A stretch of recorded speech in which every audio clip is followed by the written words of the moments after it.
Hello and welcome. It's episode 65 of Cometh the Fall, Elidtree's Favor. Hello everybody. And hello Raiders. Raiders from Momo's channel, welcome. Greetings. Hopefully you guys had a good stream. It is currently Dungeons and Dragons time.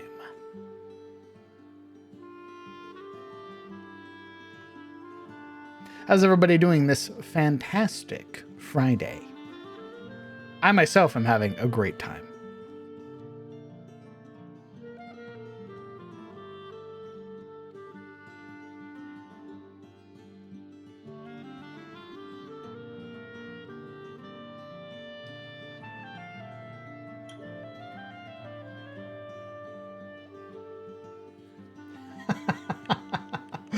Oh.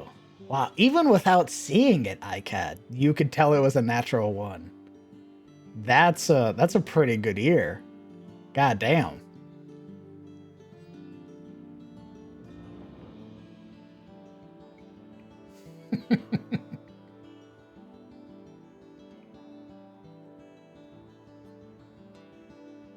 Can't complain playing Cyberpunk while listening to you. I'm having a great day. Hell yeah, Ruffian.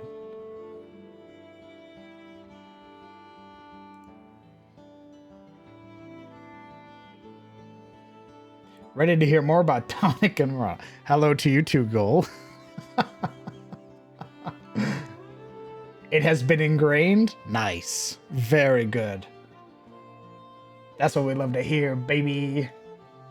We're giving the players to get themselves... we're giving the players a moment to get themselves situated before we hop right into the fun.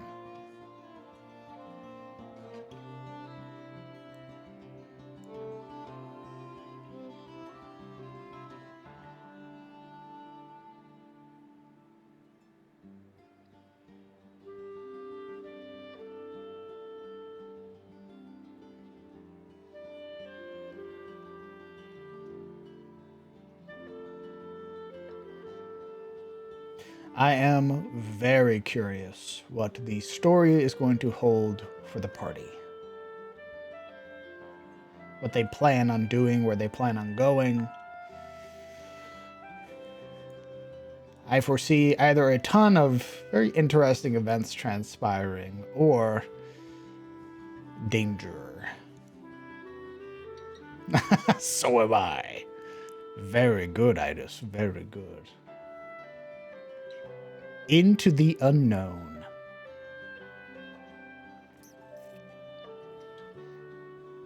Why not both? Great question, Vinipack. Why not both? You know what? Let's do both. Sure, nothing bad will happen. Smile.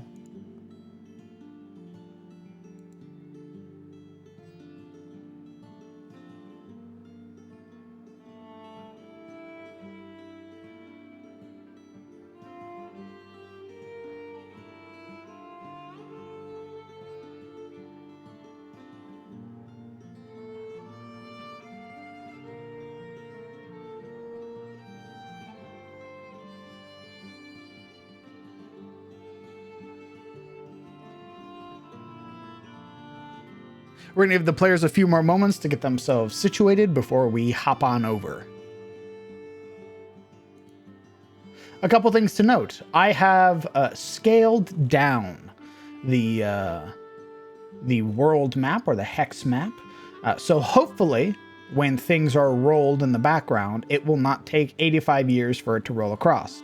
Instead, it should roll pretty quickly, which is a huge boon. This thing went from being like 70 plus megabytes to being about 3 or 4. I basically cut the map down by like 75%. And basically I'm only showing the main area and the first main city, which is usually my plan for like cutting down these hex maps, is having like the big city point of interest and then the surrounding areas. If it manages to sort of encompass multiple main cities, then bonus. Otherwise, we'll try to stick to one.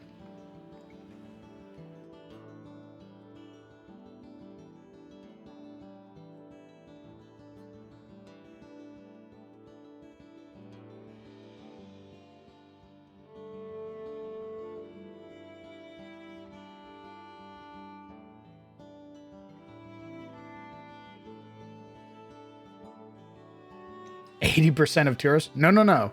80% of the Etenmore. Tyros is fucking massive. It is gargantuan.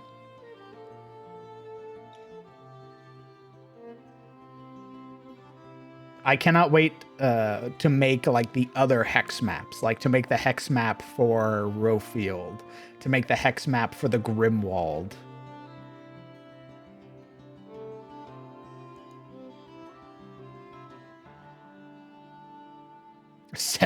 Yeah, my computer wouldn't run.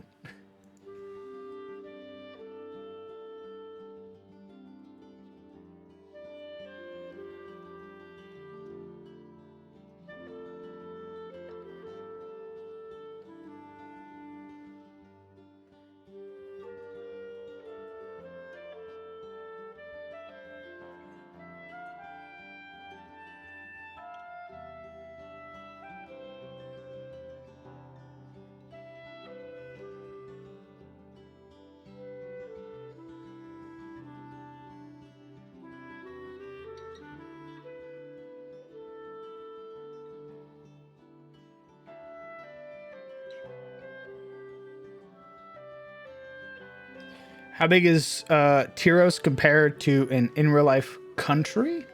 Oh, I haven't done any math like that, but that'd be a fun thing to do on stream. Like one of these map making streams or something like that, sort of do a comparison. Yeah, it is a whole continent.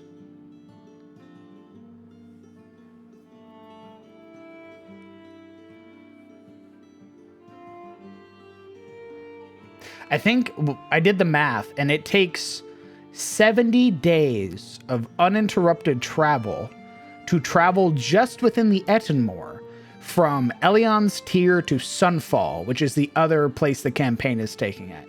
All happening within the Etenmore. That's 70 days of travel. That is 2 full months in my setting. Each month is 35 days.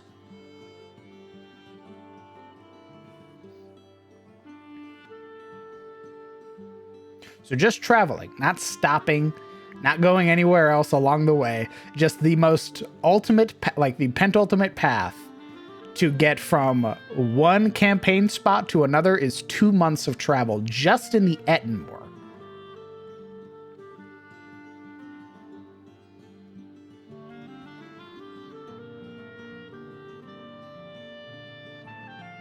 No wonder no one's bothered by what's happening in the Southland. They're too far away to know. Now we're catching on. Now we're catching on, baby. Very good. Indeed, Mr. Pylon. It is so far away and has been off the map for so long, tax collectors have not been out to Elion's Tier in ages. The local baron, the Baron of Rosewood, basically just thinks it's part of the Aram's Ferry.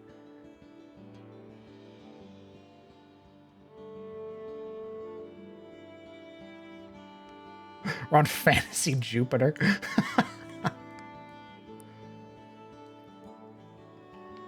Okay, guys, that's long enough. Let's go ahead. Let's transition over. Perfect.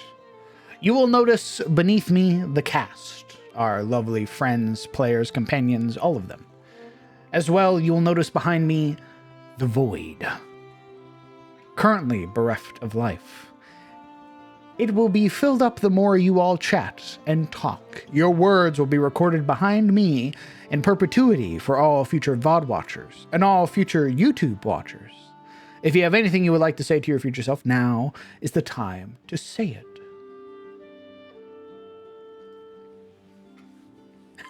Hello, Void.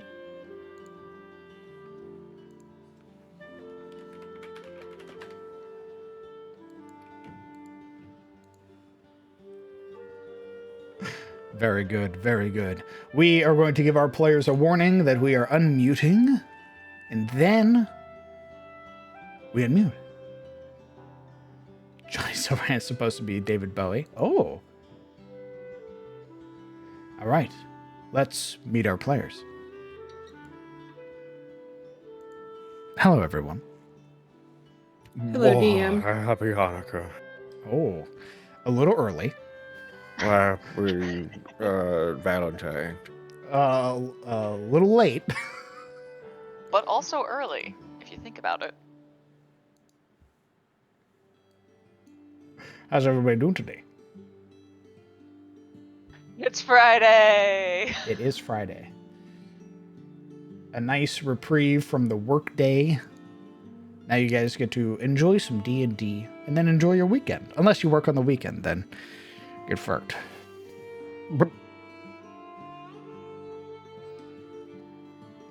Okay.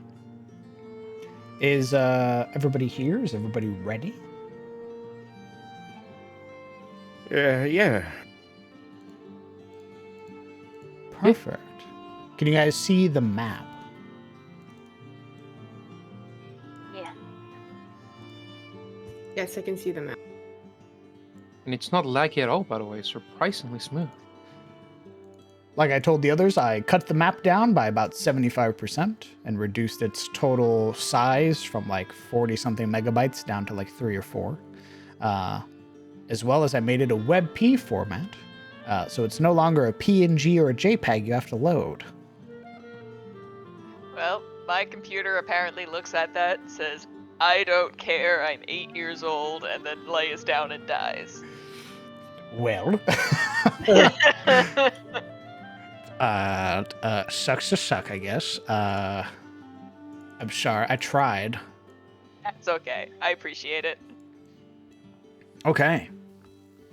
Then let's go ahead and get introduced to everybody in the roster. You're gonna go down the line, tell us a little bit about your character, who you are, and you can share as much or as little as you'd like. You're gonna go down the line unprompted. Once we reach the end, we're gonna figure out who's going to be recounting what happened the last time we played, starting with Alaric. Hello, everyone. My name is Elidtree Cravain. I am a warrior son of Karim and barbarian follower of Shelir, the Great Leveler. He who is the wild father to Tyros and anywhere that is graced by the natural order. Recently, I've had adventure in that regard, on his behalf. Went off north after some great duress to plant a sapling inside a dying stump of Elidtree. It went surprisingly well. Made a new friend too, Timia, which I'm sure you'll all meet soon enough. Hello, I play Ashilda Ironhands, female dwarf cleric of Ayun in Moraltir, and scribe wizard who studied at Orias. I'm coming to terms with quite a few things after getting back to town. I feel like I failed. I failed Francis. Wasn't quick enough, wasn't strong enough. I cannot let that happen again. I don't know what I would do if I lost any of these idiots, but I'm gonna keep on pushing forward, trying to earn my way into the Order of the Eye, and trying to keep them alive while I'm at it. Just hopefully I can complete my spell work and not lose any of them because I lose focus. I play Kellen Aldane, a variant human ranger, a member of the Grey Watch as well. And sorry, rain shut off for a second there. I had a stroke. Right, militant organization that fights in monstrosities in the wilderness and other threats to the land and the people within it. Always Kellen does while trying to get back and report in to his particular faction is trying to help keep the party alive in the wilderness and support them as best as he can. Hello, I play Marana Lemodia, the level 6 Dampier rogue with strange powers connected to the dead. I am what's known as a spirit caller, I suppose. Hailing from the distant land of Vinheim, from the barony of Mulgrove, I am heir to a legacy of monster hunters and stalwart defenders against the dark. Recently, I've had some time to train up those skills, though not nearly in such a adventurous manner. Indeed, I've spent some time at the Slayer Reynald Alvia's side, learning the art of carving monsters. Something you'd think I'd already know, but given what my family is like, well, still, I aim to prove myself here in the wilds of the Southland against all monsters who live here, including, and eventually, the Terror itself. Greetings. I am Siluriel von Ashfeld, daughter of House Ashfeld's Sworn Blades. I am a level 6, a high-elf, draconic warrior who finds beauty in every battle. And I would lay my life on the line for those I care for. I endeavor to seek truth, to uphold the ideals of Tyros. And alongside my companions, I will stop at nothing to find out how we can make a change in the Ettenmo. Be that change before it is too late.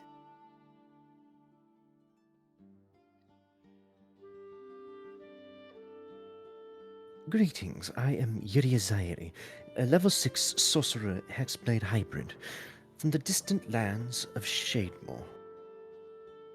Despite my foreign heritage, I am still human in the land of humans. Coming to this place, Tyros, to find the lost history of my people, a dream that seems very distant at the moment, I have instead found myself amongst, I suppose I would call them friends now.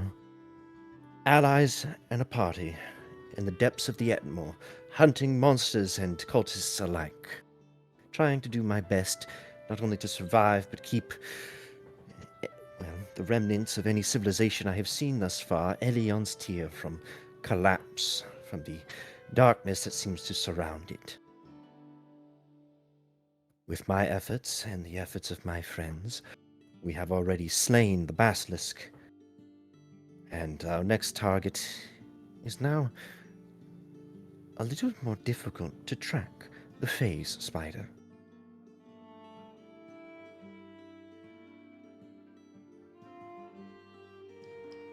Perfect.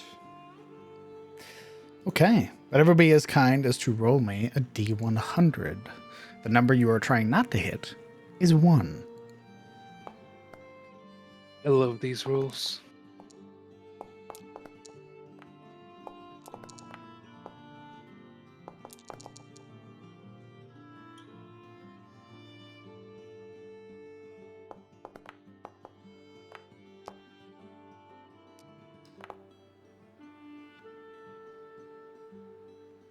Nice call, Will. Yeah, why is Cole? What the fuck is he doing here? Get out of here. We just look behind us. There's a half orc there, like, hello. Hello. Why is there 8 rolls?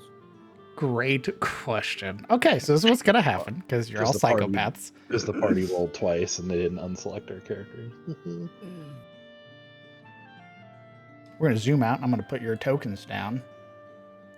That Nice. seems wise. You're gonna select your token. You You don't have to freaks. select your token, just unselect the party token. Well, that's what I did. That's why I rolled with Cole.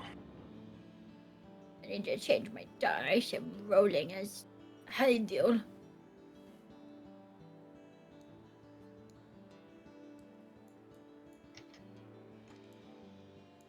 Actually, I think they have ironically very similar dice.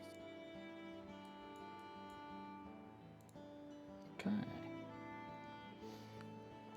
I'm gonna make sure that everybody is no longer selecting the party token. Very good. Make sure. And then you're gonna roll me a D100. Let's try that again.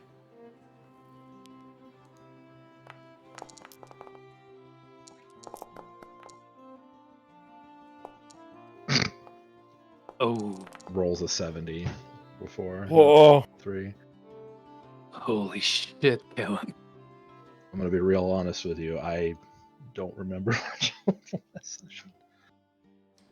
Well, you can make it as short or as in depth as you want.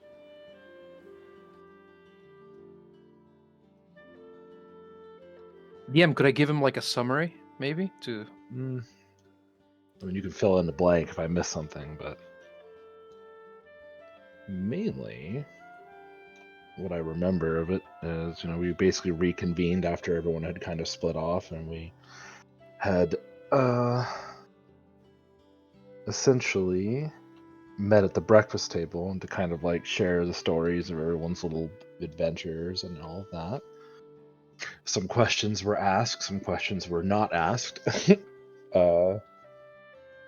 And after kind of sharing all of the details of what we were up to for the past 2 weeks, which was our downtime, which wasn't really downtime so much as it was individual projects and learning and training and all the other good stuff, or in some cases harrowing adventures, near death escapades. We eventually decided, hey, it's time to go and see what Reynold has cooked up for us from the body of the Emperor Basilisk. Of course, that took some doing to finally decide what was in the loot bag from all of that, but those decisions made and some decent upgrades acquired. It was informed that we could get something that might possibly help fight the terror if we could find the heart of an Elidtree, I believe is what it was. And then we had that discussion about, well, where are we possibly going to find that, and then whether or not it was either feasible or ethical to acquire one. We realized that there was one just north of town.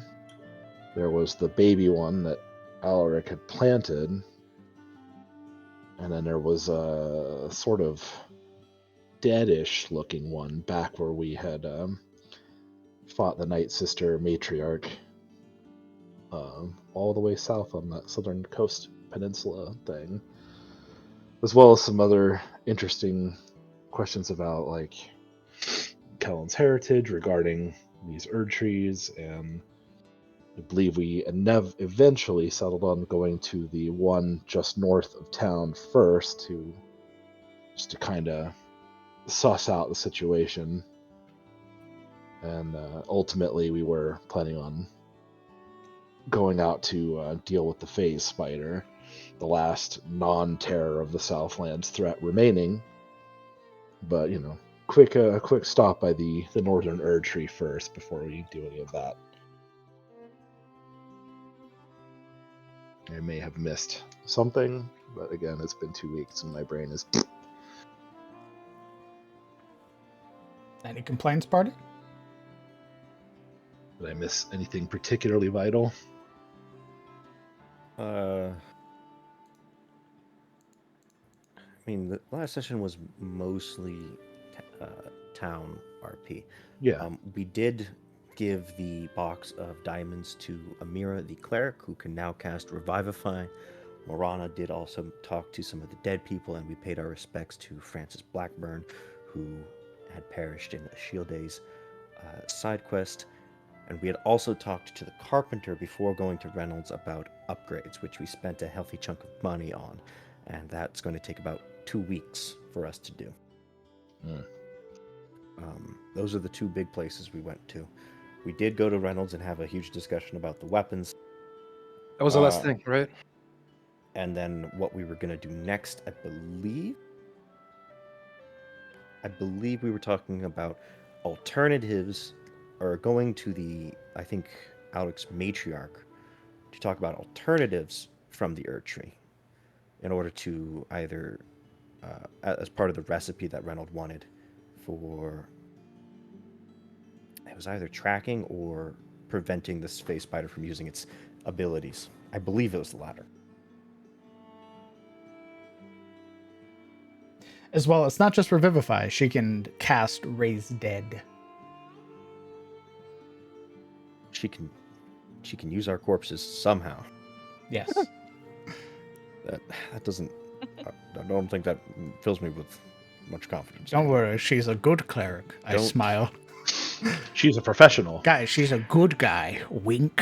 How does raising the dead help me, an adventurer that could die? Great question. How does that? Next question.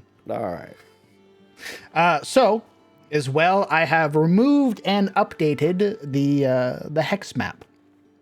I've removed some things that basically move on and sort of change and rotate. And I have made more permanent fixtures more apparent on the map, such as the spires to the south, which is another location that the party can visit and rest at, which is home to the Ebonwing Coven, which is ran by Norea, who is the matriarch there. Basically, another place for you to visit and long rest without any worry. And should, for whatever reason, you manage to gain a level out in the wilderness and need a place to come back so you can actually level up, that counts as a place where you can do it. Huzzah! Amazing. Okay, party. You have full control over your token. Let's start moving.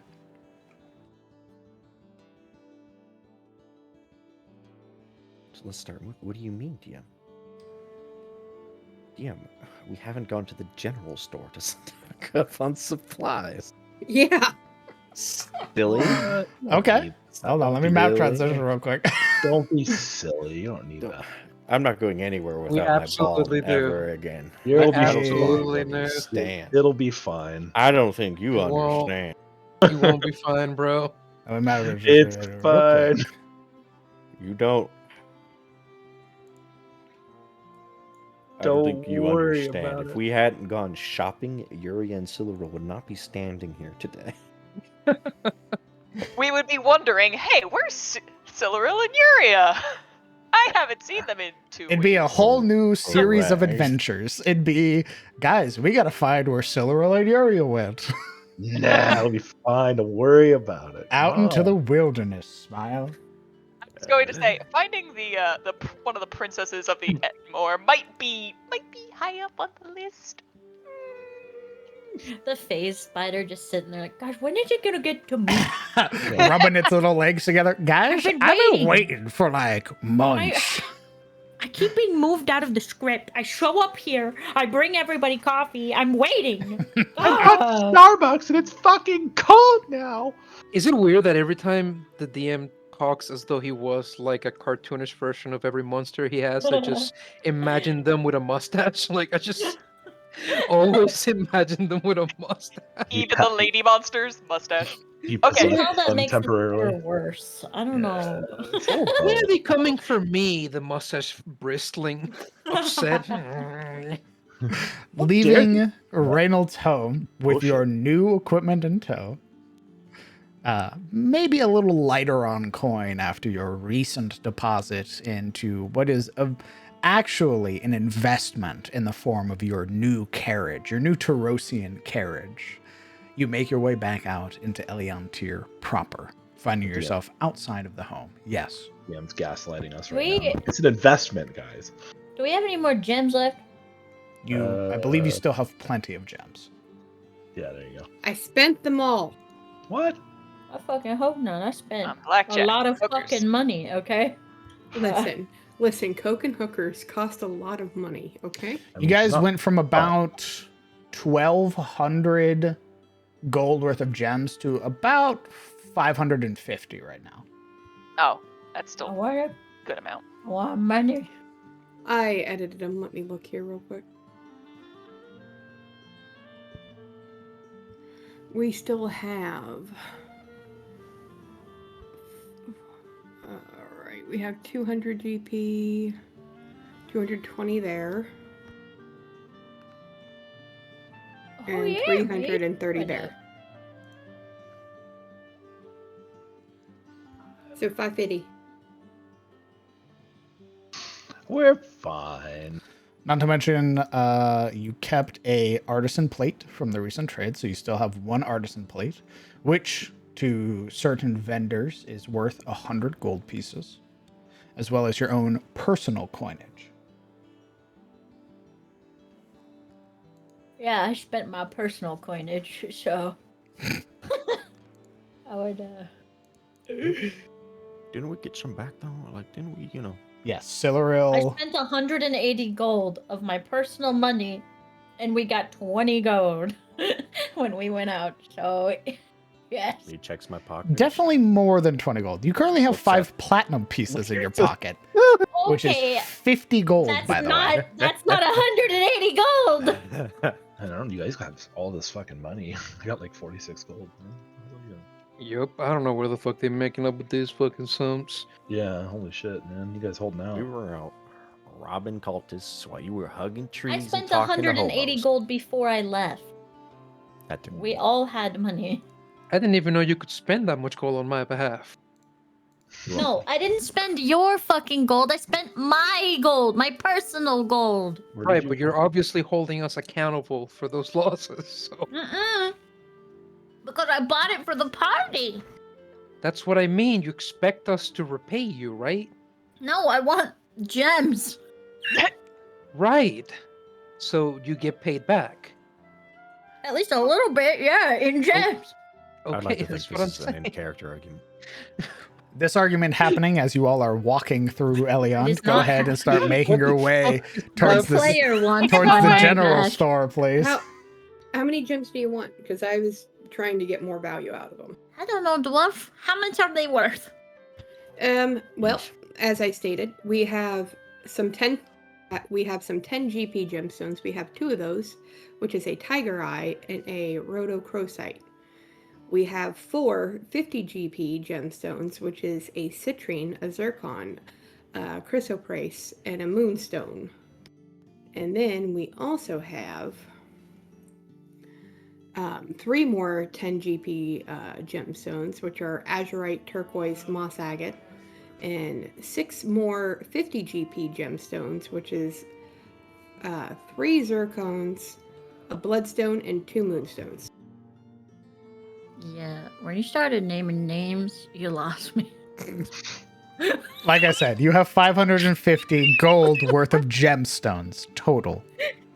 So you have a fair bit to deal with currently. I think we need to take the moonstone out of that total of gold because I think Yuria wanted to use it at some point, so I don't think we should equate for that. I did. I mean, yes, of course I did. I can take one of the moonstones out. Okay. Yeah, I think that she wanted to do moon daughter stuff with it.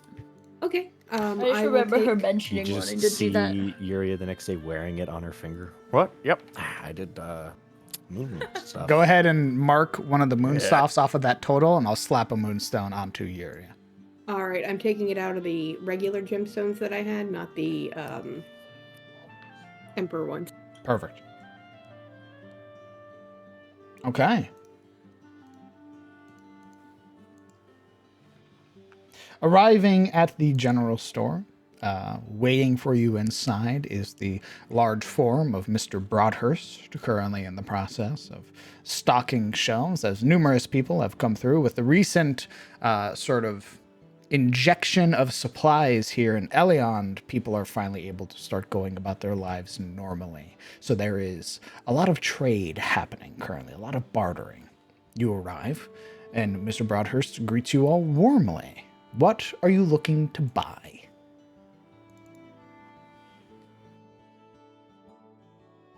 Do you have a menu that we can actually read?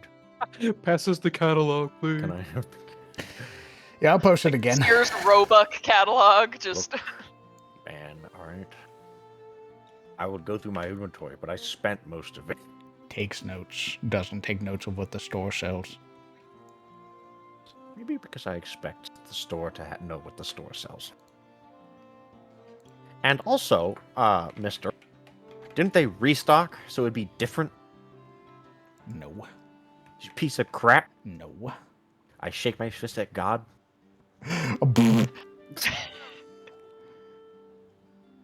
Yeah, what now, Bruce? Yuri gets hit with the Heavy. delete key. Heady and crude. Her token just fucking puffs out of existence. It's very like cartoonish. She just gets like covered in soot and ash. And then she You. posting the list now. Some things may be available. Some things may not, as this is not I haven't updated it just yet for all the people that have come through. There you go. Ah. Ah. Oh. Why is it gray on beige? It's just listen, it's the only thing that Foundry won't turn into dark mode. It's Roy, you son of a bitch. What is this? I'm gonna do y'all a favor and pass this on to text. I will do that for you. Thank you. It's what you asked for.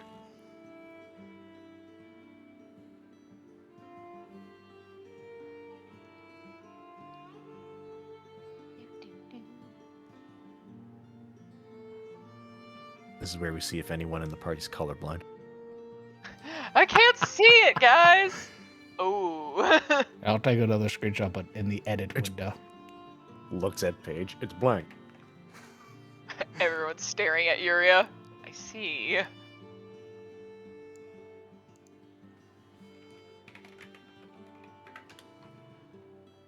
I like what you're doing, Alaric, but you can go ahead and not worry about it. I'm about to take a screenshot of the dark mode version. Okay, that's fine. Though I have to edit it to see it. Items, map. There you go. Don't ask me your mind for nothing ever again. Oh, sweet relief. There is a God.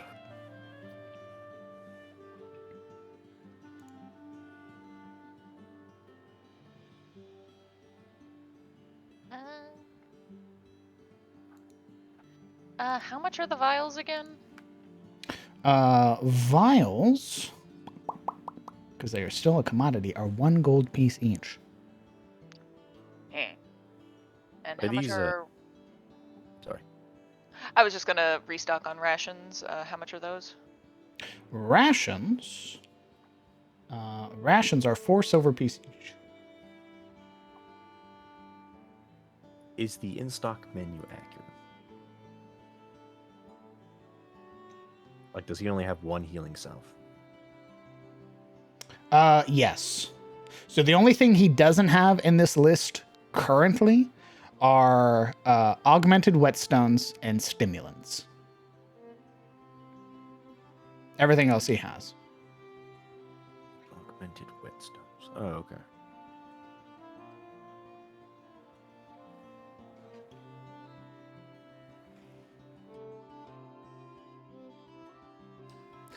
Is there anything in particular I can help you folks find today? Or you just sort of browsing for now?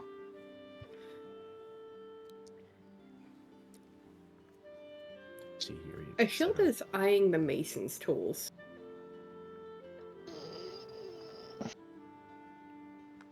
Kellen groans in pain. Less importantly, Alaric is, or rather, let's say he's stumbled upon the pouch of tobacco, one of them. Yeah. Just idling by, he begins to loom over it, rubbing his chin, wondering how many plates, or rather how many pouches a plate would get him. Like a lot of them. There is a pouch of tobacco up here, but it's the only one, and he usually keeps everything else. Like there's like a general display sort of case of everything that's on like to be sold, but everything else is kept in the back for him to go get, which is you guys currently flipping through a catalog right now. Like old school frontier shop Indeed. kind of thing. Yeah. Right, so Mr. Broadhurst, what are these exalted rations? Oh, they're something that Guinevere usually cooks up for some of the folk that come through. And her and I make a deal every now and then where I ensure that she gets some of the better quality things that come through, and she allows me to sell those rations. They're more hearty than you'd expect. In fact, the plate that they're sort of served on is it's a little magical, and generally it's a meal made to your preference, so to speak. That I can take with me. Aye. Well, almost did Gerald there for a moment. Sorry. Where it was. He just steps to the door. Aye, my wife made those, in case you didn't know. My wife made those. We're just like, Daryl, who asked? Patting his Gerald, the stomach. white Real guy. proud I am. So, aside from my slip up, Lamal, exalted rations are a unique ration that can be consumed by the party. Let me pull up their exact wording so that way you guys know what you're getting into if this is something you would want to buy. As I search my goddamn list.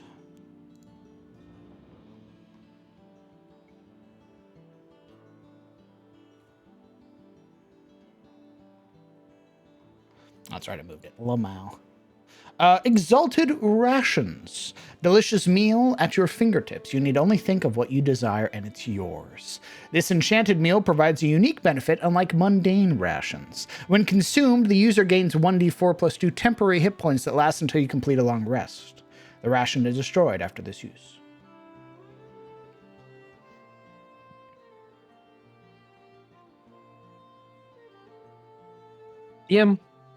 Is the pipe strategically placed within view of the tobacco pouches? Absolutely. Pouch? Very good.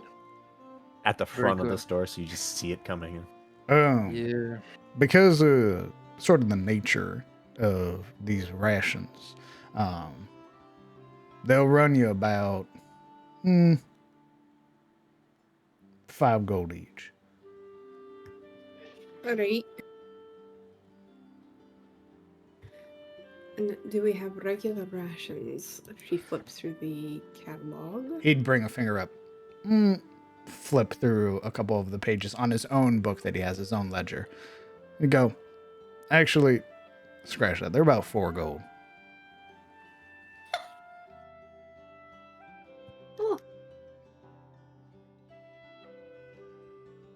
Right, but do we really need them? I cook. You people I'll like take my 3. food, right? Oh. All right. Go ahead. It's just going to be 12 gold. And how are you paying for that? She'll just put 12 gold on the table. Okay. Go ahead and mark off 12 gold. Silril will apparate next to Alaric and kind of just pat him on like the upper part of his back. There. I like your food. Alaric, who'd been narrowing daggers at Ashilda, sort of bears his attention down to Silril. It's alright. The fool only bought 3. She's going to need about 20 if she's going to make the trip, because I'm not cooking for her. Oh, come now. You don't want her to die out there. She'll die of starvation. By my estimation, most people had to starve a couple of days. Get a feel for food, and its absence. She just She will- shakes her head. She As will she turn whispers. slowly at the comments. I think we're whispering. Alaric, are you whispering? Well, Alaric can't really whisper, so... Oh, fuck, right. My dragon voice. I also don't whisper. There you go. We are whispering. Oh, fuck. Yeah, that's what we are whispering. A conversation between Silril, Alaric, and Yorin must be intense. I'm just saying, I traded my armor, so now I can sneak without a penalty, but you guys are gonna have to gag me to be able to sneak without having an increased DC. Ishilda will walk up to Alaric and look up at him. Right, so you're still learning how to cook. And sometimes what you cook is barely even edible. It does not taste good. I need to be able to function. I need to be able to function highly. I've already lost one person, and just because I can't eat because something happened, like the meat was spoiled or whatever happened in your checking of quality of the meal, I can't afford that. I'm not going to have somebody else die because I'm ill prepared, I'm tired, I'm hungry. How's my fucking stew going to kill anybody?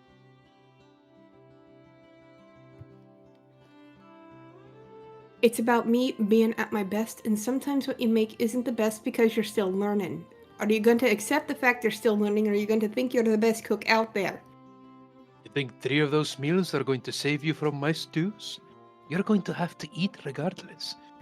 I know I'm going to have to eat regardless, but if something is bad, and I'm trying not to tell you when it's bad, because last time I told you when I didn't like something or it didn't taste right, you started throwing a fit like a petulant child. Don't act like you've ever bit your tongue. When you don't like it, you tell me. Also, don't try to blame my food for your failures, alright? Hey, I appreciate the squabble, but if you're gonna do that, can I have you go outside? I'm sorry, Mr. Broadhurst. I also need, can I get a couple things of rope? How many Because you we've want? needed it. Give me 2. All right. Cost you about 16 silver pieces. All right. I'll put 16 silver out. As they're arguing, Yuria is steadily plopping supplies on the counter, going back, grabbing some more, stuffing them on the counter as this pile begins to grow.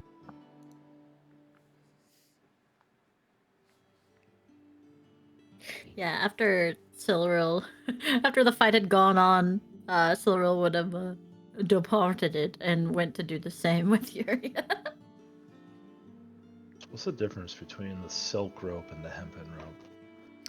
Weight and cost. So silk rope weighs less, which means you can carry more of it, but it costs more. It's not stronger or anything like that. In older editions, it was, not in 5th edition. I see.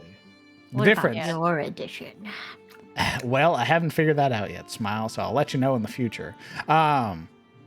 Currently, the biggest thing is that hempen rope, 50 feet of it, weighs 10 pounds.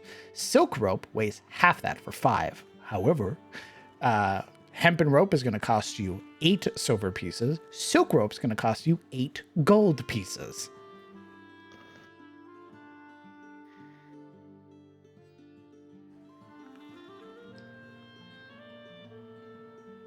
Follow-up question. Yes. Oh, go ahead. So we're looking at potentially going into like the Underdark, and most, if not all of us, have quote-unquote dark vision. But does that actually mean that we can see with no natural light of any kind? Oh, yeah. You just see in blacks and grays. So if there's anything that's hiding, for example, and it blends into the terrain, you won't see it.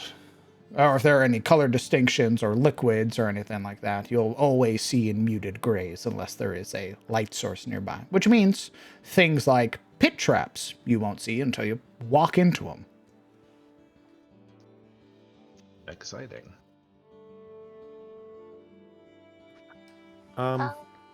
Remind me what the clotting powder does, what the clotting poultice does, and what the clarifying poultice does. Okay. Clotting powders give you resistance to bleeding for 1 encounter. So an entire combat encounter, you have resistance to bleeding. Clotting poultice gives you resistance to bleeding until you finish a short rest. So potentially a whole day. And clarifying poultice, is that what you were asking for? Yeah. Gives you advantage on saving throws against being stunned until you take a short rest.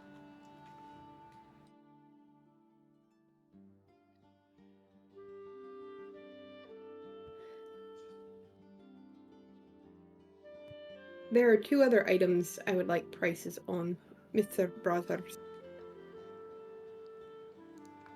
What are the 2 items? The Warden's Ointment and the Sun Rods, please. Sunrod's, for one of them, is going to cost you about 16 silver pieces. Warden's Ointment, 5 doses, freshly made by Miss Calvert, is going to cost you about 72 gold pieces.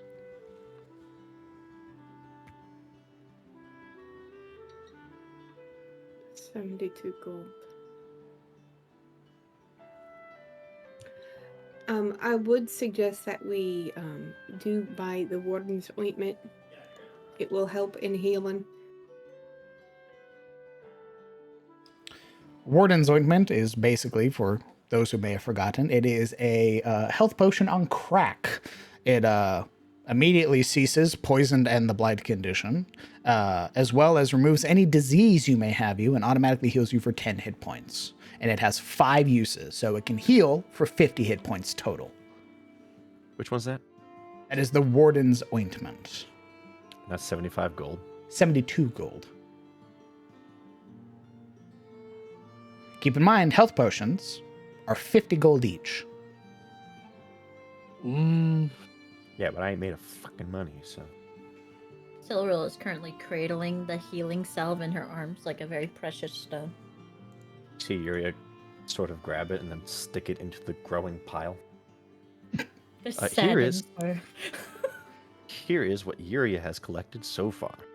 Put it in CTF chat. Holy shit. Okay. Give me a moment. I'll do some math for you real quick. See how much that's gonna run you. Yeah, Silril gives her like a look like, oh, that was mine. You got Must be 8 bandages. I need that. Eat it.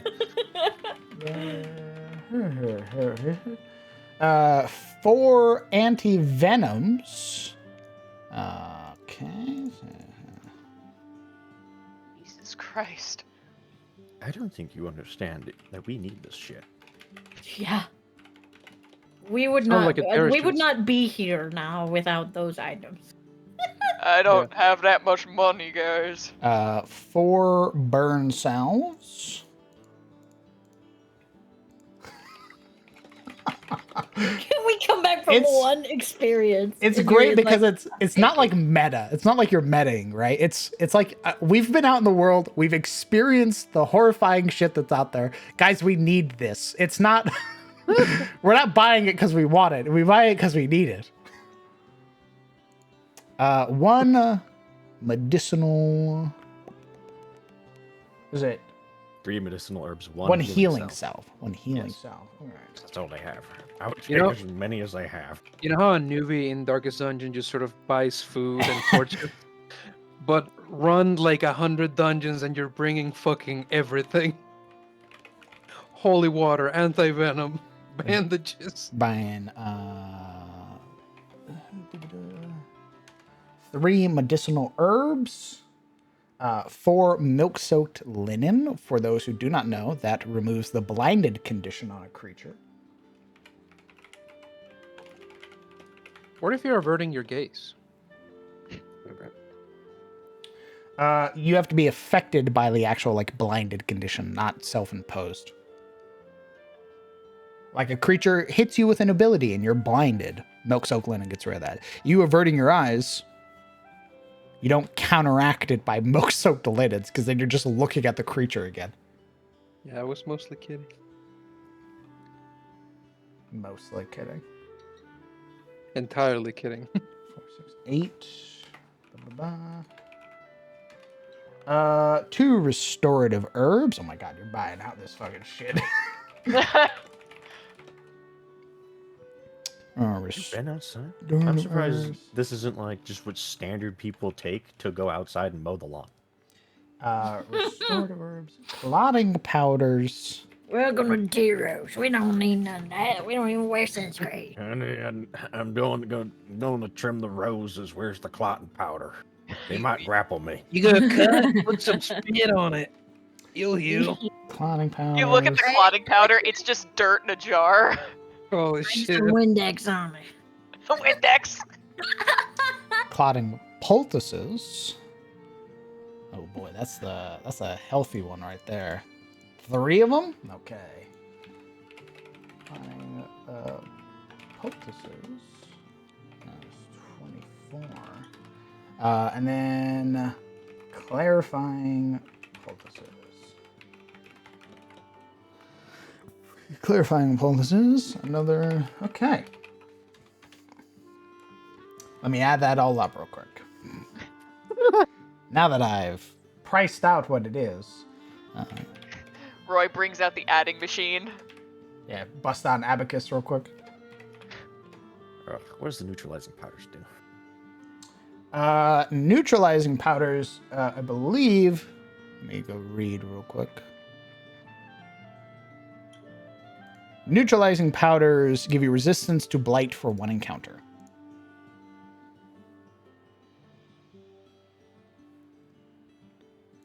Ooh. Hold on. Let me give you this total first before you start adding more stuff. 16. Like, hold on there, moneybags. 16.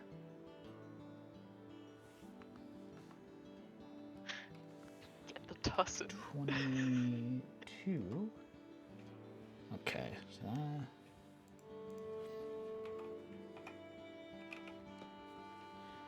okay, and then it's 32 plus 64 plus 16 plus 16.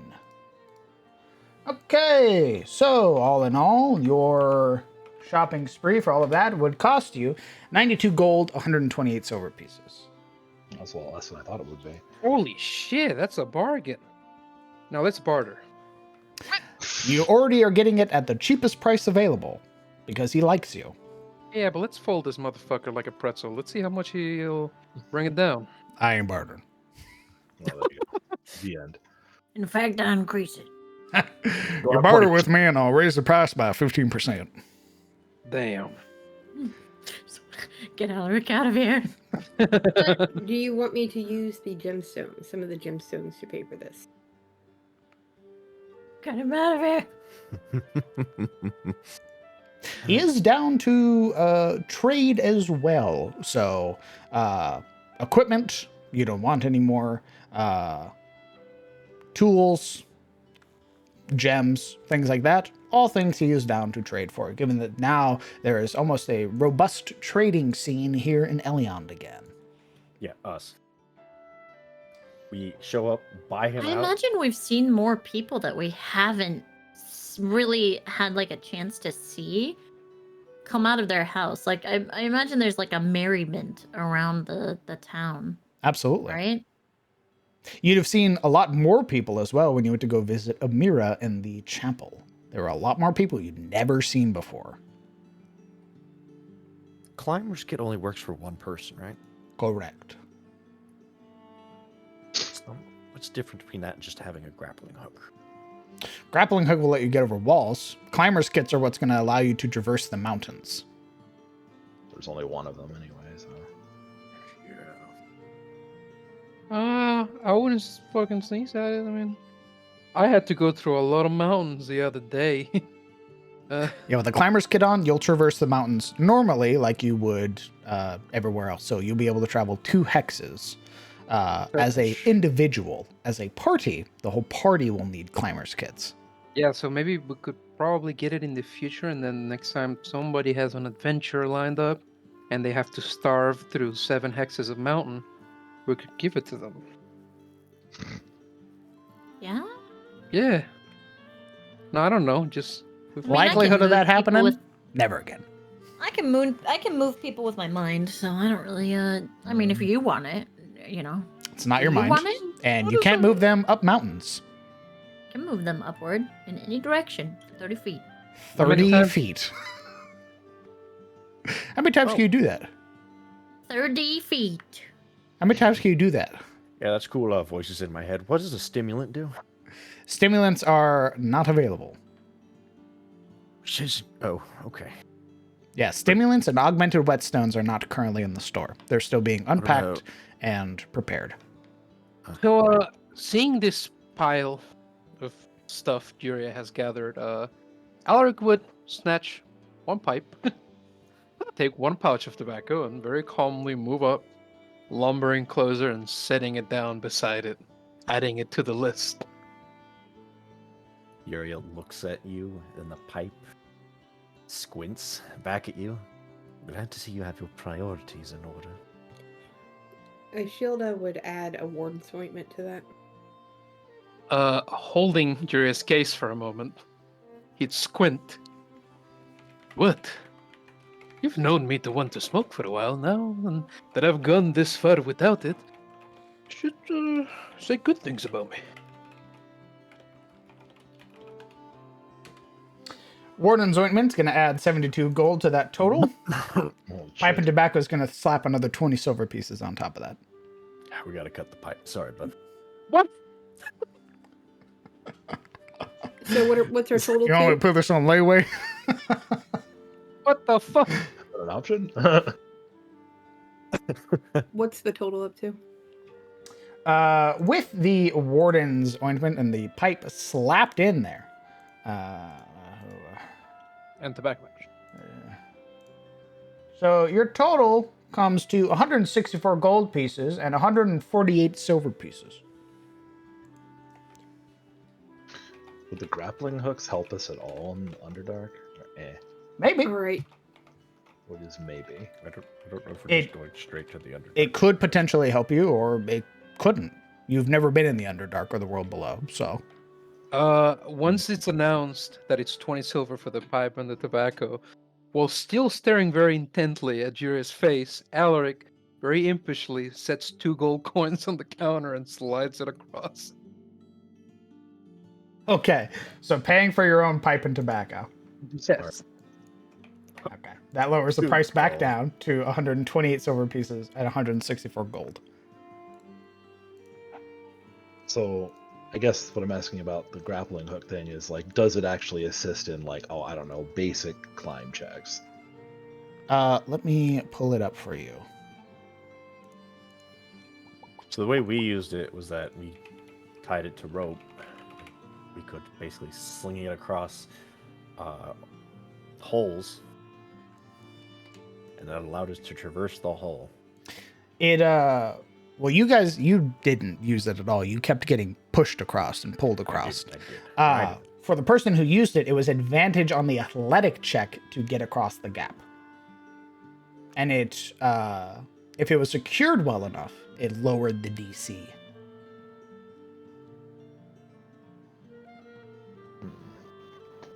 How much are grappling hooks? Grappling hooks. Better scroll through my stuff and find it. Hold on.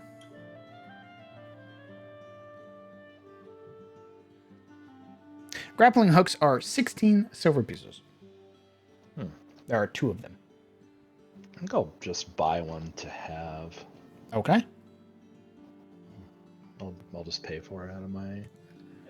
On the total of the stuff that Yuria picked out, I would put up all 5 of the 10-piece gems and 2 of the 50.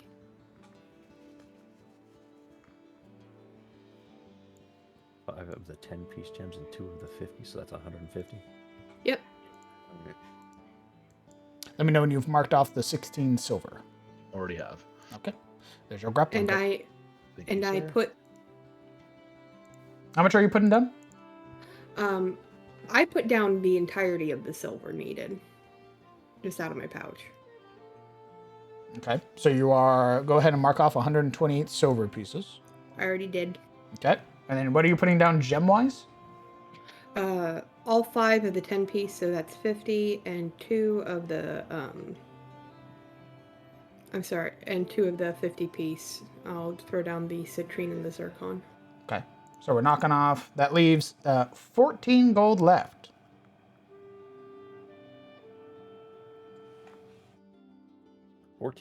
Yuri would pay the 14. Okay. Just gold. Perfect. Usually. You're fine. I'm just gonna top off on some supplies. I'm gonna get 6 more rations.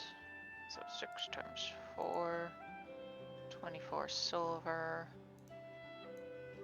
And just grab 1 more torch. How much are those? Torches.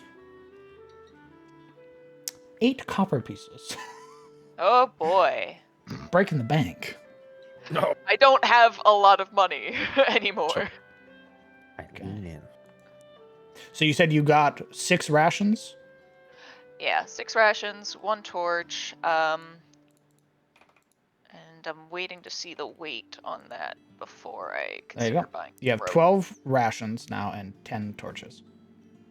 That puts you at 106 pounds. Okay. And Ashilda got additional rope, but who knows.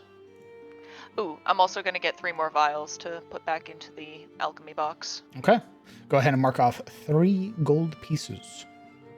So my total is 3 gold, 24 silver, 8 copper. Indeed.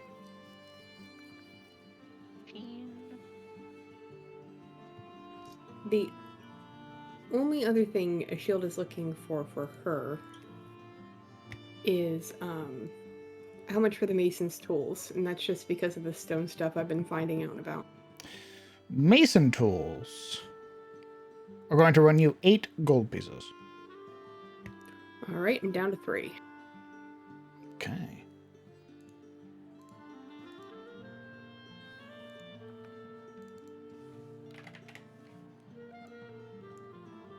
There you go. Added mason tools to your inventory. Thank you. And are you able to copy a second dose of the Warden's Ointment onto mine? I'll give you a brand new one because your one currently has less than 5 charges. Okay.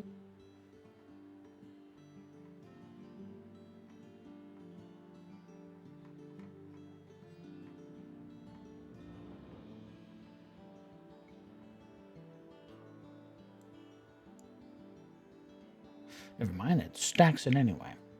Oh my god. Okay, so you currently have 7 uses of Warden's Ointment.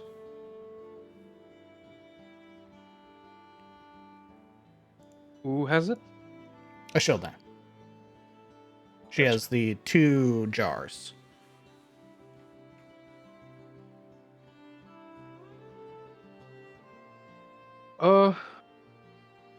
Who currently has the catalog?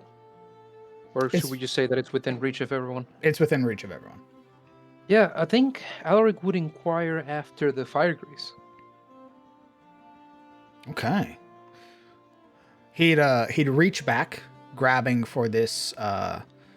You would see this smaller jar with a brush sort of affixed to the edge there, and he'd set it down. This thing is about 6 or 7 inches tall. And you would see that there is a series of latches on the top, sort of keeping it all sealed. And you'd push it forward. Well, this is for coating weapons and the like. It comes in 2 versions. There's the fire grease here, and then there's the bowstring fire grease, which is often applied to crossbows, longbows, things like that. Oh, for arrows. Indeed. Fire grease is going to run you about 32 gold pieces. So what happens is consumed upon use, but when coated to weapons such as blades or axes, they become engulfed with flame and shed bright light out to a 20 foot and dim light for an additional 20 feet. They deal an additional 1d8 fire damage for 1 minute. If you score a critical hit while your weapon is coated with fire grease, the target becomes afflicted with the burning status, and they take damage equal to your proficiency bonus for 3 rounds. It's a little back. She's not. Alaric, turning to face Morana, rather blank face, goes, I'm going to need you to lend me 1 gold. She just takes out the singular coin and drops it into his hand. With his hand appended out, once the coin lands, he dumps his pouch and just pulls it out for the shopkeeper. I'm taking 1. That's all right. All right. It'll run you about 32 gold. That's how much I have left. That's all your money. Okay, go ahead and mark off all of your money. Absolutely. Oh my god. There is your fire grease. It is a bonus action to apply. Lasts for a minute. But you deal an additional 1d8 fire damage. He take it very preciously, press it to his chest, and waddle on over to Morana, where he just stand there looking at it. Thank you. I hope it's as effective as we need it to be. Fire, always effective. Especially down there.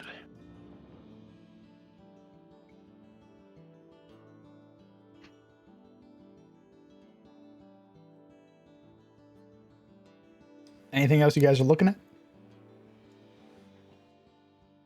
Yuria's in the corner with her ill-gotten gains. Sort of, you can see her sort of splitting shit up into piles.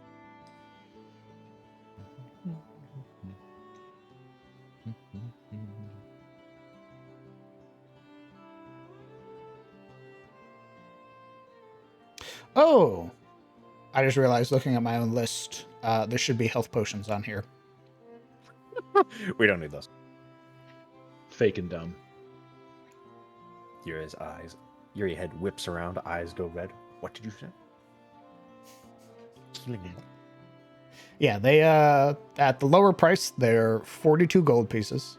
They bonus action consume. They heal you for 10 hit points, and they end any like burning, blight, or bleeding on you.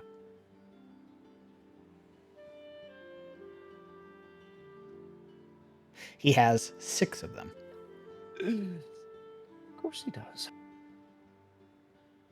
Well, Marana also has 4 of them. I was gonna say, I already have 4.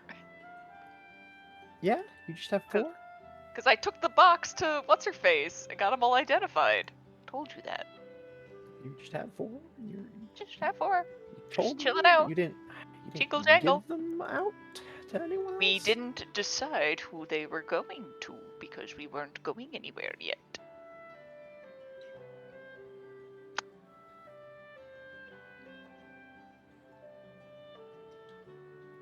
But yes, we can divvy those up.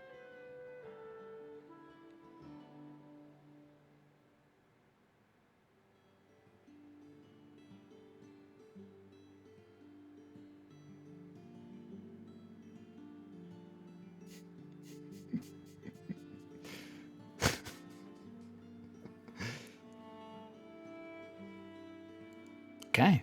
Anything else, guys?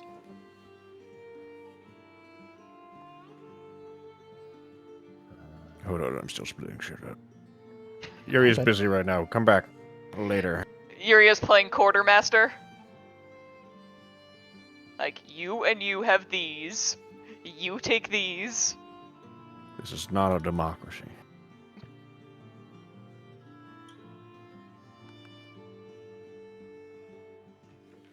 I heard a from Kellen. I don't think so. Not for me anyway.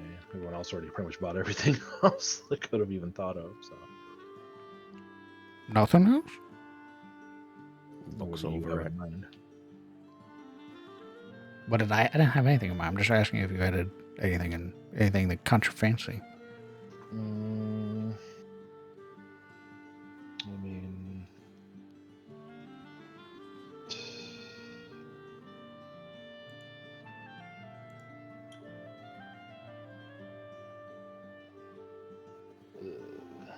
Alric already bought some of that grease, right? Mhm. And what is that supposed to do? It's supposed to light your ammo on fire? No, he bought the melee version. So he bought the melee version, which is a bonus action. He lathers his weapon, and it deals an additional 1d8 fire damage. And if he crits with that burning weapon, it applies the burning condition to a creature. I don't believe I can apply them to my claws, right? No. Beasts. You will start burning. Yeah. That would be weird. There is the drawstring fire grease, which is the one that you don't apply it to your ammo, you apply it to your weapon, your bow. You apply it to the drawstring of your bow, crossbow, what have you, and any ammunition you feed through it deals an additional 1d8 fire damage. Does that work with the magic bow that I have, though? Yes, it works with all bows, as long as it has a drawstring. Interesting. Alright. For a thing of drawstring fire grease, it is 37 gold. Holy shit.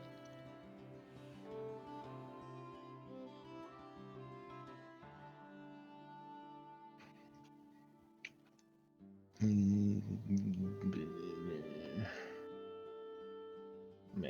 No, I'm alright. I'm good. Okay. I do damage already. Ugh.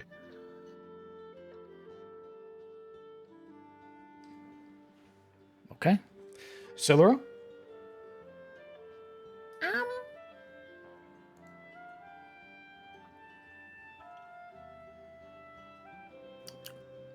Does he have like a little leather-bound book in a pencil? You want a journal and an ink pen? Yeah, please, thank you. Okay. Give me a moment. Oh, I forgot to add that to my sheet. Oh, any Way back candy? when. Do they have any candy? Candy, you would have to go to the baker. Okay.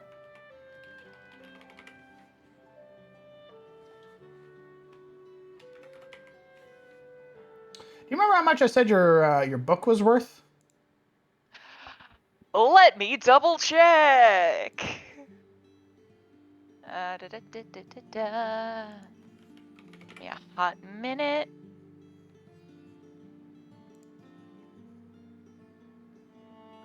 The total that Marana paid was 5 gold, 6 silver for the journal and an ink pen. 5 gold, 6 silver. That's a lot. How It's a much nice would book. candy be? You're asking the you're not at the you have to go to the bakery. I have to judge which one I want more. I have money for candy or books. I can't decide. She has plenty of money.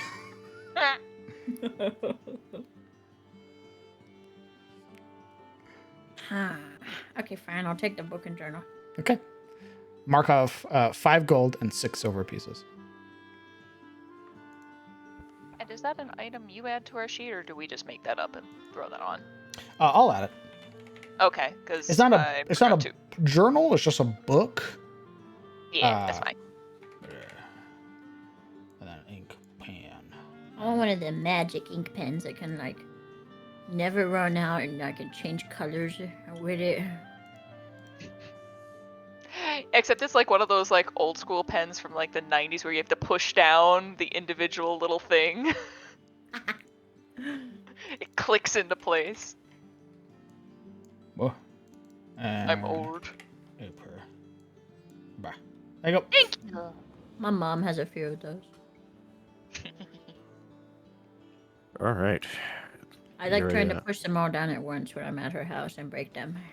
Jesus. Yuria begins having taken her time to separate all the shit she just purchased. She starts dumping it on everyone else. Okay. Let's go down the line. What's Alaric getting? By far, he gets the most junk. Nice. You know, I don't think I should because I'm very full of stuff. Didn't we buy your fucking tobacco? No, he bought it himself. Yeah, and I'm already carrying like 2 tents, 2 bedrolls, all the cooking stuff, This my is shit- own stuff. This is shit you carry so you don't die. No, man, these are the party's tents. I have a tent too. No. Yeah. Uria's going to give you adventuring equipment now. Medicinal herbs, bandages, things like that. You get 2 bandages, an anti-venom, a burn self, a medicinal herb, a milk-soaked linen, a clotting poultice, a clotting powder, and a clarifying poultice. She takes such good care of me. You always get beat up. You really do care, don't you? 1 burn salve, 1 medicinal herb, When are we going on a date? 1 milk soaked When you She- stop linen, bleeding to death. 1 clotting poultice, Never then. 1 clotting powder. She cares in so much that you don't die, so that whatever is in front of you doesn't get to her. Would you please stop taking necrotic damage? Okay. All of that has been thrust into your pack. It's a lot of little pouches full of powder. Nice. All right. Who's Yeah, next? he Is Sheila? minutely go through each, trying to discern what they are and their use, and commit to memory where they're placed, so he can very easily reach them. Who's next? Shield-A would get the following: a bandage, an anti-venom, a burn salve, 1 medicinal herb, 1 restorative herb, 1 clotting powder. 1 antivenom, 1 burn salve, 1 medicinal herb, 1 restorative herb, and 1 clotting powder. Kellen gets 1 bandage, 1 anti-venom, 1 milk-soaked linen, and 1 clotting powder. Didn't add clotting powder for some reason.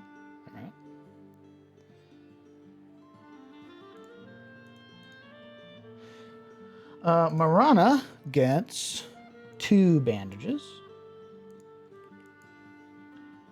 She gets 1 anti-venom.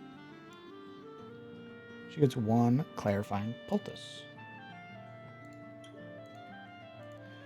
Siluril, who already has a ton of adventuring equipment still, Yeah, I don't remember. gets what she even used. more. God damn it! Now she has God damn it. 5 bandages now. Oh my god! She has Give me that. 3 anti-venoms now. Stop it! Hey, She that has healing 1. salve, I need that. She has That's 1 burn mine. salve, That's mine. 1 healing salve, 1 restorative herb. God damn it! I take the bandage. She has 4 medicinal herbs now. No, she doesn't need that. She gets 1 milk-soaked linen and 1 it. clotting poultice. Sort your shit out. But Yuria gets the least. I give you my extra. Milk-soaked linen, 1 clotting powder, and 1 burn salve. So, going through of people who had some stuff already, Kellen had some bandages and a medicinal herb on him already. Siluril by far has the most stuff. She still has an ablative powder. She has 3 anti-venoms. She has 4 medicinal herbs and 5 bandages. But to be fair, I'm caring for 2. Thank you. Oh my god, she's pregnant. No, I use the items on Shane. Thank you. Fair. I take one of your bandages back, so I have 2. Okay, Yeah, go ahead. down to 4 bandages. Yuria, you're up to 2 bandages.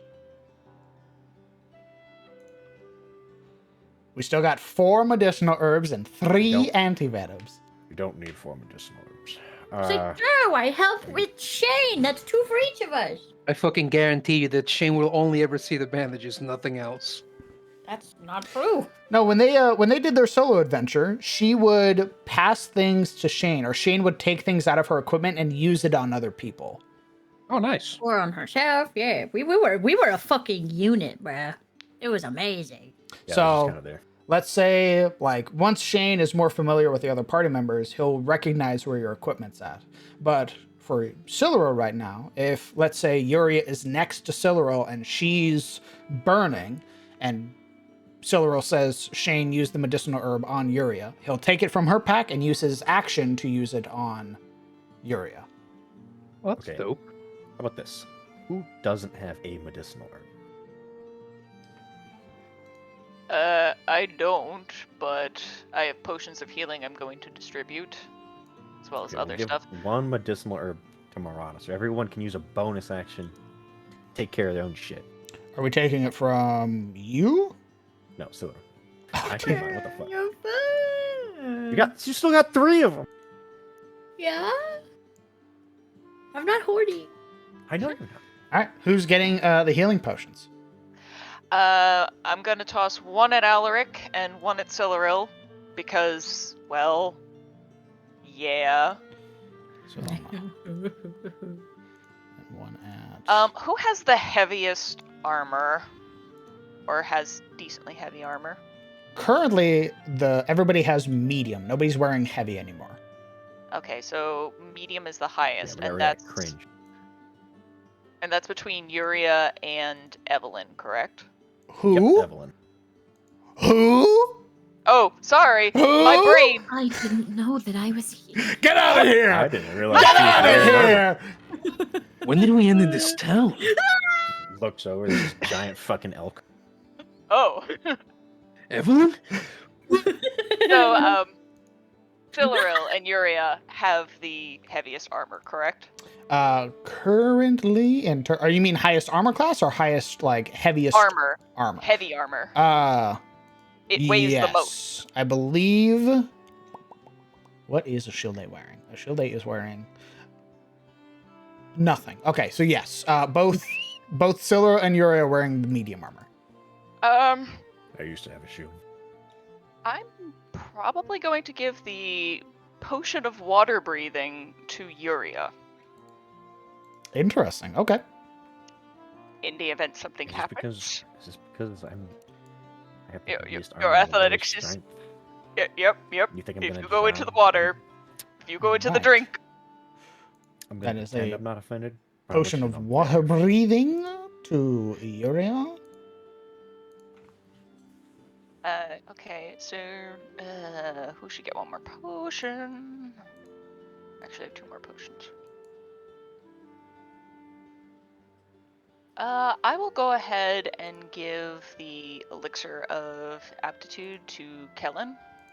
Okay. Elixir of Whatitude. You'll see. Elixir of Aptitude added to your sheet, Kellen. It kills you. It kills you instantly, yep.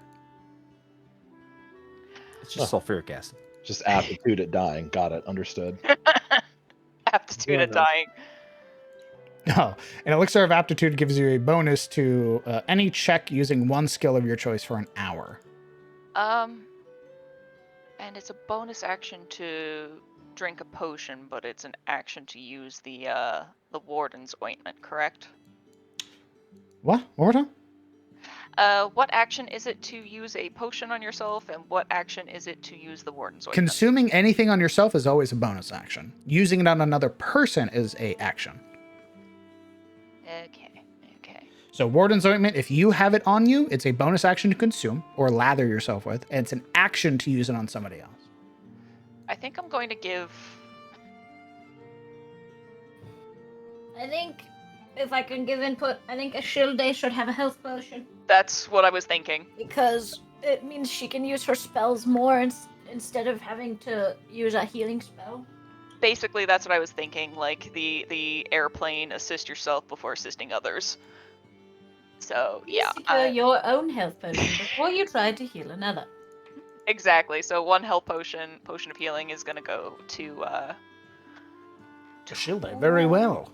Yeesh. Her backpack is as big as her right now. Yeah, she's about 40 pounds from tipping over. I don't want to hear What's in your bag? It's not what's in Everything. her bag, it's her strength score. it. Smile. People with low strength generally can't carry that much. You too? She Yeah. can hold a potion. Cute and I can definitely hold a potion. I would ask Mr. Broadhurst about the scythe sword, the war axe, and the javelins, or if I need to take those to the blacksmith. You'll take those to I'm the already blacksmith. going to. Yeah, I'm already going to be stopping by the blacksmith to sell my chainmail, so we can go then. Yay! Yeah, I was gonna go to the leathersmith to sell these cool Tarosian garbs that I found. Wow. Nice. But I yes, go. want to know the saddest expression came on my face. The blacksmith is also the one who has an extra breastplate for sale.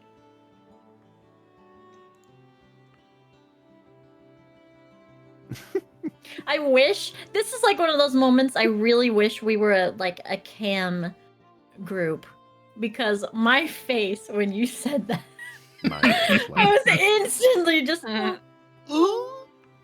face one. But why? Pax laden with supplies. And then there'll be one more thing I want to buy before I end my buying spree. Oh yeah? Remind me, is the sledgehammer a better shovel? The sledgehammer. Let me pull it up real quick. The sledgehammer gets a redemption moment, basically. If you fail by more than 5, you get to basically roll a D100.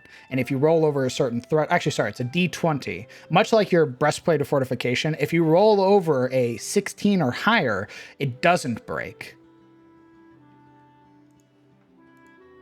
Wait. How much? So the shovel, if you fail the athletics by more than 5, the shovel breaks, but the blockage is clear. With a sledgehammer, if you fail by more than 5, you roll a d20. If you get a 16 or higher, it doesn't break. Yeah, how much for a sledge? A sledgehammer will cost you 10 gold. How many do we have there? I have 6 plat, so Yuri's gonna, once sort of breathing heavy after moving all this shit around, she grabs one of the nearby sledgehammers, drags it over, and then puts a platinum. Actually, you said 10 gold, right? Mm-hmm. So 1 platinum would buy you 1. Yeah, but I don't want to hang on to the platinum. It's lighter, Smile. We're gonna pay with 100 silver. All right. Are you taking the sledgehammer? Hell no. Who are you giving the sledgehammer to? He looks over to Alaric first, and seeing him already laden like a mule, she then would offer the sledgehammer to Siluril. You see Alaric stepping in front of Siluril, What? waving at her again.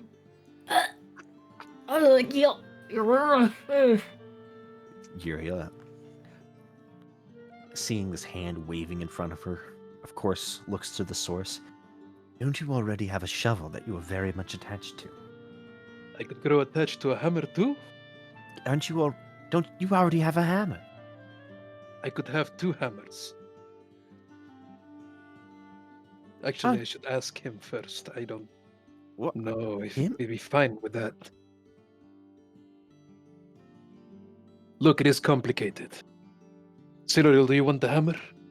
Siluril speaks into the back of Alaric. When I had the shovel, it did not work very well.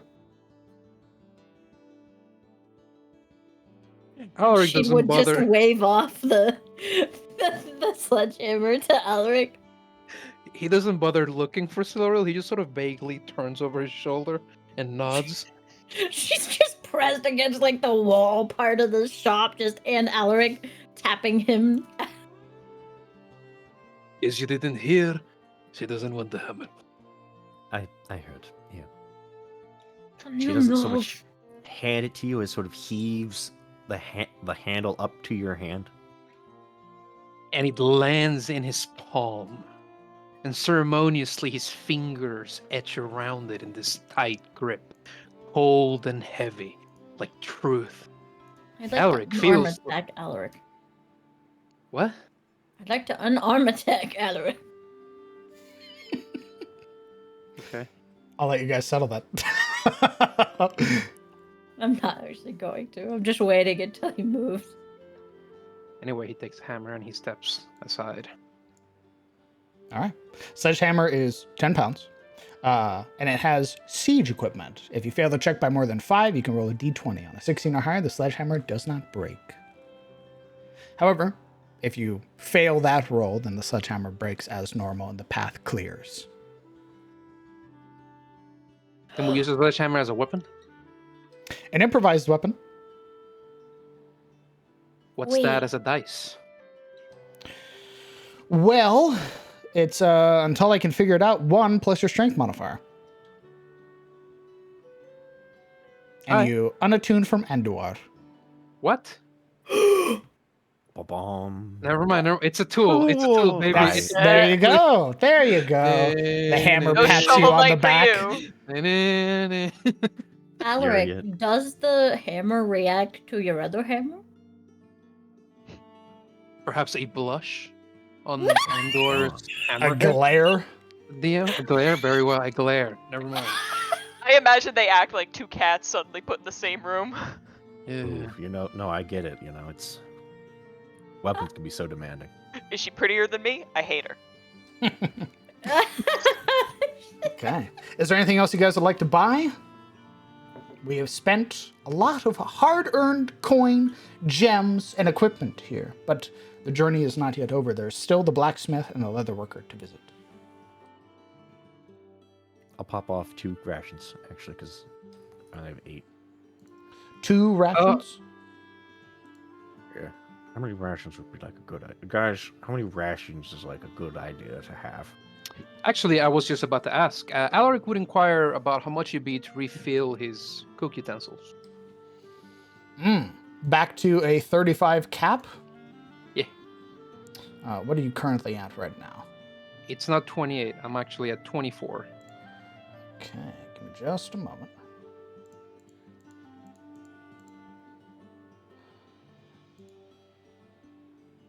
Sorry, 23. I'm at 23, not 24. Okay. To fill it back up, it would cost you about 22 silver pieces to get it fully loaded back up. All right. Wait, is that 23 or Alaric. 24? 23. 23. Okay. Sorry, it'd be 24 silver pieces to get it loaded back up. All right. So Alaric would sort of heft the utensil crate up on the counter and motion at it while looking to Juria. It is where I keep most of the food. There's some space to refill it.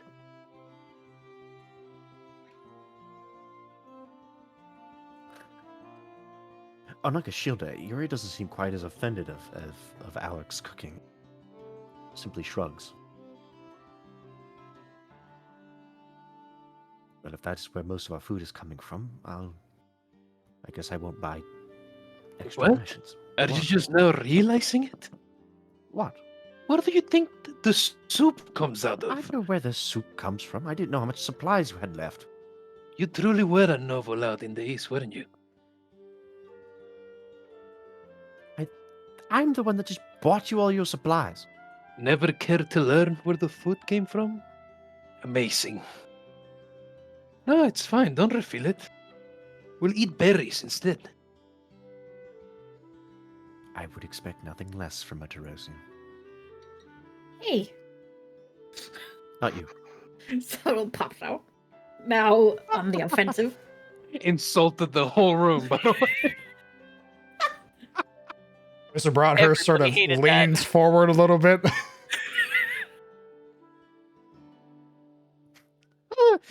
You can see the sort of like embarrassment on her face, this flush, but rather than sort of in classic Yuria fashion, rather than like admitting defeat, you can see she just merely stands her ground, digging the hole deeper as she crosses her arms over her shoulder. Ulrich wags a finger at her face. We need to work on that intolerance you got. And then he'll turn to the shopkeeper and sort of set his hands down on the crate of utensils. We're going to have this refilled, if that's okay. Easy enough to do. Be about 22 silver pieces. Sorry, 24 silver pieces. He looks to Jure. Oh, you want the Caressian to pay for it? Oh, okay, I see. Well, it is the first step to redemption. First step to... Stop. Silver will pull for 24 silver. Okay. Go ahead and mark off 24 silver from your total. And Alaric, you can load that back up to 35 uses. Nice. Having noticed Thilril putting the coin forth, of course Alaric's gonna quip at Juria. You know, if none of this adventuring works out, You can always find jobs as a moneylender, you know?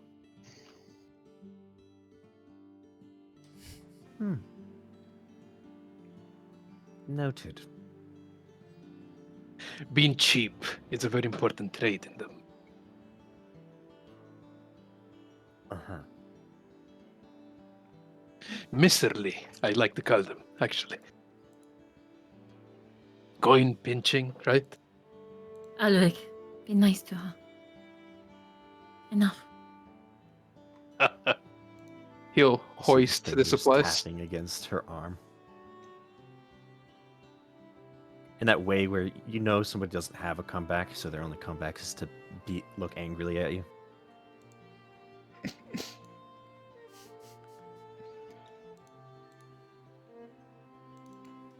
So where to next? Who am I giving this receipt to, by the way? Proof of purchase and all that.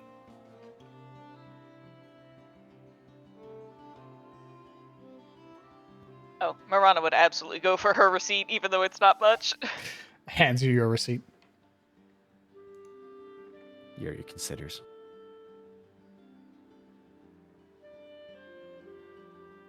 I'll take the receipt for the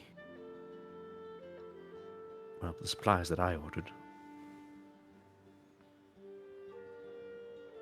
It'd take him a No. moment, and then would eventually hand you over your receipt. She would take it.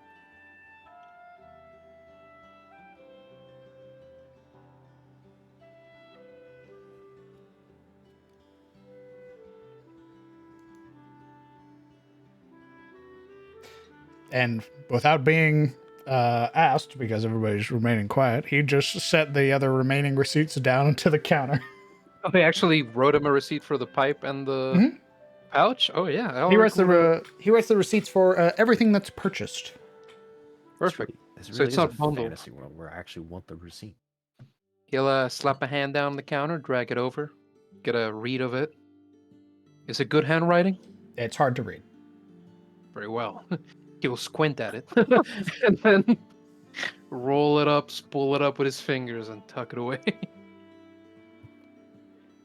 Ishilda will take her receipt, and then for her book of grudges, she'll turn it upside down and open it the opposite direction.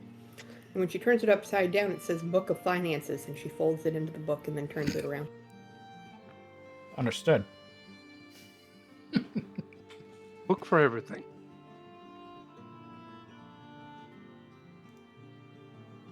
Okay, party. Having concluded your purchases here at Mr. Broadhurst's general store and leaving now with packs laden with supplies, where are you heading next?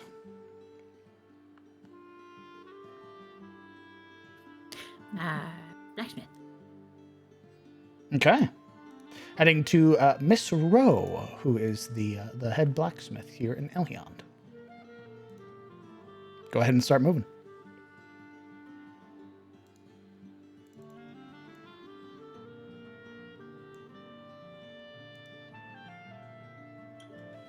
Oh, frick. Don't look at me, I don't know where the blacksmith is. Anybody know?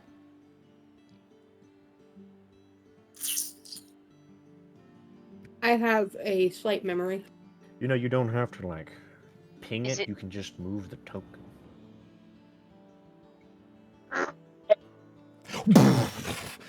Oh my god. Just pile drive through all the homes. Okay. Arriving, you would be met once again for some of you that have been through here before, and maybe some newcomers, or maybe those who have forgotten.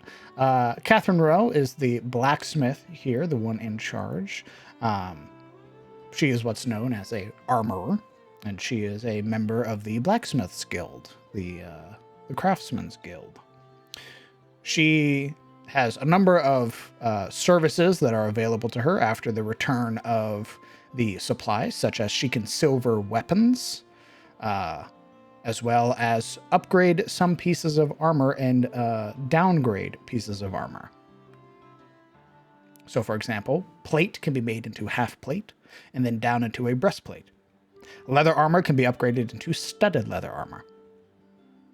Ooh, for how much? 75. Blech.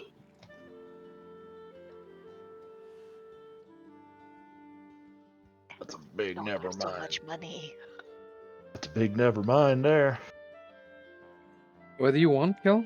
Oh wait, if it's 75 to upgrade to studded leather, what about just a new set of armor altogether that's studded leather? Buying a new set of studded leather is 90 gold. Interesting. Regardless, once Kellen puts forth that he wants to upgrade his armor, Well, Alaric would dangle the artisan plate at him. I'm not sure about it yet. We'll see. Give me a minute to think.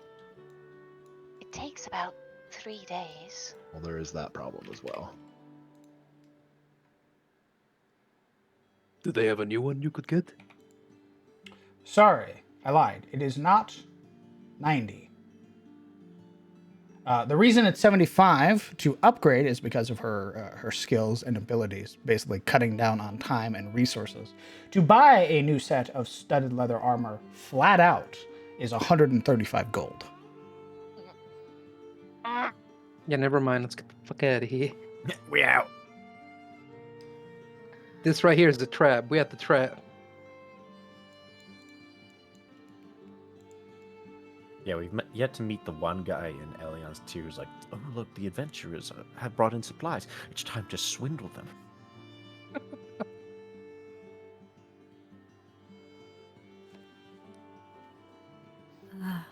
Sora would step up. Good day to you. I have a set of Ashfeld chainmail I would like to see if you would be interested in. Sure, I'll go ahead and I'll take a look at it. Let's see what you got. She will pull out the chainmail, and while she's in her bag, she'll also say, I also have a set of gauntlets that are very, brutish, as you would say. I could explain them.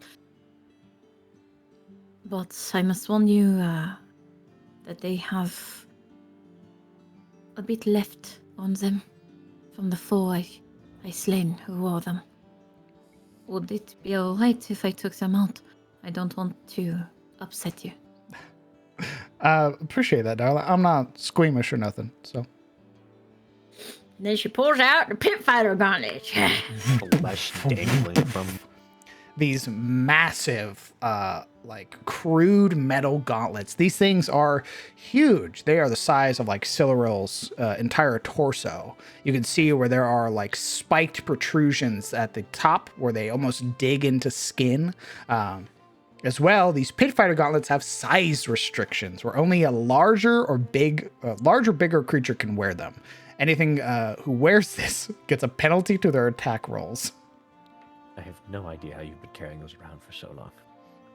She flexes. Or rips the breastplate. She JoJo poses. Oh my god. Oh, well, I mean, aside from what's on it, I could probably break it down for scrap. I'm sure I can get something out of it. That would be good. Okay. How much are you wanting for them? I am unsure. What good would you use them for? What worth would it be? Mostly training apprentices. Teach them how to make ingots. I mean, it's a lot, but there's also going to be a lot of slag that I'll have to treat out of that. I'll buy it probably for 12 gold. All right. All right. Deal. Go ahead and add 12 gold to your total and delete the pit fighter gauntlets.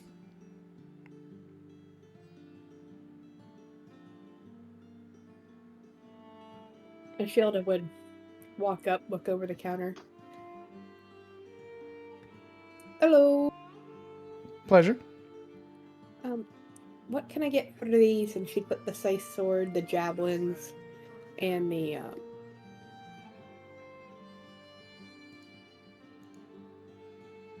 I forgot, so I need to pull it back up. One whole I forgot. Damn. Ruiner's War Axe. These are, well, some of them are a little crude.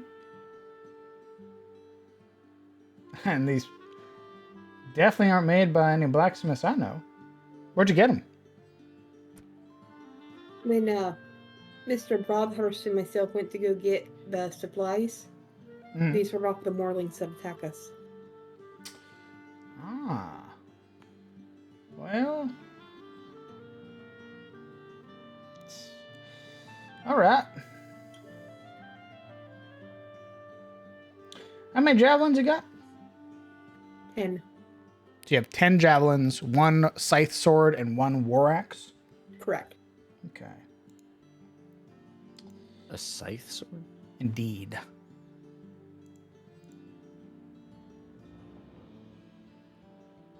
Weird.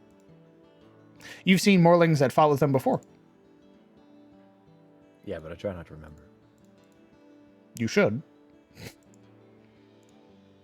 A scythe sword is a melee or a martial melee weapon. It has a reach of 10 feet. One target does 2d4 damage or slashing damage, plus your strength modifier. And with that strength modifier, you lost me. Wait, is it two-handed? Yes. You lost me. You lost me. You lost me. Shit. Well, a lot of these are very worn, but the material's still good. I'll tell you what. I'll buy the scythe sword. Yeah, I'll buy the scythe sword, and actually I'll buy the whole kit because I can just have my apprentices break it down for some ingots. For the whole thing, I'll give you 15 gold for the whole thing. All right. All right. Deal.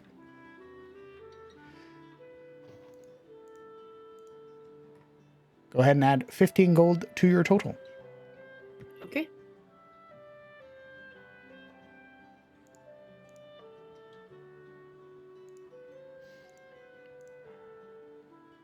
Can I see that chainmail? Of course. My goodness, your dogs. Oh, they just bark. They don't bite. No, It's initiative. Estelril is, she's holding it like kind of pressed to her chest as she looks down at it. She would lean it forward, setting it gently onto the counter. There's a moment where Catherine's just sort of watching you, studying your expression as you place the chainmail down. And she would, very gingerly, sort of lift it up by its shoulders and turn to inspect it. And it is clean, as your Presty has ensured that there's very little muck or grime on it, but you can see the visible wear and tear of this set of armor. This thing has been through the ringer more times than you can count. You can see where there are links that are just barely holding themselves together. As well, there are entire portions that are just open. They've been broken by things just biting down on you or piercing through it. She sort of works her jaw for a moment and sort of runs her hands over the visible breaks and everything that are here. I can see you've had it for a while. Indeed. It's clean. A lot of these breaks are Pretty damaging spots, though. Also, indeed. Are you wanting me to fix it? How much would that cost? For me to fix this whole thing?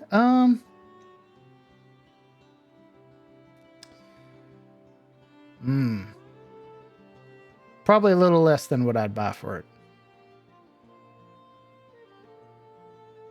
Which should be? Well, take into account all that you've done, and I could see this as a project of sorts to get it fully repaired. I'd be willing to give you about 38 gold for it. And to repair it? Repair it. I'd cost you about 25. Take me a couple days.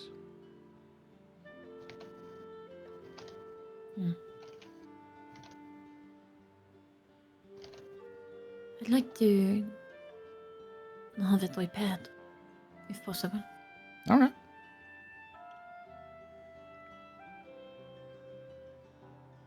Sorrel would pull out the gold for it. Okay. Go ahead and mark off 25 gold pieces.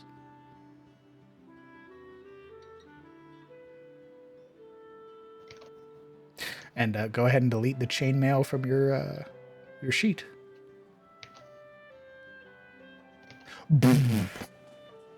Your encumbrance bar just swinging. Yeah, That I must know. be nice. Yeah, and she would, looking over it, she would see the blacksmith.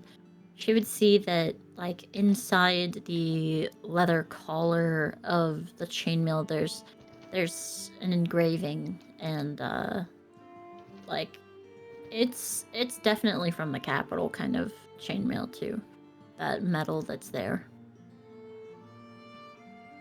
If there is a look of recognition or sort of understanding of what it is, Catherine doesn't sort of reveal that expression. You can see that a lot of her focus is more on the sort of mechanical aspects. She is, you can see her already sort of pulling it aside and beginning to measure just how big a lot of these like tears and breaks in the links are, and just how long this will really take to get it sort of fixed.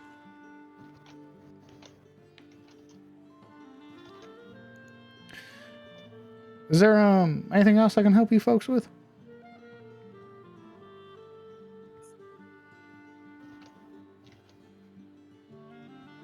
I think that is all. Though I will say, be careful with that chainmail. It has a story here now. History in Elion. Uh-huh. She raises a brow. Has partaken in the defense of Elion, the defeating of that demon basilisk. And the manticore. You can see this small smirk play at the edge of Miss Rose's face, who gives a nod. I'll be certain to take good care of it. Don't gotta worry none. Silverl, who is visibly blushing, will kind of just nod and step away from the counter.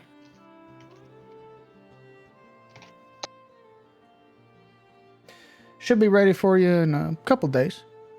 I'll go ahead and I'll have one of the apprentices send word for you if you're at the singing tier.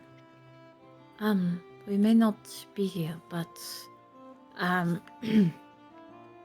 Gerald will more than likely accept it there. I'm sure you will. Anyone else? She like looks at the party.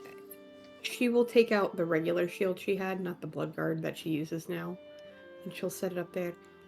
If you could do me a favor, if any of the fellas from the militia come in looking to be armed or needing something, I can you donate this to them?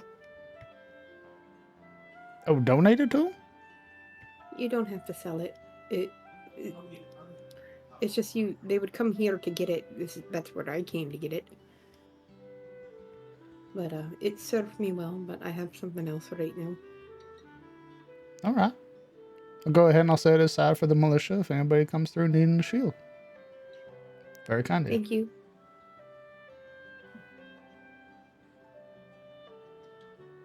Take it and put it aside. Go ahead and delete the shield off of your character sheet. Get it you out of sell my the shield? inventory. You just sell the shield? Because I want to keep up good graces. Not her magical shield. I can still use the shield. Do you say anything as she's putting it up there? Like, hey, I need that? If you don't say anything, I won't know. I didn't realize you had an extra shield this whole time. When you put the shield up there, Yuria kind of does a double take. Wait. How long have you had that? Since I got this one. Which has been about a month. Yuria pinches the bridge of her nose. And now you've seen me, right? You've seen me use the mirror shield. I have seen you use the mirror shield, but I thought that was due to the circumstances of, the lizards. Do you use the shield regularly? Are you saying I looked incompetent with the mirror shield? She actually stops herself and she tries to think of a nicer way to word this. The way you're bracing the shield behind of it as the thing was thrashing at you, I wasn't sure if you were using it to avoid the gaze or using it to protect yourself. If you use a shield, you can gladly have mine. She looks to Catherine. Sorry for the inconvenience, but do you mind terribly if I take that off your hands? 10 gold. Nah, I'm just messing with you. Here you go. Eldritch Blast. Counterspell. What? Holy fuck. Rune's ambush combat music begins to play. Fine, like, The apprentice is coming out of the fucking she ceiling. shrugs off her rafters and shirt. shit. She's ripped. Oh, Yup. shit. She's actually a forge fuck. cleric. She was You the BBEG, She guys. was We found straight her. out of the town, and you sprung her at like Uh, 4 levels behind.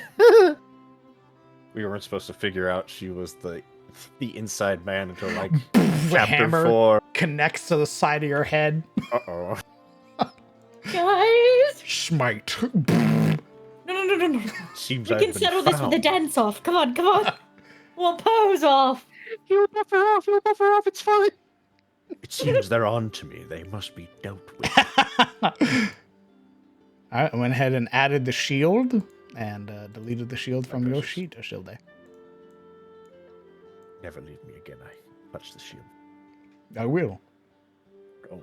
I'm mundane now. Well, technically, the mirror shield was mundane. Don't tell Reynold I said that.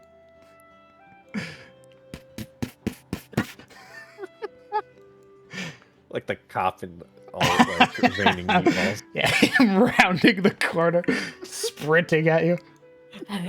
There's the Markiplier like punch gif where he like flies across the room. His one arm. Okay. Shield given out to the companion that can wear it. Are we buying anything else?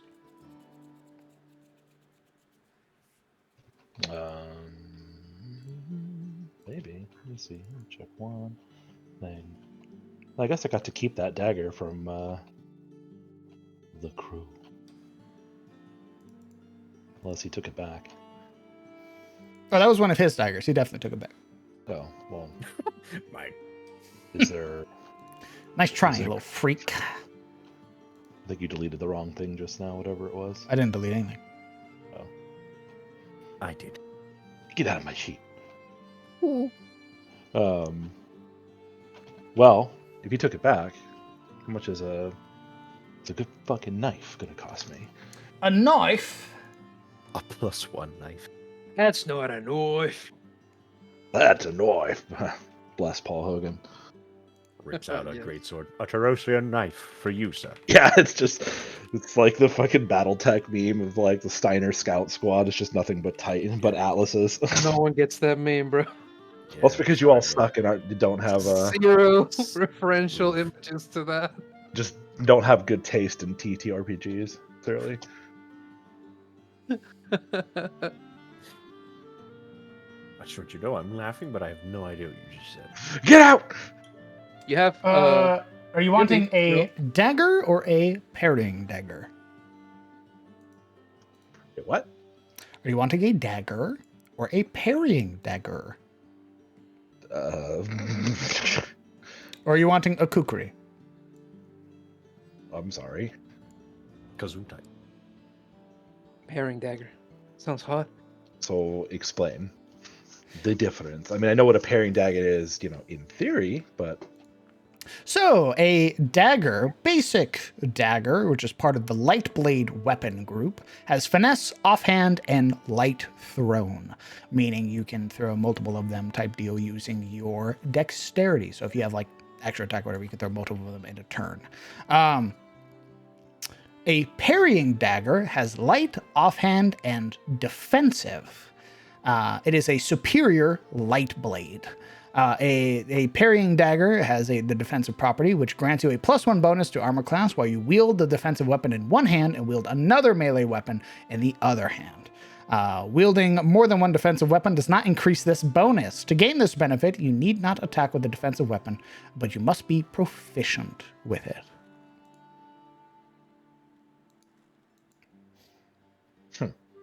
A kukri is a superior light blade. It has brutal 1 and offhand.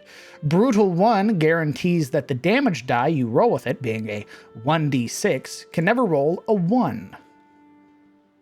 You will always roll a 2 or higher. so if you roll a 1, it just gets rounded up to 2. No, you roll again. Oh. The parrying dagger is just 1 AC, right? Correct. Okay. But you would need to have it out in one hand. And have with a another melee light- weapon in the other hand. A light melee weapon, I'm assuming. Nope, just a melee weapon that you are proficient with. Oh. But- So an Elvish Lang and a parrying dagger. Or Nice. the Great Hunger Blade and the parrying dagger. Huh. Any offhand attack with the dagger? Yes. It has offhand. Offhand weapon is light enough that you can hold it and attack effectively with it while holding another weapon in your main hand. That isn't light. It also has light. No, the main weapon doesn't have light, and you Yeah, can still we've attack gone- with it. We've done this before. So normally, for 2-weapon fighting, you have to have both weapons to be light in order to attack. I know, that's why I'm rectifying. No, I'm telling DM. Oh, Unless you have the feat, the 2-weapon fighting feat. Are you saying this is an exception to the rule? No, it doesn't say it's an exception. An offhand weapon is light enough that you can hold it and attack effectively with it while holding a weapon in your other hand. Meaning, basically, you don't have to, like, trade it to your main hand. You can, if you have the ability to do it, you can attack with the dagger. Gotcha. It's so just- you need a feat. Huh. Unless you have a feat. Which, Yeah, he needed to attack with it. Champ. well, I mean, I could just have it out and attack with my main hand twice, in theory. Yeah, but you'll be giving up on the versatile damage, right? Yeah, that's sort of the downside. Yeah. Well, versatile, well, remember, versatile isn't an increase to the dice. It's a, It's damage. yeah. +1 in your rules, right? Yes. it does give you a +1 AC, so it'd be good if you don't have proficiency in a shield, for instance. I do have proficiency in shields, I just don't have the shield. It's fine. Well, okay, so here's the more clarifying question. Which one of these daggery options is more of a kind of like your sort of typical hunting knife, The dagger. just the straight up dagger? Yeah. The others are superior versions. They're superior equipment. And what's the prices on them? Well, the dagger is 2 gold. A parrying dagger is 15 gold. Okay, And a kukri is 25 gold. okay. I just want the dagger, to be honest with you. Okay. So I will Go ahead and mark off 2 gold. I will not remove the dagger that's in my inventory. I'll just mark off 2 gold. There you go. Okay. Yeah.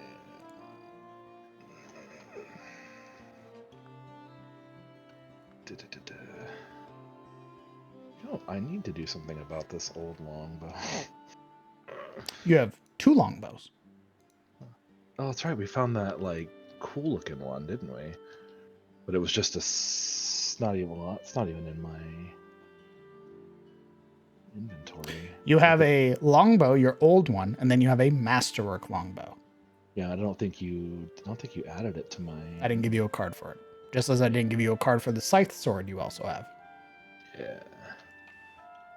Oh, I didn't know I took the sword. I just thought I took the bow. You said you took the sword.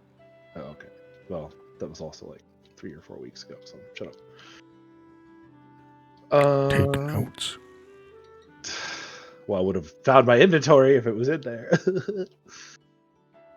But yeah, so seeing as I have that stuff, booga, ooga booga. Silverell, does Shane have an interest in archery? I do not know. As far as we've been working together, it has been his javelin he's really excelled with. I seem to have an abundance of extra ranged weaponry, and I don't really need to have 3 bows. But before I... Shane has been with you guys. Oh, I thought he was He's hanging outside out. currently. Oh, okay, so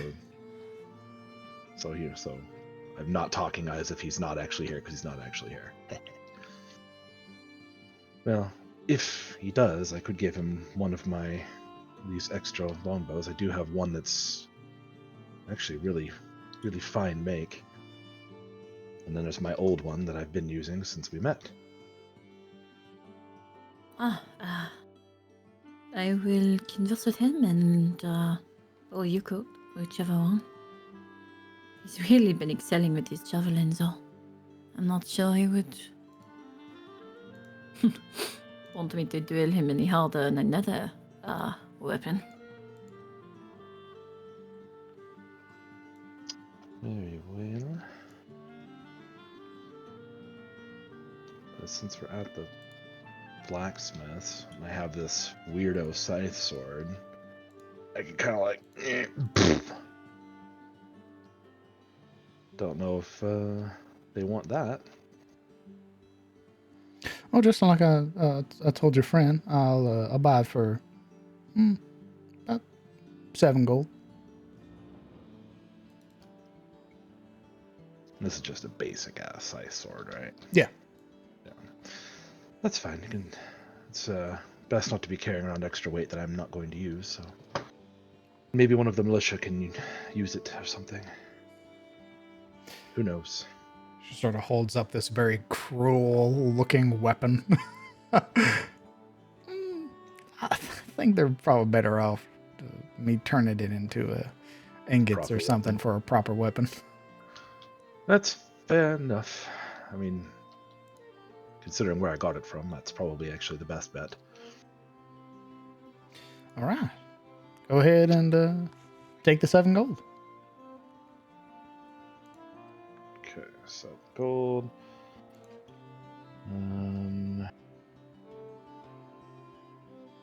It's in your journal that you'll delete it from. That explains things. Scythe sword. I have to edit this bit. All right, and then and what was the deal with the masterwork longbow? Like, what was its special thing? It's a non-magical weapon, but it is of exceptional quality. It is considered a +1 bow. Just +1 non-magical. Yes. Interesting. So a great weapon to have at generally early levels when you don't have magical equipment yet. I don't have a recurve link weapon, in other words.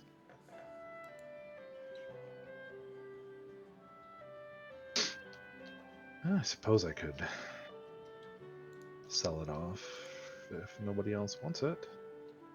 Well, before I sell off that one, Shane's into the javelin thing, and that's like the only person I can think of who would want a bow. Alaric, Bush.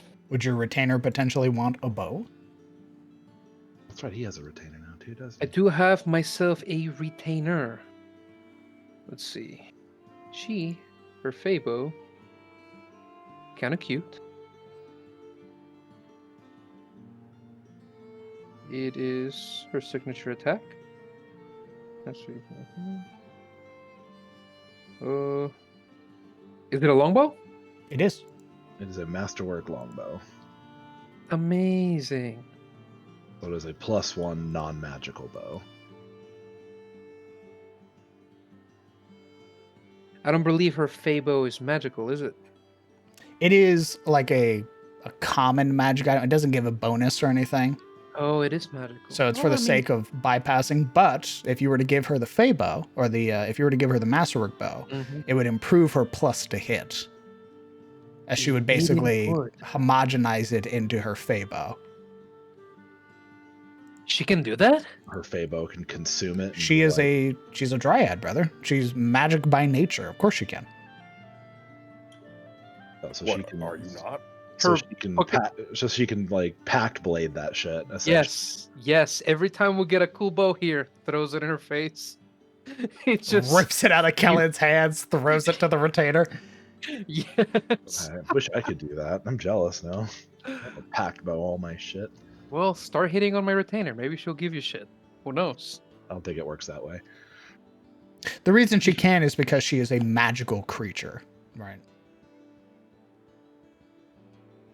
So, knowing this now, Wallfather bless. How much is the bow? Well, I mean, it's free because I have it. I'll ask again.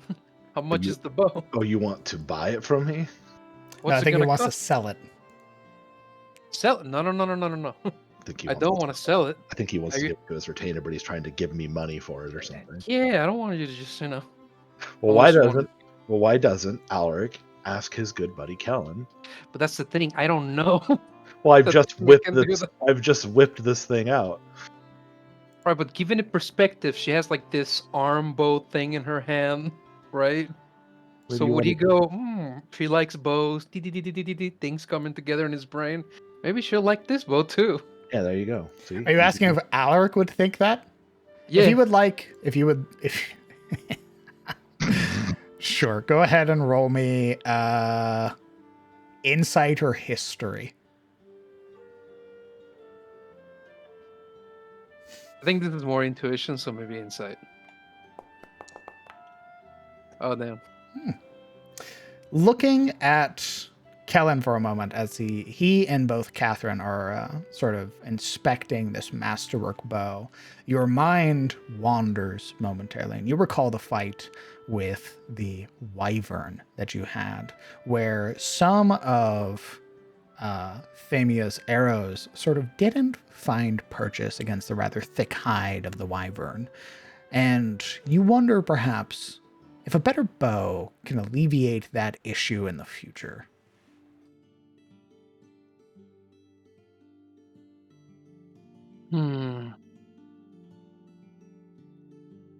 Alaric sort of studies the bow thoughtfully as these abstract thoughts cross his mind. Does the bow look cool in some form or fashion to set it apart from other longbows? Absolutely. It came from Morling Archer. Yeah, but he had an actual. Was he just an archer? He was I thought he was like a lurker or some shit. Morling Heartseeker. Yeah, Heartseeker. So he definitely should have some, some primal energy to it, and I think that's the thing that would first catch his attention. How does it look? Is it like just carved and decorated and made cool looking? The biggest things to note on this particular bow is where your hand goes, the sort of handle there where you rest and sort of rest your arrows. You would see along the edges that sort of taper off into the longer limbs here, you would see runic sort of carvings, then very precise patterns that sort of run up the length of these limbs here. And you would see that it almost has like smaller or sort of bends out at the ends where you would hook the drawstring, with these sort of finer points that have almost like bladed edges to them.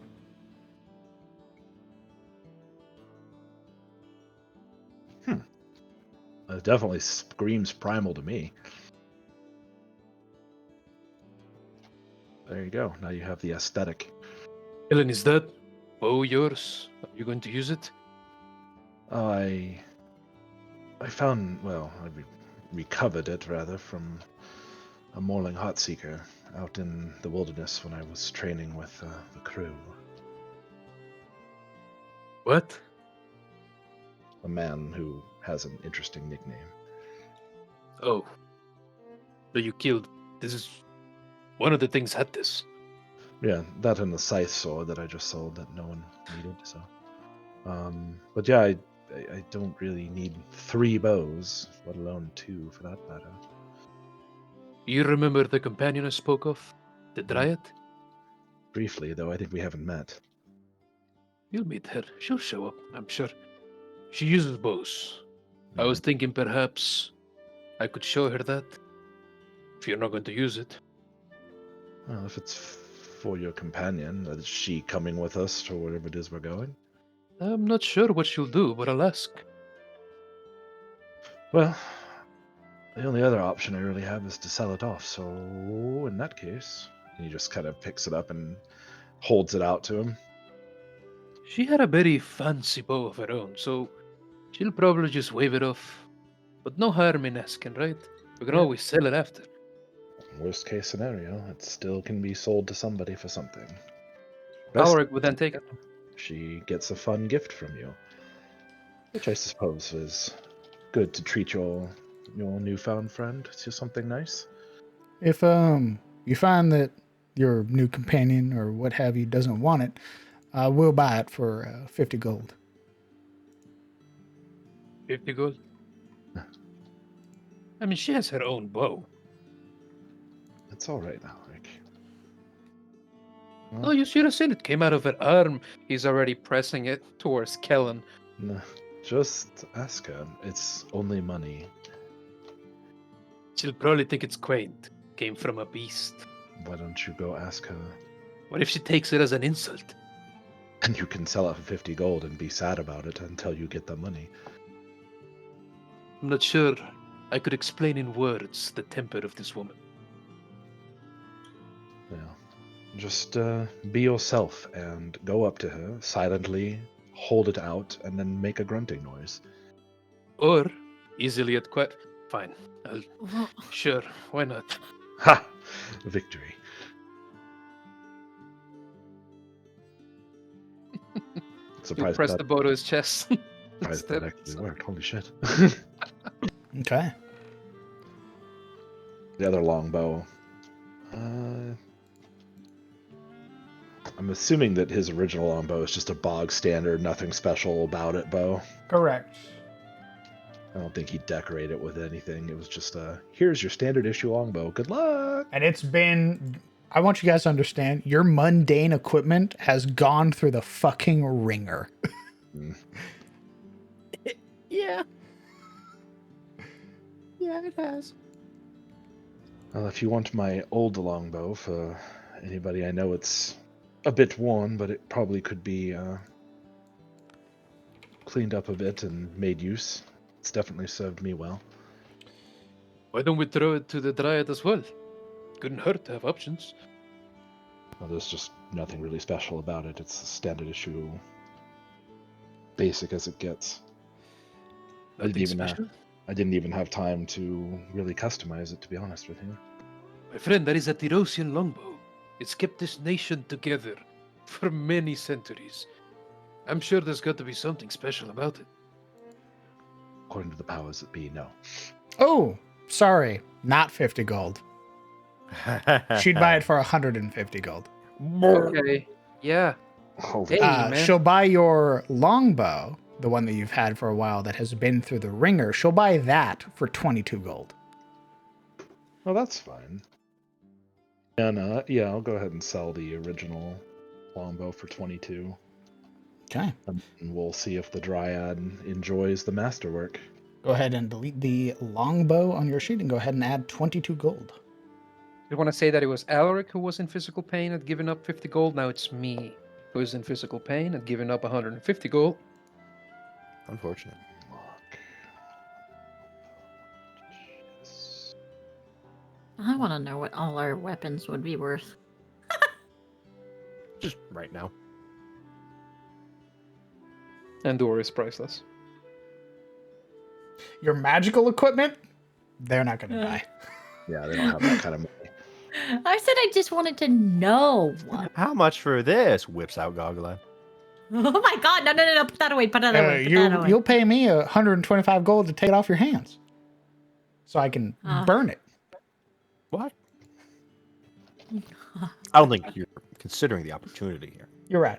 150 gold. That you pay me. This is going well. Okay. Anything else, partner? Any other equipment you'd like to get rid of? Anything weighing you down?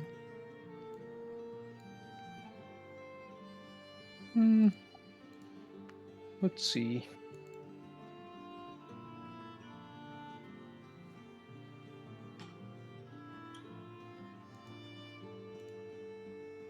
No, not for me. I got everything I need.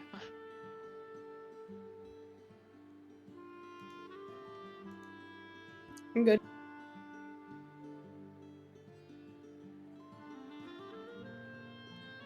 Okay. I'd like to sell this urn. Okay. Okay. Oh no! We gotta get her out of here. With that portion of shopping concluded, why don't we go ahead? Let's take a. Let's go ahead. Let's take a 20-minute break. Okay. Sir. Okay. Let's go ahead. Let's meet back up in 20 minutes. I'm back. I need water. And maybe some rogue energy. Mm. You just mix your rogue energy into your water. I am absolutely drinking some of that rogue energy because I am tired.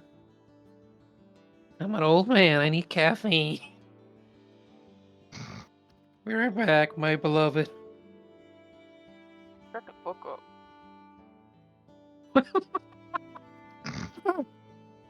I heard that's like in the distance because I had taken off my headset.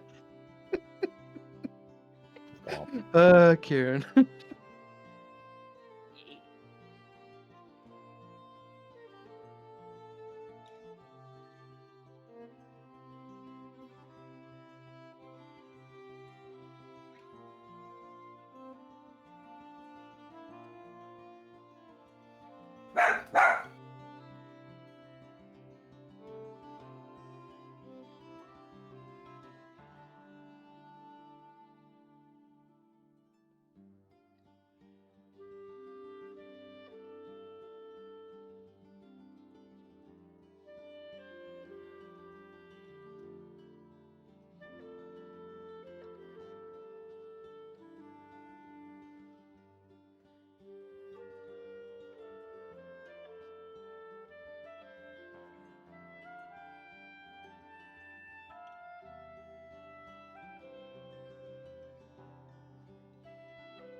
I'm back.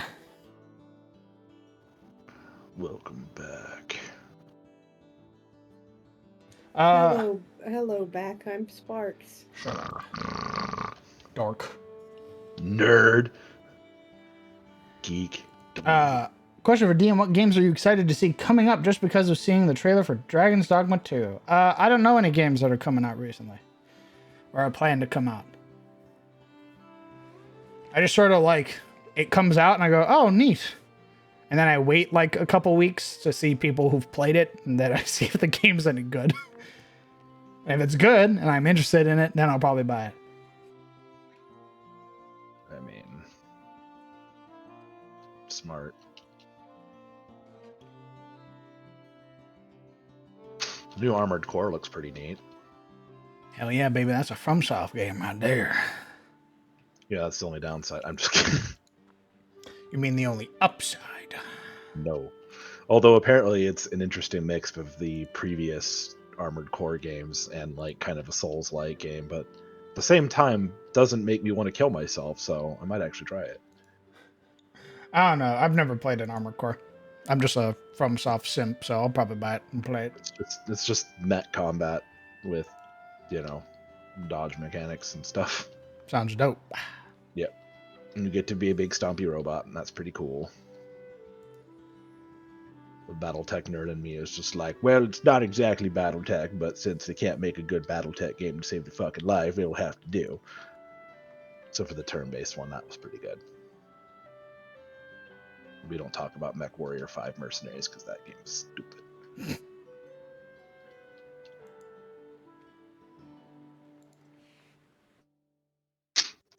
What else? I mean, Final Fantasy 16 really seemed cool until they said it was a PS5 exclusive for like 6 months to a year, so I was made sad by that. But eventually it'll come out on PC and I'll play it, I guess. I've literally only ever played 14, so. The 7 remake wasn't terrible. Never even played 7. I mean, the original 7 is like old as fuck at this point. But like the 7 remake was decent. The combat is fun. If it's a little based, like it's fun because it seems like action-y, but it's also kind of basic in the sense that there's like you don't do a lot other than move around and swing, cast some spells and stuff. But like it looks really good and it feels good when you do it, so you don't really notice the fact that it's kind of basic. And, you know, there's actual dialogue, which is kind of cool. Graphics are neat, and the modding scene is pretty decent once you get past all the weird shit. There were some other ones that looked good. I don't remember what all they were, though.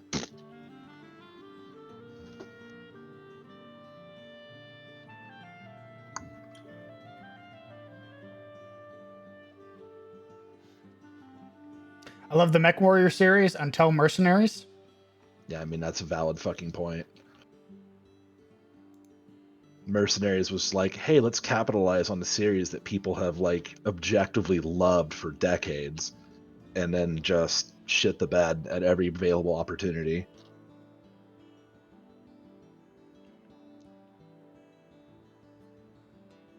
It's very unfortunate. Because it could have been great, but no. See, my thing is that when when whoever decides that the license owner of the Battletech franchise gives their balls a tug and wants to get a serious game going where you can get like that RPG-ish element where you can roll up like a mech warrior, but then you have your ground combat stuff, then you can hop into a mech and do mech combat stuff, and it's all based off of like your RPG-based skills kind of deal. And like I know this can be done because Titanfall exists. Ooh, has this stream turned into a Make Warrior stream? Is that what it is? If fucking only, dude. If only. All right. Shit. Battletech is like legit one of my favorite tabletop settings. Hot take, and I like it more than Warhammer 40k. Not really a hot take. There's a lot of people who hate the Warhammer setting. A lot. True. Or disappointed, based with the new lore changes. Well, I mean, I guess when you talk about like the Primaris stuff and then like all the other weird shit that they started doing, it was, The shit that's unfolding as late, yes. it's all like, oh, okay, that's an interesting flex, JW, but And the market plugs with the new merch and all that, that too. People be yeah. hating on that too. oh well, you just don't spend money on miniatures, But funny story about that whole thing, like It's a fun hobby. yeah, the Warhammer 40K and the fantasy Warhammer Fantasy tabletop games costing you just like your entire net worth in order to get armies done, and then you have to paint like thousands of models and stuff. BattleTech, you can play with like 4 minis and just some D6s. It's pretty cool. Damn. Yep. What about like a 3D printer? Yeah, so the Games Workshop apparently sends out the Gestapo and has you murdered for doing that. Ooh, beat the system, we gotta beat you. Yeah, it just shows up with a tire iron and a blowtorch, and they're like, "We heard you were not paying us. This wasn't necessary. Why are you making me an asshole? Yeah. Why are you making me do this? It's your fault. You're making me out this way. This is you, like, just gaslighting you while they're murdering you." Welding through the side of the printer. Why you make me do this? Yeah. Super. I use Heyman's Harvesting Handbook, the 3-book series from the DM's Guild. It's pretty good. That's where the vine tunic comes from that Alaric has. It's basically a magic item from that book series for harvesting the shambling mounds and stuff like that. What's annoying is that the book, it gives you a lot, but it also doesn't. There's like a lot of flavor, and then it skimps out on some substance sometimes, which is really fucking annoying. So I'll probably just end up homogenizing this book into my own crafting rules eventually, and just save myself the effort. I'll steal it. No one will ever know. I have so many systems I have to make. Yeah, you do. Yes, Climber's Clit. Wow, Freudian slip. Buddy. The kit, smile, does in fact not let you fall to your death, which I did not change because I thought it was super cool. The fact that you could have that on you and climb and not fall to your death is pretty dope. Does it give you a bonus to finding it? No. I was gonna say I think we saw a moment of that in fucking DOA, but given the context, it would have been taken way out of turn. Mm-hmm. Sometimes my brain works faster than my mouth does. Yeah, I know that feeling. And I just jumble at words, baby. That longbow. I was gonna say a thing, man. Epic moment. What was the end product of the longbow? Like, did you keep the mastercrafted longbow, or did you sell the mastercrafted? I gave it to Alaric so he can give it to his little dryad girlfriend. You call her little. She's not little. Did give Is she not the little? bow away. No. Incredibly diminishing. Of She's actually taller than the rest of the party. Oh, so she's like huge. her. And she's also incredibly She's a fucking self-obsessed. treat. She's calm, confident, and in control of her feelings at all times. Incredibly fucking composed, by the way. So don't fucking call her little. What are you doing? So I usually Hey, used back off, bro. dryads being like kind of smallish. But No, you're thinking of nymphs. oh, maybe that's Nymphs what are small. Dryads are usually beasts. are this thing's just gonna tag along with us? It's his retainer. She's just gonna be there. Holy shit! What? Self-reliant, self-sufficient. Just we're having a chat. Looks over. Hey, the PCs are talking right now. Could you like turn around or something? You take Shane and stand over there. Eventually, I mean, you guys can, like, all of you will eventually get retainers. And you guys can have multiple retainers. What that would even look like? I want to eventually have so many retainers that I don't even have to fight. My entire combat is me just ordering retainers around like some freak. You're Bro, I like, can barely manage one. you're like a Pokemon master. Like I'm over playing there. XCOM. What do you mean you can't manage one? I said I can barely, okay? He has attack.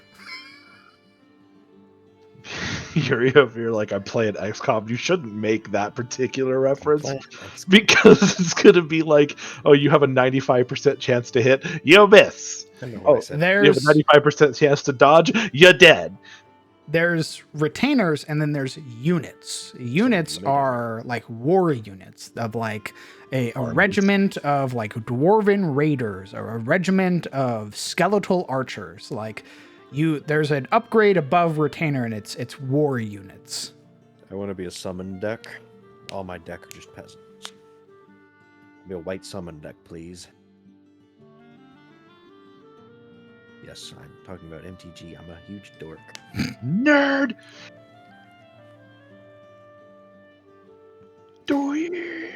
Is Shane going to visit his Harpy girlfriend before you guys leave Elion for good? Who knows? No, keep him away. To be fair, Yuria hails from Shademar, so the XCOM reference is probably pretty accurate. Some of you may die. Welcome to Astonia, gentlemen. I cannot guarantee your safety. Some of you may die, but that's a sacrifice I'm willing to make. Okay. That's You very good guys, to say. you have any other things you'd like to purchase here from the general, or not the general store, the blacksmith?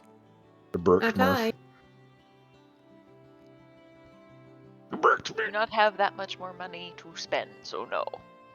Alaric hasn't spoken to his tunic because he's as yet unaware of whether or not it can talk if it's sentient.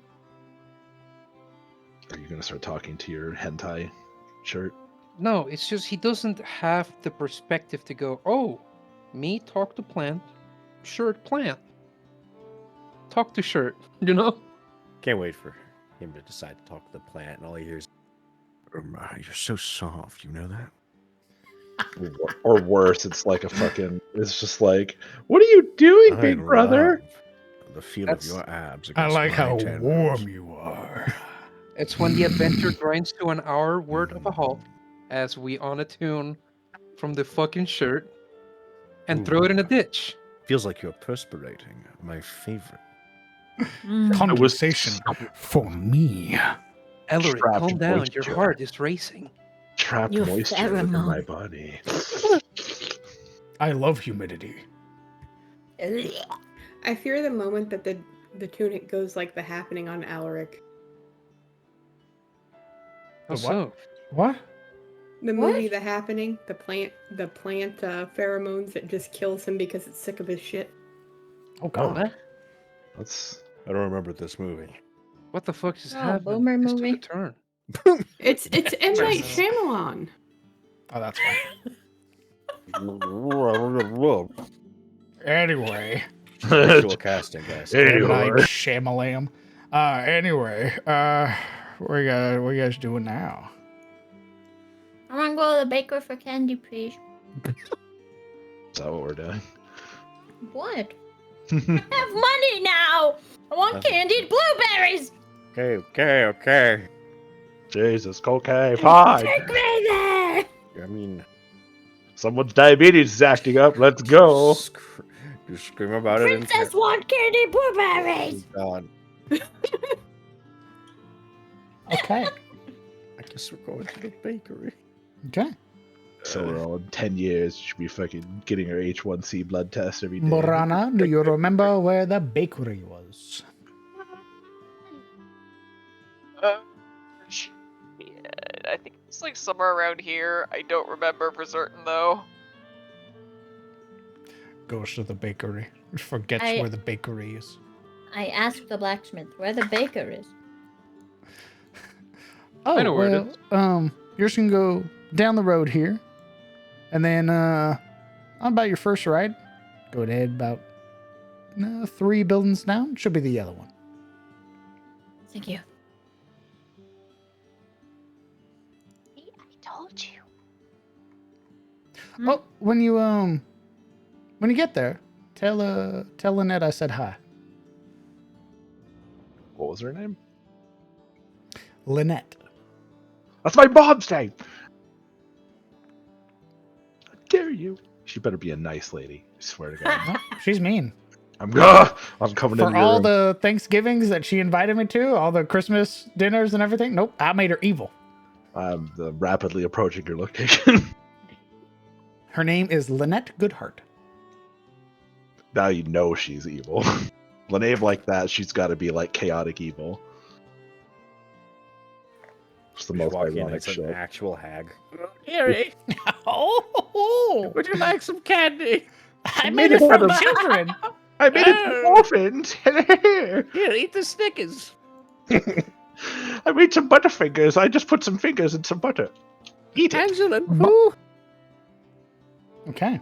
Arriving at the bakery, which is a place one of your companions has visited during their downtime, you all perhaps are now aware of this building, despite having been in Elion for months. Only now finding the bakery. You would meet Lynette Goodhart, a very kind and very welcoming older woman who would smile at you as you all enter through, and you can smell already all of the just the delicious freshly baked goods that are sold here. And it ranges. There are numerous things sold here, especially with the recent injection of supplies, as she is now able to sell things like donuts. I mean, we've been Okay, carb so loading from so you're Geld, telling me this place smells like donuts. Yes. Okay, so when a Shielda takes her first step in, I want you to think about a cat's eyes as they instantly dilate, almost completely black. What the fuck? She's getting high. She's happy. Yeah, cocaine. I didn't mean that kind of candy. No candy, brother. Okay. Stepping inside, you would see that there is the sort of stall in front of you, that display cabinet that has a number of the freshly made products here, donuts, things like maple bars and other various forms of donuts, as well as fresh bread and some other treats. What are you looking for? Silver would step through, probably waiting to let Yuria go first. And she would go through after Yuria and step it. Good day. We have just come from the blacksmith, and she wants us to let you know that. God, what did you say? Say hi to her? What's she say? Don't be like that. It was like a minute ago. And I have to look at fucking mac and cheese boxes after I've put them in the trash 3 times because I don't remember the instructions. She said, just tell her hi. Okay. Fucking Christ. She wanted us to tell you that she sends her regards. I personally am here to see your candied goods. She kind of steeples her fingers together. Is there anything in particular you're looking for? Isn't it kind of late for sweets? What do you mean? Well, Miss Goodhart sort of rounds her head to look at you. It's never late. Exactly. There's like this moment of like, of just like trying to interpret that, like, not unsure if that was like a threat. Yes. Kind of shakes her head. All right. What time is it outside anyway? It's only midday, right? No. With how much traveling you guys have done, it's close to closing time. It's about 7 p.m. Oh wow, fuck. Oh my god, I've been out here all day.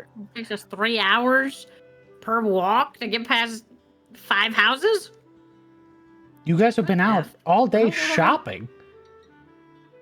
We did start at the cleric's place, Holy then moved shit. down to the carpenter's, then moved to Reynolds, then moved to the general store, then moved to the blacksmith, and then finally moved to the bakery. So, Oh man, That's we Yeah. should have gone here first. They're gonna be so old. it's all gone.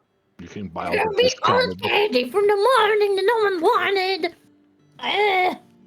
Sucks. It's all gonna be stale and stuff. I hate it here. Or you could ask her. Smile. Just leaves. It's all stale. Stupid and bad. I don't even want to hear it. I bet it's all crunchy and gross. Miss Goodhart just sort of brandishing a knife from behind the counter. What did you call my pastries? You motherfucker. Silver would tap at her lips a little bit. Well, guess I'll start. Do you have any candied berries at all? I do. Is there There's like a twitch particular? in her ears. Bing. Is there a particular type of berry you're looking for? Strawberries and blueberries, hopefully. Hmm. Very well. She would step away, and you would notice that there's no elaborate sort of backing to this store. There's no room that she has to go into. You would see that behind the counter, she would sort of turn her back to you, and there is this long sort of waist-high counter with a number of utensils and equipment that is sort of hanging here, as well as various other accessories that are necessary for this. Like you would see that there are large bags of like sugar and the like. But the biggest thing that would catch your eye is this very large sort of brass cauldron. And you would watch as she would scrounge up some materials, throwing them into the cauldron.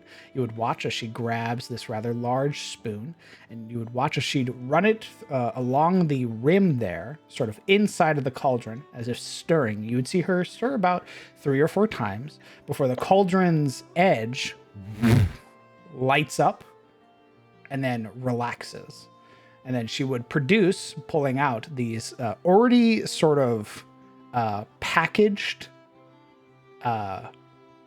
sugared or candied berries.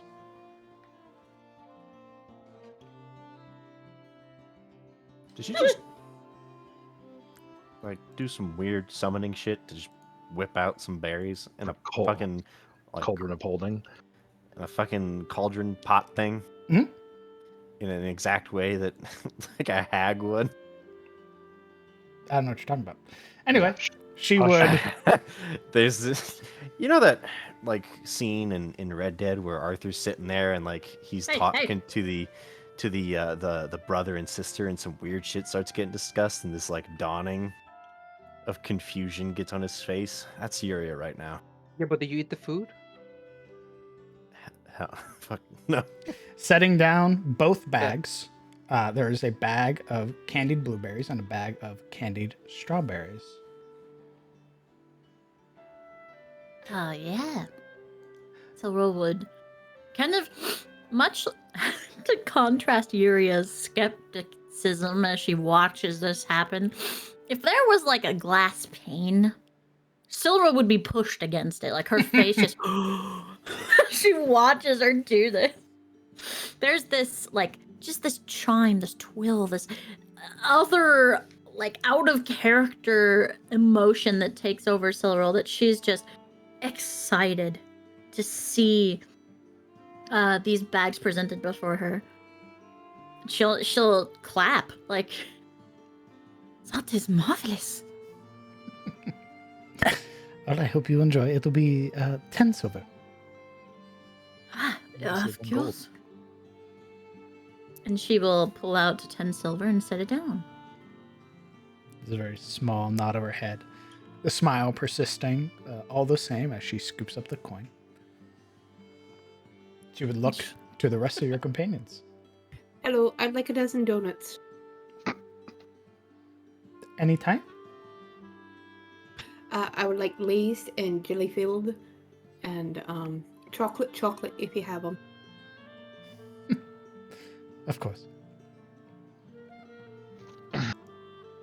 While she turns to make them, Silro pops one of the candied strawberries in her mouth. How's it taste? Sweetest thing you've ever eaten. Oh my god. She will turn to Yuria and put one in her mouth.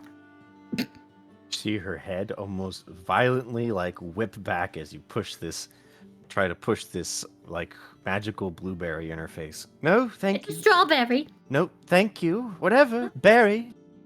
What? I'm not hungry. But I These are not appreciate- for hunger, Yuria. These are for happiness. You can see her squinting at the strawberry, then to the cauldron, then back to the strawberry. Oh, come on, your blade eats other blades. Eat Maybe the fucking strawberry. Maybe. She turns very stern. Stop. Oh. It smells delicious. Yeah, I'm sure it does. There's almost like a whimper. Just over there crying. Like, Her eyes get all wide as she looks at her.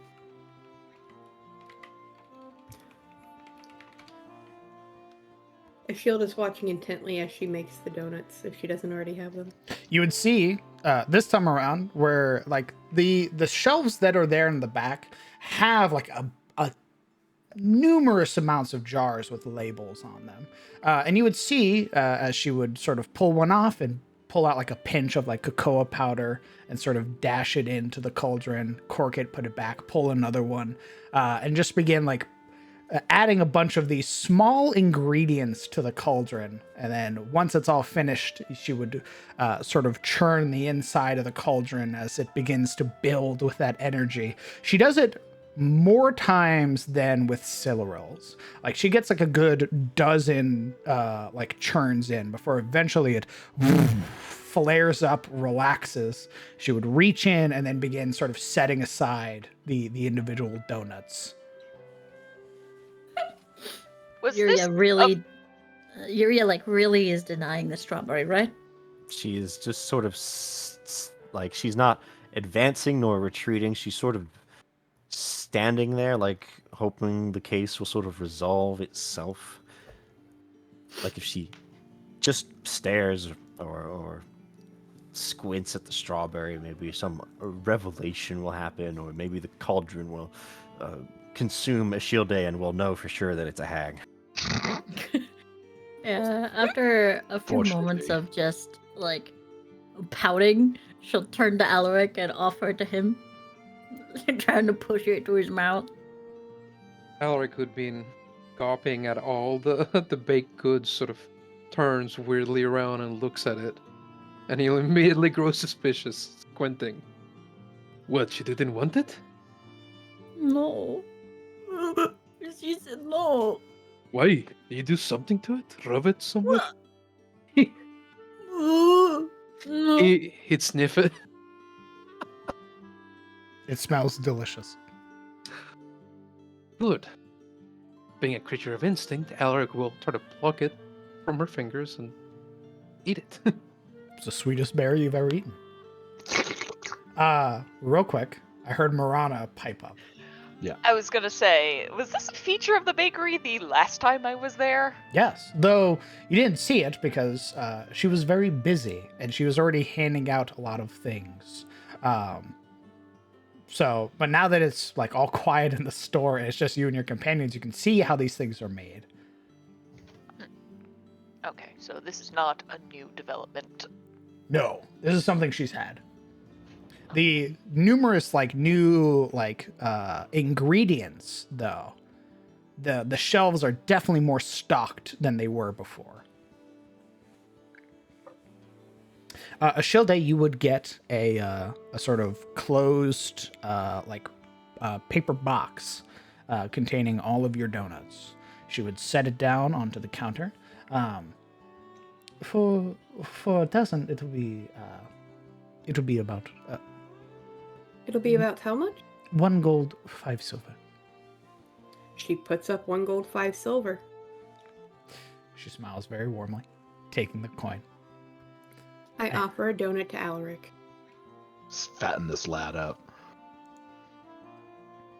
Are you getting anything, Morana?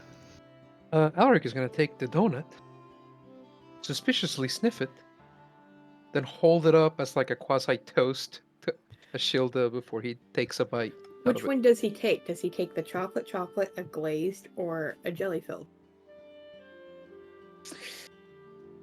Jelly filled. Jelly filled. Jelly filled. She will take out a jelly filled and she will toast and eat. It is a delicious jelly with the donut being very light and fluffy. And just like that, bridge is rebuilt through an explosion of jelly. Drips on your That's face. a hell of a way to put it. Best stop thus far, by the way, the bakery. Yeah. Everybody's stress goes away. Silverils goes up. Shanu. So you like it, Alaric? It's pretty good, thank you. This is my favorite food. Donuts? Yes. It's not food. They're like treats, right? You have them on occasion. Sweet breakfast foods are... and sausage. I really do like sausage. The breakfast sausage. My favorite. Breakfast. I've heard of sausage.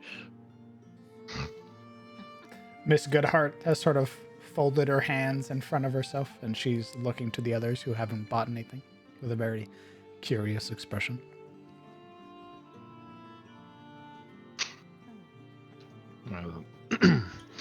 What about you, Morana? Are you picking up anything? I mean, picked up a lot of things last time. Huh. Sweet tooth, huh? No, I just don't really do a lot of sweets back home. It was interesting to try.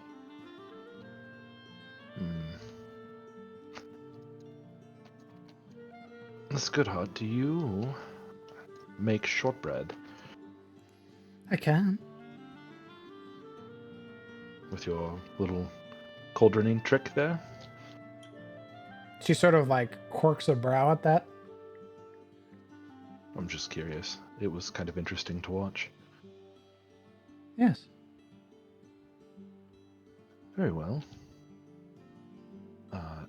If you'd be so kind, I would like to get some shortbread.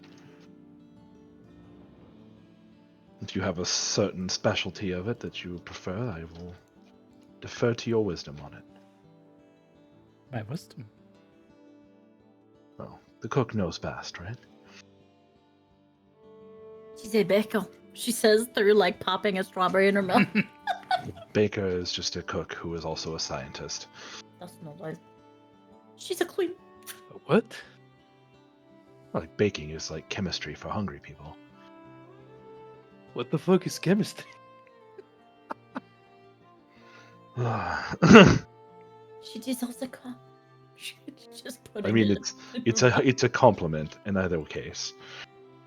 She turned around, grabbing from a number of ingredients and sort of churning the interior of the cauldron until eventually it produces a batch of very buttery shortbread.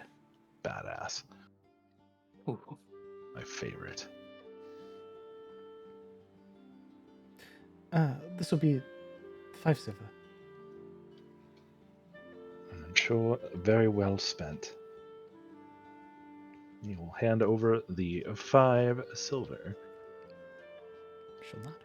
And then he'll break off a piece and offer one to Marana, and then another piece to anybody who would like shortbread because it is his favorite. I am prepared to roll athletics for that piece of bread, by the way. You'll get your own piece. For the two who are not getting anything, Didn't say that. oh, Marana hems and haws for a little bit, kind of thinking over the last couple of choices. And then, you know, when you're kind of between two things and you have that moment when you're in line and you have to make the split second decision? That's kind of what's happening there for a moment. Yes, I think I'll get 2 of the raspberry tarts that I had last time. Of course. I liked that they weren't too sweet. She smiles very warmly, turning around and going and preparing that. She would, over her shoulder, I'm told that you enjoyed the custard? Yes, it was delightful, thank you. Oh, I didn't make it. Oh, no, And she just kind of like clears her throat. The smile on her face gets a little wider as she sort of churns the interior of the cauldron. Then who made it? She asks. Turning back, she would have a small little box of those tarts prepared. Marana takes the tarts while just staring at Silurus. She's got this like grin like on her face. And One then of turns my back. best students. you're a very good teacher. And for the young lady here with the rather sour expression, I hope this can lighten your mood. And she would offer a cake pop.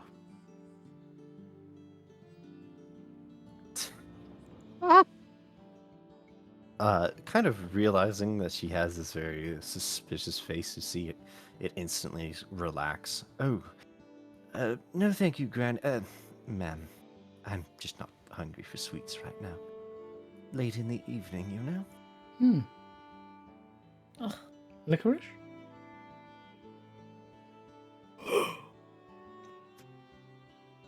The eyes narrow to thin slits.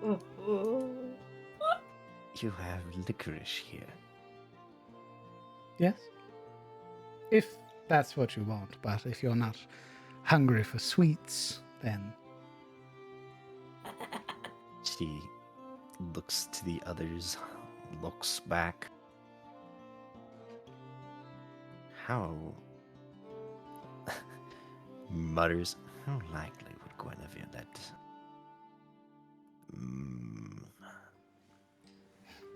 I suppose I could do with a licorice.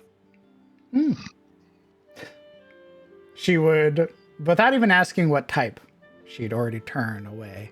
And as she is grabbing materials off of the shelf and beginning to pour them into her cauldron, she would sort of hum, I am a part of the women's circle.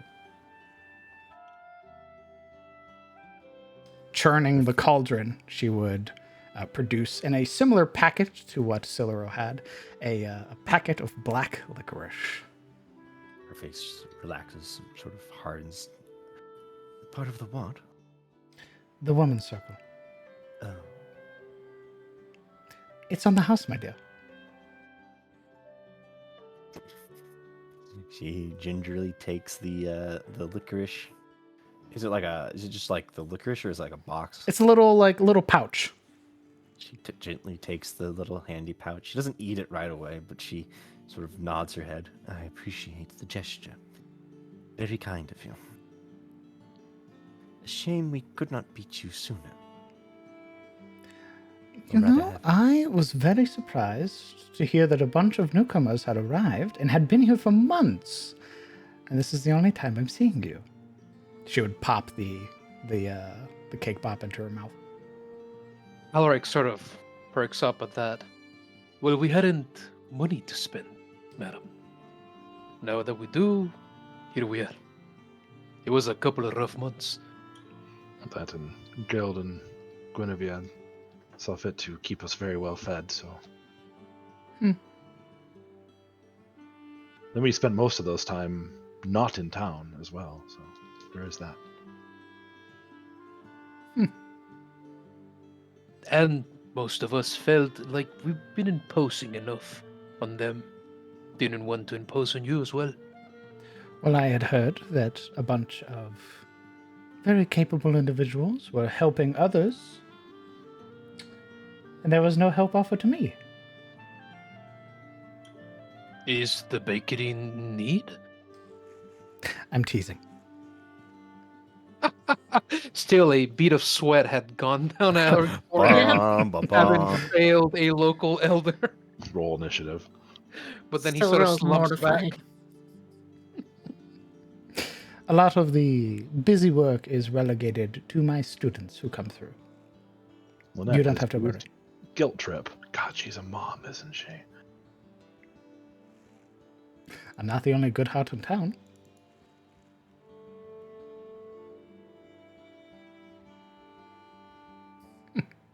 Well, I'll let you know that we do close here about in an hour, but we are open early in the morning. So, if you have any need for bread or any other sweets, for the sweet tooth you may have, she'd smile at Siluro. You may show up anytime. Well, we're here. Would you care to share a little secret? Share a secret? She'd Just almost one. become more reserved. Oh, your butt. He'd sort of lean over the counter a bit, steeple his hands together. We'll see. We've only just now begun getting to know the wisdom to truly treat her well. I was wondering. She'd That's turn. Yeah. Indeed, you know what I mean. You would note, as you look at her, she does have her hair braided. Absolutely. She would go back to her cauldron and she would remove the spoon that's in there. She would sort of dust off the top. That, I'm afraid, I can't do. You can't, or can I maybe offer you some help with something? Perhaps heavy boxes.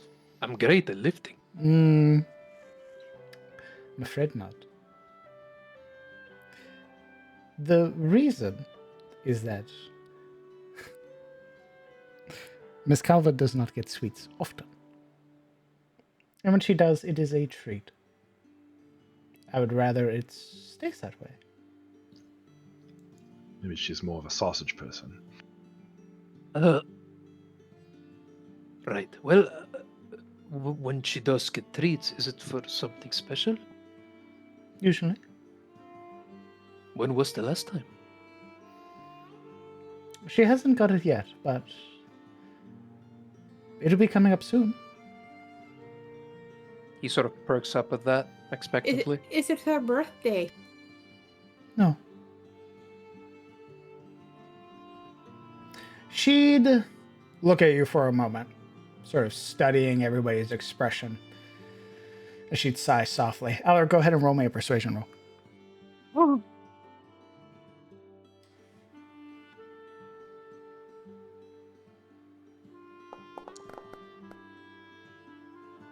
25. She'd sort of look back at her cauldron and then look back at the party. For an anniversary.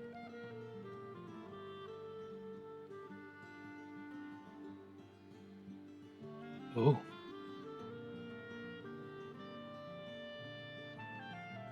It was her husband's favorite. Of course, no. Ooh, Say no more, madam, I understand. pass. I'm sorry. Yeah.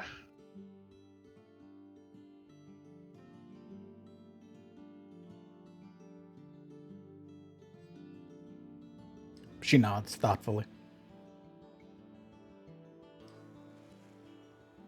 Alaric sort of demurs, looking down, and he joins this moment of wistfulness by nodding slowly as well, matching her energy, so to speak.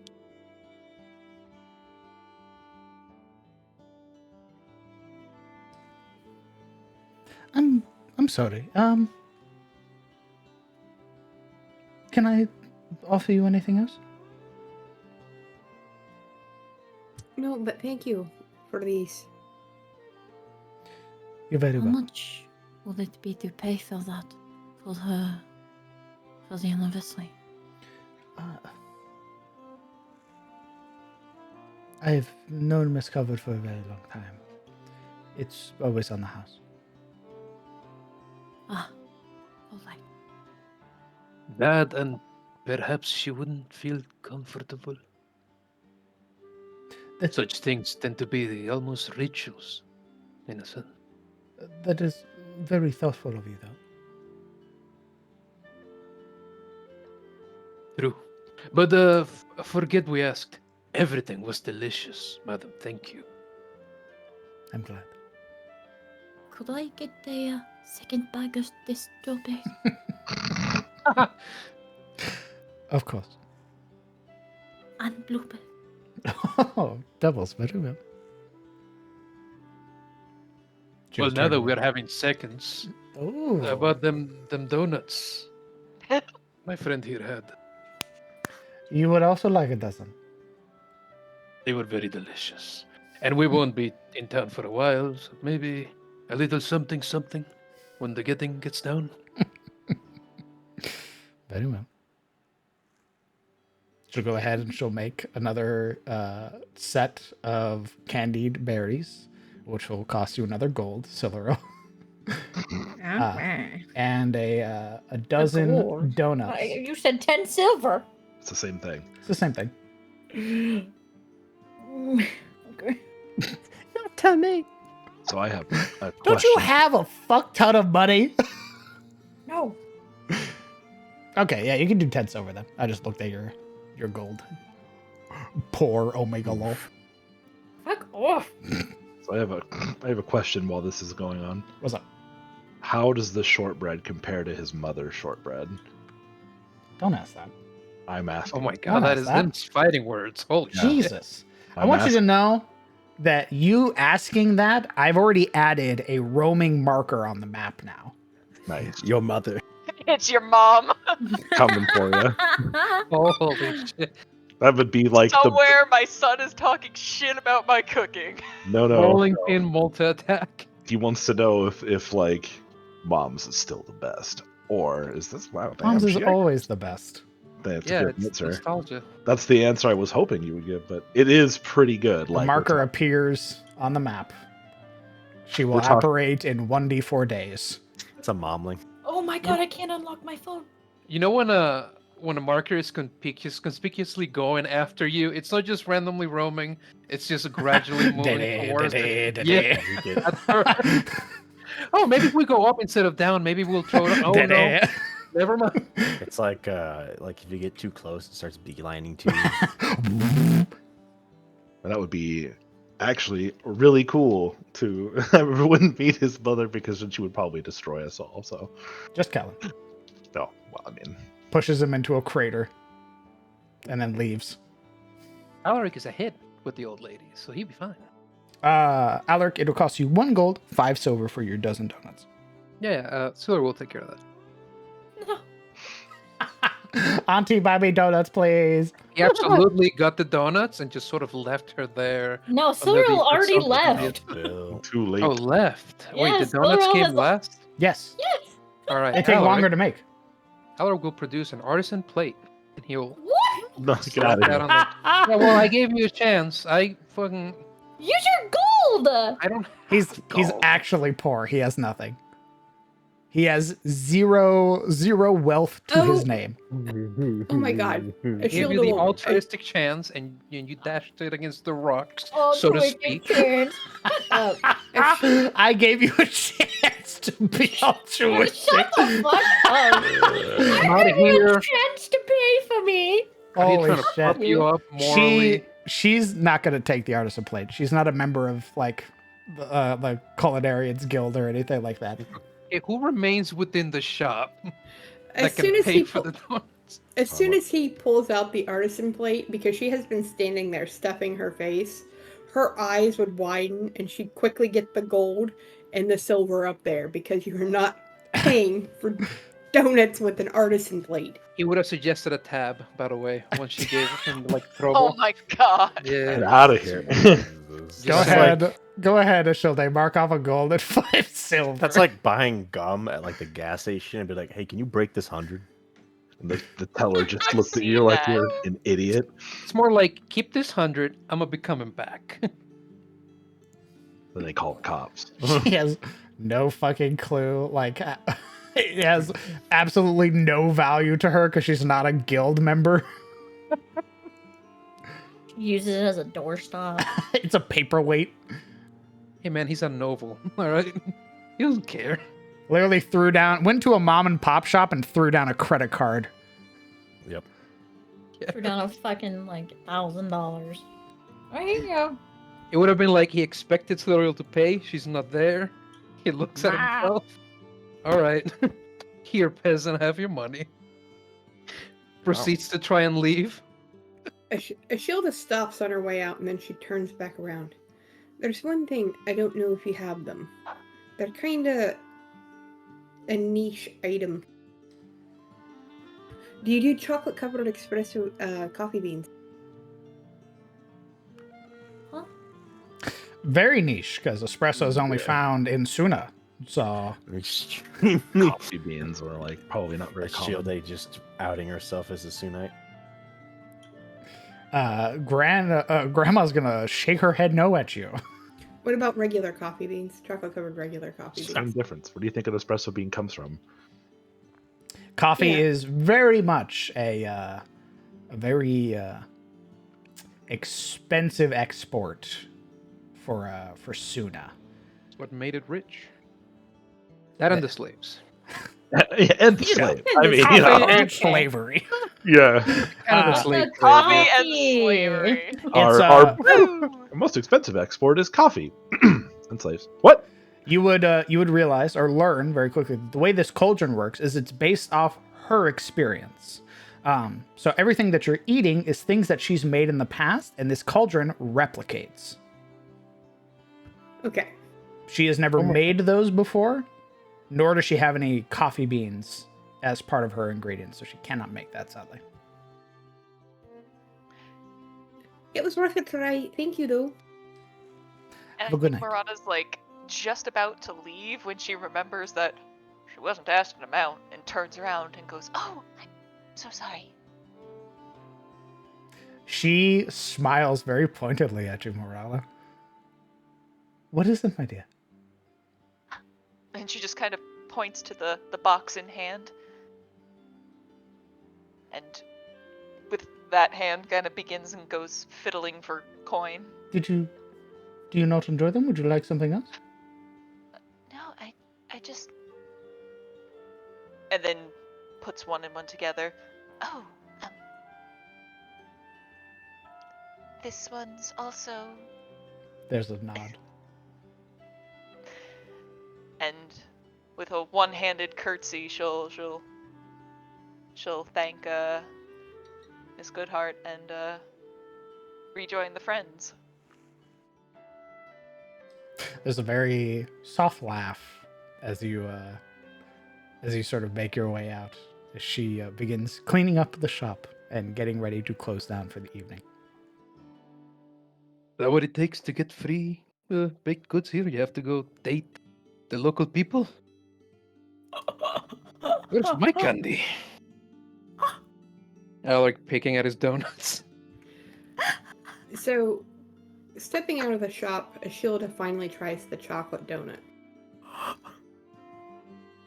Most delicious chocolate donut you've ever had in your life. Alright, so thaumaturgy would automatically go off like a ray of light from the heavens. Oh You my would hear a God, no. chorus singing as she's eating the donut. The hell? Being very melodramatic in this moment. Total's like a few steps from Shane. Ah, not again. Not again. And she like will cover her eyes. Shane's like, what's going on? What? Yuria was like inches away from taking her first bite of licorice, and then like the weird thaumaturgy thing happens in the background. She whips around. I knew it. Oh, I knew it.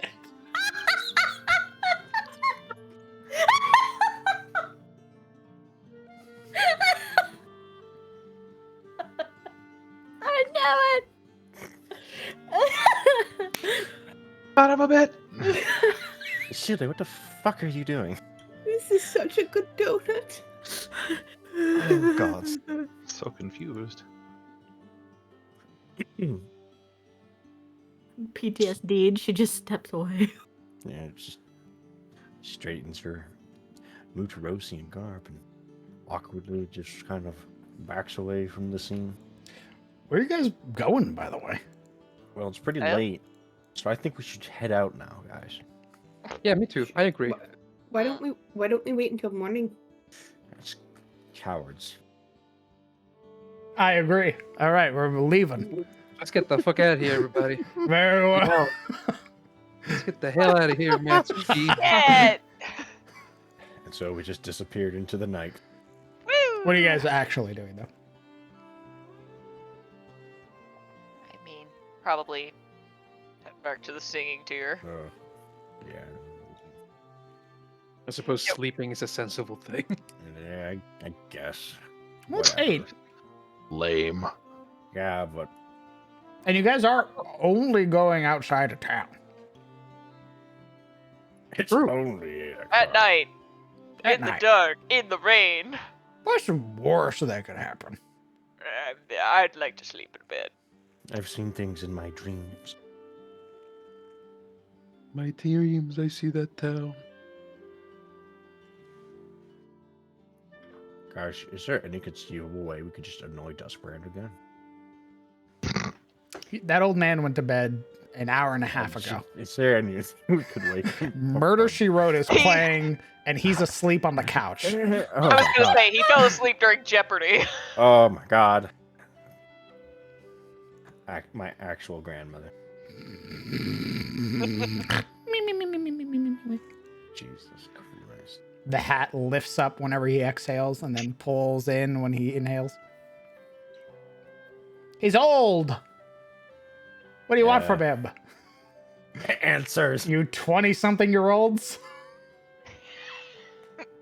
You're right, it's You not 3 a.m. yet. It's basically youngins. morning. That's what I mean. You're young. You're practically invincible. Come on. I hate that.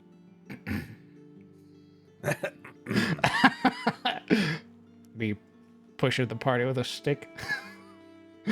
No, no, no. God damn it.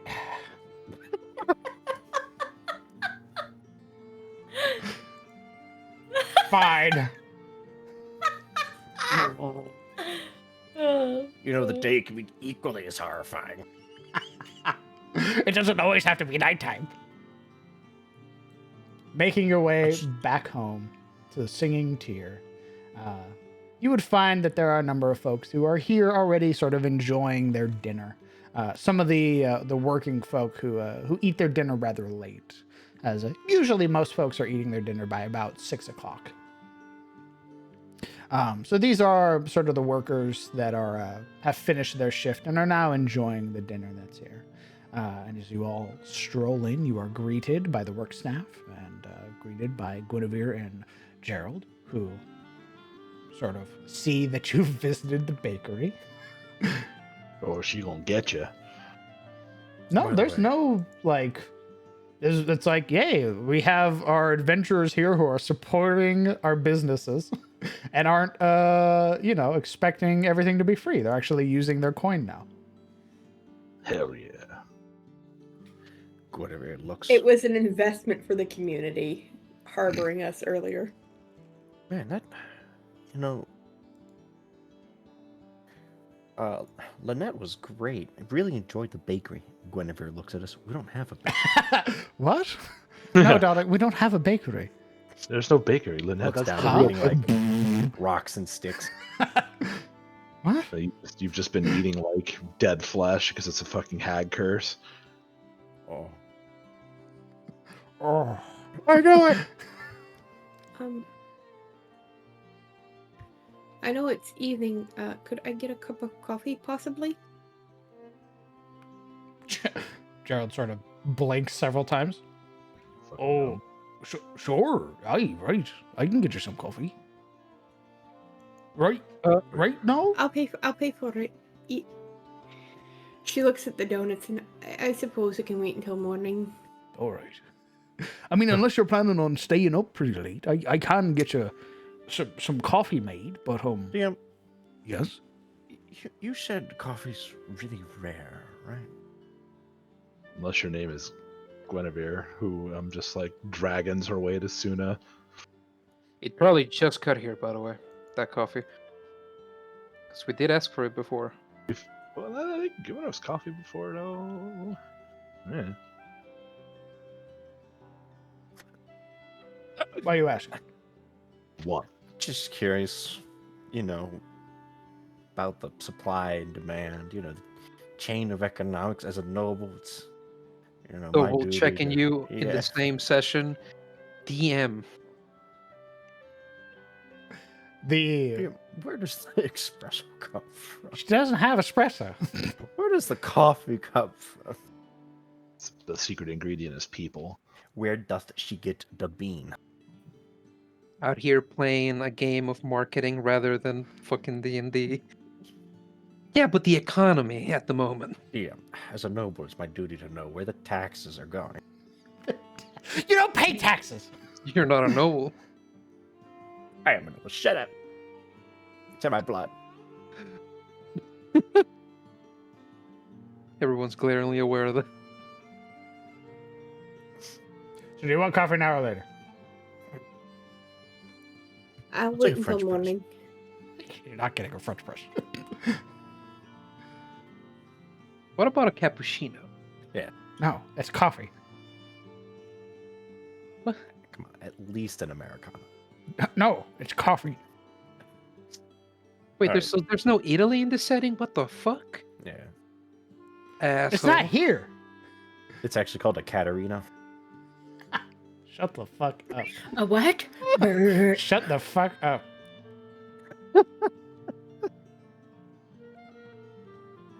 I like that. So we have a Vienna in this setting, and it's in Katarina, right? No. What? I'm literally giving you the best place, and you're saying no to it? Crazy. I've described Katerina as being like Renaissance era, like Vienna type place. What do you mean no? Dinosaurs. I look at Vienna's- Silvero. What do Vienna's not Italian, just a big, what do you got something else in your notes going on? You trying to tell me? You trying to tell me it should be something different? No. Well, It's Dutch, you fool. you're just being contrarian right now? No. Please What's say yes happening? to Vienna. Please say Vienna is in Katarina. Please say Lorel, please. I haven't decided. I Come on, suppose we could work on it, It together. just becomes untextured. The moment she said that, Katarina went from being fully textured to looking like somebody forgot to install Source. Oof. Oh my god. It became PS1 era. Please take it. She Take said, this, I don't know. And it went, I guess we'll have to take a little look here. But yes, very good. Calling it a Caterina. what are you guys doing tonight? We're leaving. We're leaving right now. Roll the encounter dice. We're one hex Oh. north. Fuck you. What? You said it's not I'll like catch up. super. It's not like super late or anything, right? It's like 7:30, 7:45. Oh, so it's plenty early. Yes, that's what I'm saying. It's practically morning. Oh. Yeah. Smile. I'm gonna look around. Did they hang up my art yet? Come on. They hang up my art yet? They- Yes. Yes, they did. God. They are on the central stage that's there in the singing Oh tier. my god. This is a little price tag underneath. That's right. It's 500 platinum pieces. Holy shit. Nice. You can just start selling that shit. They put Uria's artwork on the fridge. Good, very good. Now we wait for someone to ask really important questions like, hey, where do those trees come from? What? Well, that's so cool. What is that? Is that a tree? My daughter can draw trees. Yep. That's what Yuri takes a moment to admire her own work, sort of sitting up there, And it kind of sours a little bit. She continues to stare at it and starts noticing all the imperfections. Like you do when you stare at your own work for too long. Oh, she got the artist curse along with it. Oh, she's engaging in arduous self-criticism, I see. Indeed. I feel like Slovo would notice at least a bit. I like elbow her. Like come by and elbow her. Alaric would eventually bring her a chair, too. I mean, fuck it, why not? Yeah. I'm getting two different reactions. Hey, stop it! Pulls up a chair. Go ahead. Criticize yourself. Yuria kind of jumps, or rather snaps to reality. What? Oh. Yes? You alright? You're making Oh. a sour face again. Oh. Yes, I'm fine. She looks back to the art.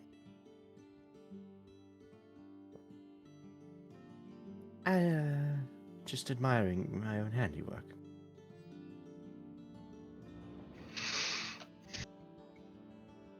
It's very beautiful.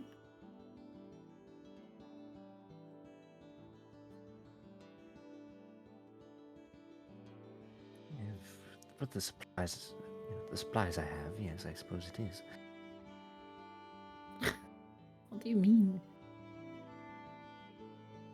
Well, to be frank, I didn't really come up with those designs. Not really. They're from memory. And the memory has them looking, well, when they were made, it was with some very odd materials.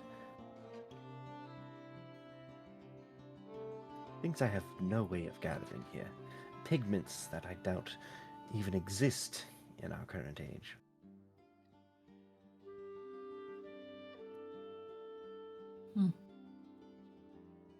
And yet you made it come to life again in another era.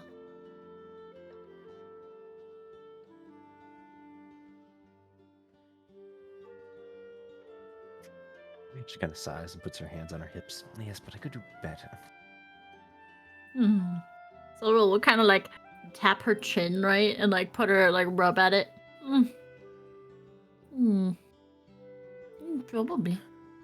Especially thoroughly. The coloration just isn't quite right. Most definitely. You could Leaning- definitely do better.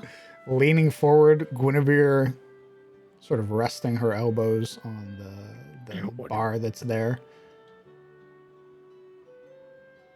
Are you criticizing the art you gave me? So real grin. Small pause. Just taking notes, so I improve. An artist should always strive to improve from their last design. You can feel this weight against the back of your head. Slowly looks over to the source of that weight. You see Guinevere, who's very relaxed expression currently, but the eyes are what make you feel that very intense weight. As she sort of looks at them again and looks back. I think they're lovely.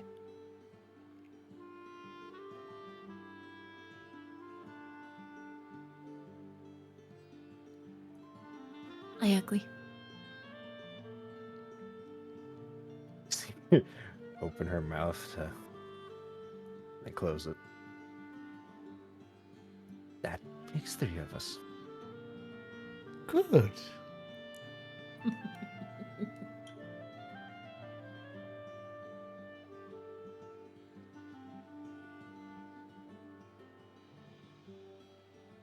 The weight doesn't go away. Are you feeling better? I am, yes. Thank you for asking, my dear.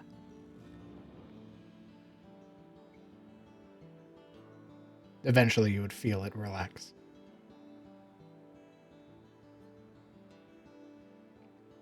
You all look like you've had quite the day. No, for once, it was actually rather mundane.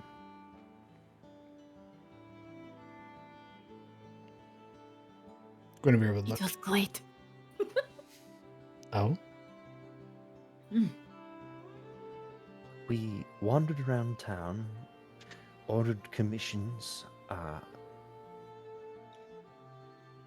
managed supplies, and got bakery goods. Quite the day. It was great. It's this sort of moment, like, no, it isn't. And then the realization, oh yeah, I guess for most people it would be.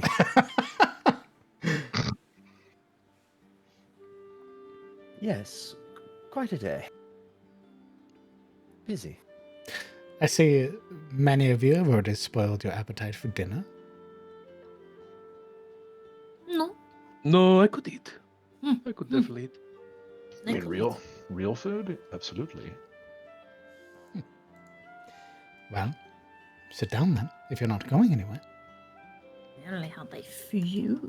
She like pushes away from the counter, You empty stepping down. boxes of them. I have not eaten them all, Yo-Yo. She knows a move.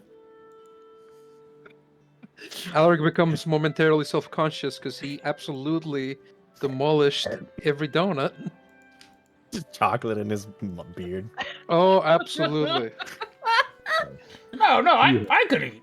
I He's didn't definitely use ruined his protein. appetite. He's gonna take like one bite and he's gonna be like, Bob 4, no shit. I'm bulking. He has specks of sugar, crumbs, and frosting clinging to his beard like confetti. And there's even sticky glaze like on his cheeks. Ew. Oh my Yeah. god. Jesus Christ, did you eat those donuts or did you just like try to inhale them? He Like, just crammed them down his fucking throat, let them like splurge openly on his teeth like it's a filter, and then the rest just sort of squelched in, Jesus Christ. like squeezing a fucking tube of toothpaste in his mouth. Yeah, that's how he ate the donuts. And especially since his facial hair's grown back, it's all gonna stick in there. That's right. Oh, It's a I mess. hate it. But he could eat. I mean, But he's Yeah. got room.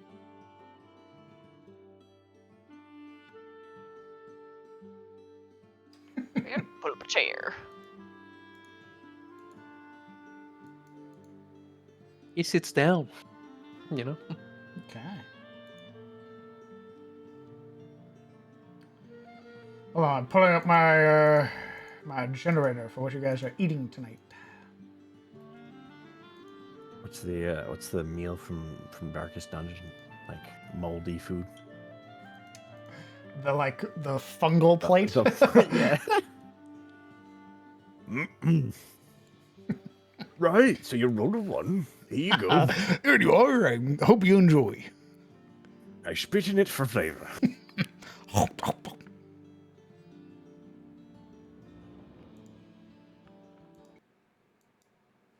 Why'd the music stop? What's happening? Combat. I know. Grandma's here. I know it. Oh, so did you eat that? She just starts growing. She's more upset that you didn't eat her pastries. You didn't eat the licorice I gave you. Ah, okay. You guys, a rather very hearty meal tonight. How many of you guys have ever had a bull? What? You mean like in real life? Yes. Like an oxtail soup or something? No, like bull steak. Oh. Oh, food. Like instead of cows as opposed to cow steak? I mean, it's generally a bit more like irony, isn't it? Yes. Right. It's also I mean- really good. Yeah. I mean, I've had it's like steer, so yeah. You mean to Imagine say it's lean. steak tastes more like blood? Fantastic. Well, they have more like the testosterone in their blood tends to make it a bit more. It smells funkier, but it tastes more like iron rich. Yeah. So this is a very hearty meal, which is a large serving of seared bull, with all of the fixings that you'd expect, having lived here for as long as you guys have thus far. They generally do not skimp on the sides. So, yeah, your potatoes, your bread, your other vegetables that you'd expect. But the main portion of this meal is that of the bull and the sort of like sautéed onions on top. Fuck yeah. Silveril is gonna like eating that, but she's picking off the onions. What a fucking beast. Eat your onions. The wait begins. As well, everybody who ate their pastry, Get fucked. including you, Silveril, No. who ate their meal or their thing that they bought from the bakery. It doesn't matter much in terms of like statistics or mechanically or anything like that. You did gain a pound. What? Ooh, I start poking at your hips straight to the thighs, brother. That doesn't bother me. I want it there. She is a hag. She fattens people up to eat them. And then you'll explode. Basically, everyone will have gained a pound or pound. We got some fucked up metabolisms in this party. Points at Alec. That man just ate 3 boxes of donuts.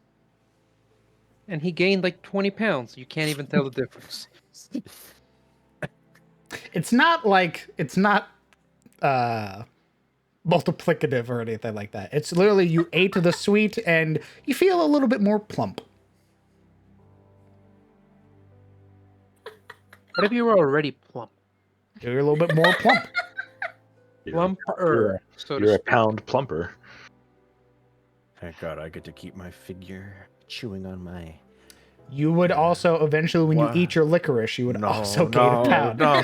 I throw it away Literally like a snake. everyone, because you don't Eh. know, right? Like, there's no way for your character to have known that everybody else gained a pound. Yeah. Eat your licorice, Yuria. You're lucky I have to, or it's meta, you son of a bitch. Eat your licorice, Yuria. I eat it and I enjoy it, and it reminds me of home. Which means I then start not to enjoy it again. Uh-oh. I get halfway through the bag. Just like, wait, oh fuck. Oh, fuck. Your Enjoy dad's it. face apparates. Kellen only ate a bite of that shortbread, and he was just like, one bite, and he's just like, thump, in his stomach. Like, what the fuck? I have 0 metabolism. Okay. Is there anything else you guys would like to do tonight as you enjoy your very hearty steak dinner? Unless there's something that like people desperately want to do. I think once dinner, I mean, is dinner basically finished at this point? We're good. We're done. Skis. It's up to you guys. 'Cause, I mean, after dinner, he's probably gonna whip out that leatherworking kit and start like touching up his own armor just to kind of get some practice in. You're doing it down here? Maybe like either outside or in his room. I don't know. Just like a Final Fantasy crafter, just right in the middle of the No, he'll You would go. absolutely be barred from working downstairs where the customers are. Especially with a leatherworker's tool. I'll probably just go to his room then and leave the door open or whatever. But Puts down the little table, I hear Guinevere it now. immediately I hear it hovering. now. Yeah, The dude, fucking- same. The fucking puts on his crafter's uniform. changes Well, I'm just- gear, lights Looks up like he works momentarily. from Starbucks. Just fucking shing. it's just like once we're all done and if we're kind of going our separate ways, that's what he'll do for the evening. Okay. Well, let's see that kit. You've never used it before. Let's see it. Yeah, let's do that. It's a mimic. If you fail, your armor explodes. Yeah, it's just Bah. Good. You'll need new one for all that weight you gained. For some reason it wasn't equipped. That was weird. Fuck, It's an Yeah, inch you- in your waist. Yeah, I need to let out my pants. Yeah, holy shit. Yuri also gained weight out here, No. fucking roasting everybody. What the fuck? Your armor explodes. Yeah. Actually, the idea 10 of is her like the bare finding minimum out- DC, so you got it. Yeah. Yeah, he's just like patching it, you know, the It's your first like out here, and this is sort of how long it's been since having learned this. There's that definite like rust to your skill where you sort of have to like shake off just how like tense your hands are and how sort of like stiff everything feels trying to work through all of the equipment that you have, and eventually over the course of like the hour you would sort of manage to start patching up some of the holes that your rather mundane leather armor has gone through. yeah. So rather than pay to have it done, I might as well practice and do it myself. Indeed. Okay. Does anybody else want to do anything else tonight? Yeah. No. Where is Kellen doing this? The It is- leatherworking. It's in his room and the door's open though. Doors open? Yeah, I think Elric would have sort of stepped in and sat down by some chair and just sort of whipped out a book, one of his journals, and just sort of just gave him company by being there, reading, not saying much. And by the time he was done, he'd go to sleep. Just the Okay. sort of presence of company. That's right. Hmm. That's fine.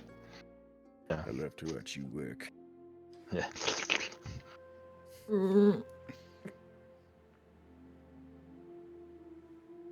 I heard a pipe up from Silo Real. I guess I would check in with Guinevere and ask her if she knows any notable like draconic like teachers in the area. Oh, like people who could teach you Draconic? Mm-hmm. She does it with this like Guinevere, how are you? I'm well, my dear. I'm glad. I was worried. Well, I appreciate your concern. You look to have something on your mind. That's not fair. How do you know these things all the time? Yes, I was wondering, if you might know, anyone perhaps in the area that could, help me come to understand Draconic. She, like, purses her lips and, like, puckers them outward, like, You could see both her and Gerald just blink for a moment. Gerald wears this very wry grin, and Guinevere has this incredibly thoughtful expression on her face as she brings a hand up, sort of tapping at her chin. Huh. You know, my dear, I don't believe there's anybody here in Elion who speaks Draconic, I'm afraid. I think you'll probably have to wait. she just pauses. Womp womp. You, haha, you are pulling at me. That is, yes, a joke. Her expression is completely placid. Roll me an insight check. Yes. Her inside deception. The dragon. I'm Her sure. deception's like 30. You're not going to get that. You got this.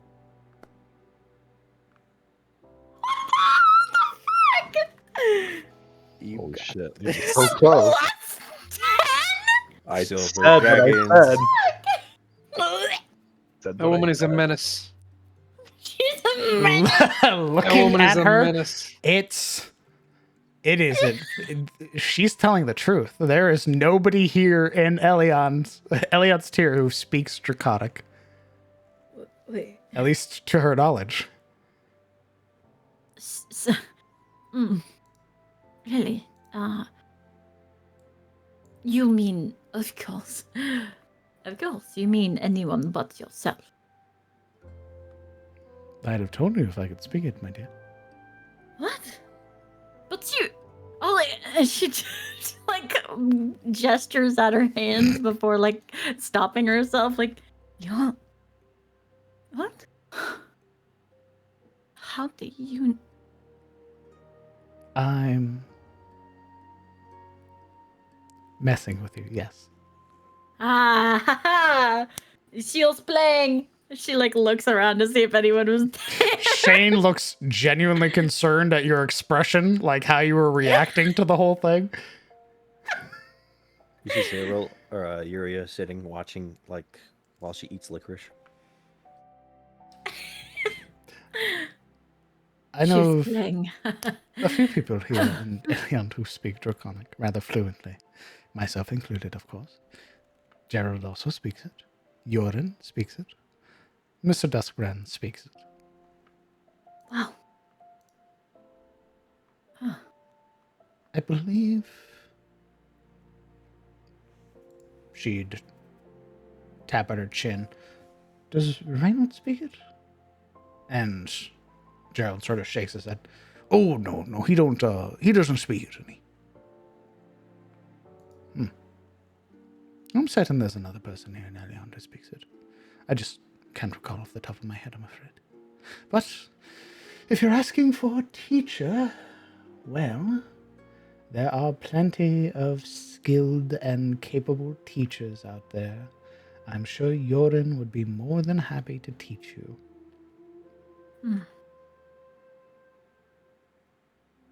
You can see her, sort of her head partially canted to the side. She's sort of giving you a side glance, and you can see her purse her lips together. This, like, small pout. What about you? Me? You'd like to learn Draconic from me? Well, if not straight from the dragon's mouth, I could not think of a better person. Oh, I see what you did there. Somewhere Yorin just sobbed and he doesn't know why. You can see... And then she would pause. But, I mean, you are a busy woman. If you can't, I could go to you, and I suppose. You can see where the playfulness had been, and then you say out of the dragon's mouth, and that immediately falters. As she just stares at you for several long moments. You fucked up. I don't know if I want you to speak Draconic, in fact. Yo. You know, I think I'll make a call to Yorin. I think it's probably best Old boy. that this just stays with us. You punned. And thus you have I am coming fucked back, up. guys. I am going to be relevant again. My brothers, I'm back. Comrade. Well, come on. Hmm? She, like, lays across the, like, counter, deflated, like, arms out. Hmm? What's that? Please. I have these words swirling in my head, and I don't know what they mean. Please. I'm sorry. Sounds like you need a teacher. I wonder if there's anybody here in Elion who, I don't know, perhaps cares about your well-being and your wisdom and knowledge and would be delighted to teach you Draconic. I wonder who that could be. Sorrel You're, clasps her hands together. If only they'd ask. Guinevere. Somebody who doesn't like you punning. Yuria interrupts as she. I'm sure Geralt cares.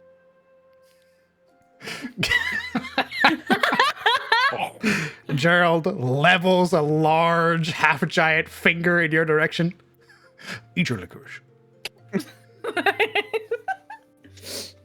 Sorrel just kind of, like, laces her fingers together. Guinevere, would you teach me Draconic? Of course, my dear. Thank you. Thank you. She'd, like, slide off of the counter and adjust her big white, like, huge shirt. I imagine we're going to be expecting you around a lot more. About that. Learning Draconic is no easy feat and does require actual study. Gallivanting out into the woods for weeks on end is no easy way to learn, I'm afraid.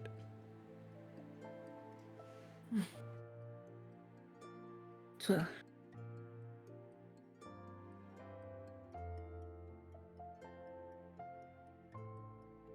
then I would hope when next we have time,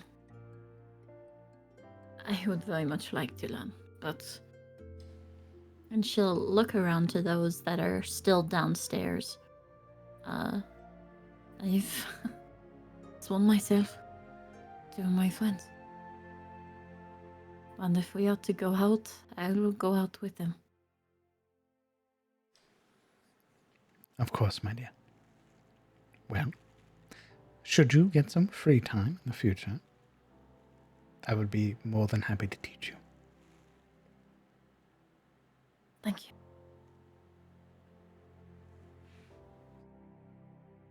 Now about these wolves in my she's like No, I have dishes to do, I'm afraid. I'll, Bye.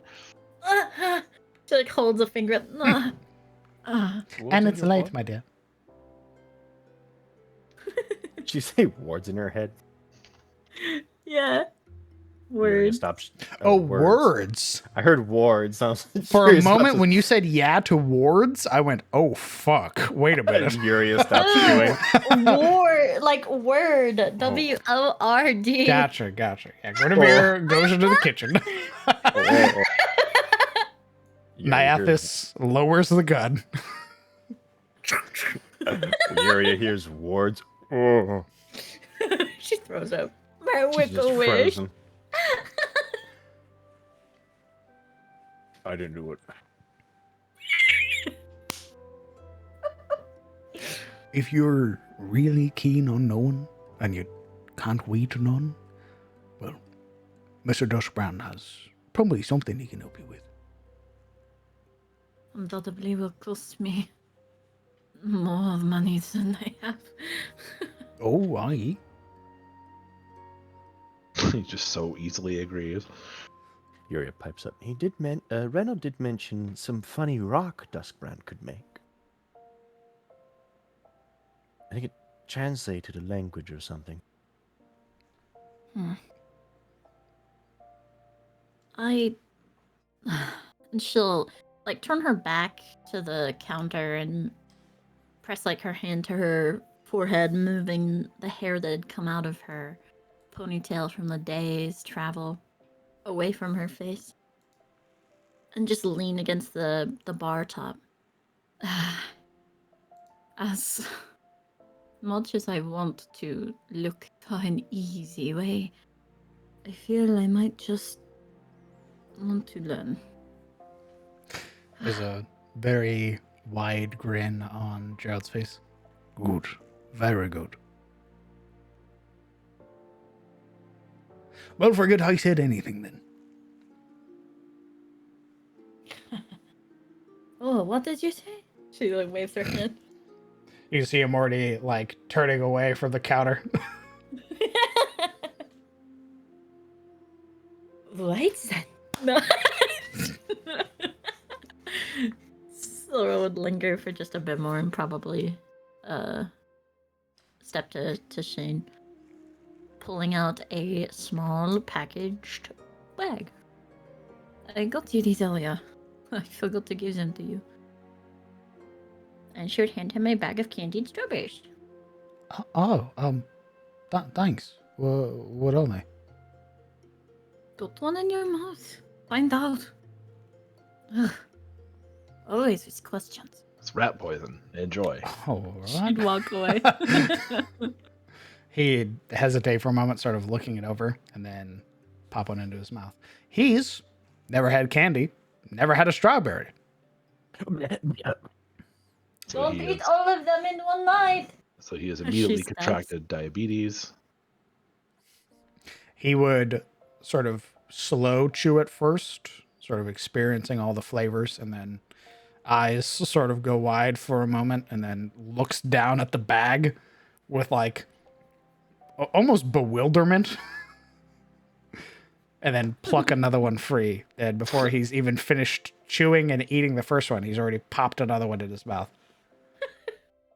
Ignored your word. I said don't eat them all. Never mind.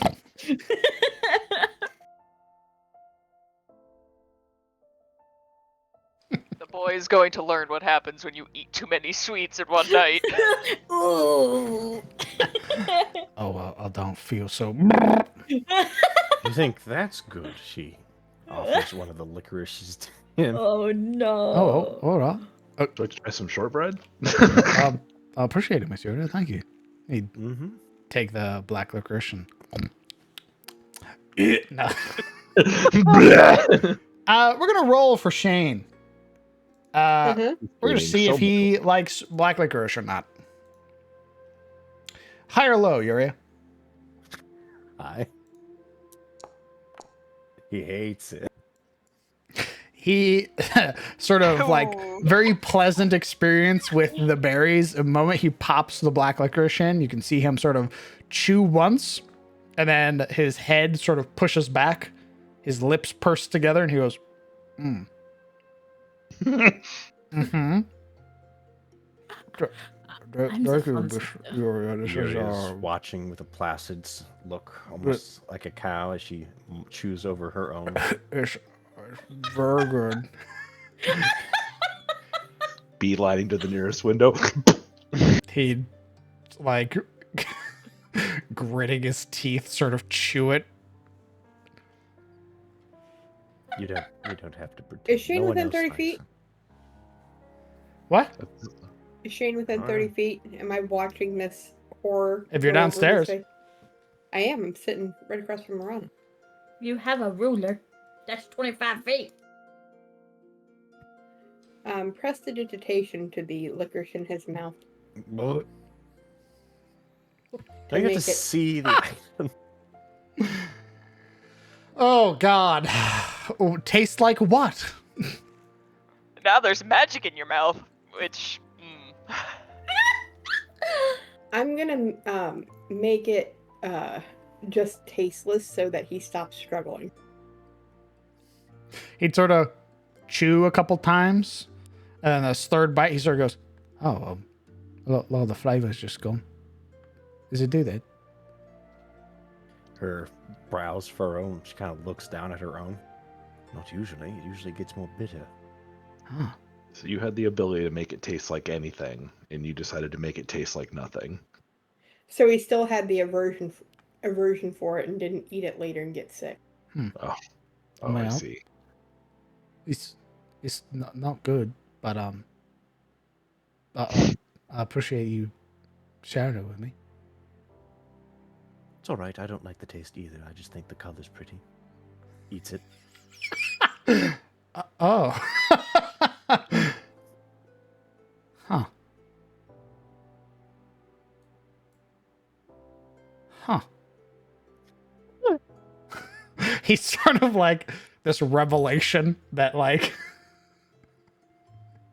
you don't have to like something, you just have to like the way it looks. You're sort of like, huh. Nods. Pops another berry into his mouth. Ashilda saunters over.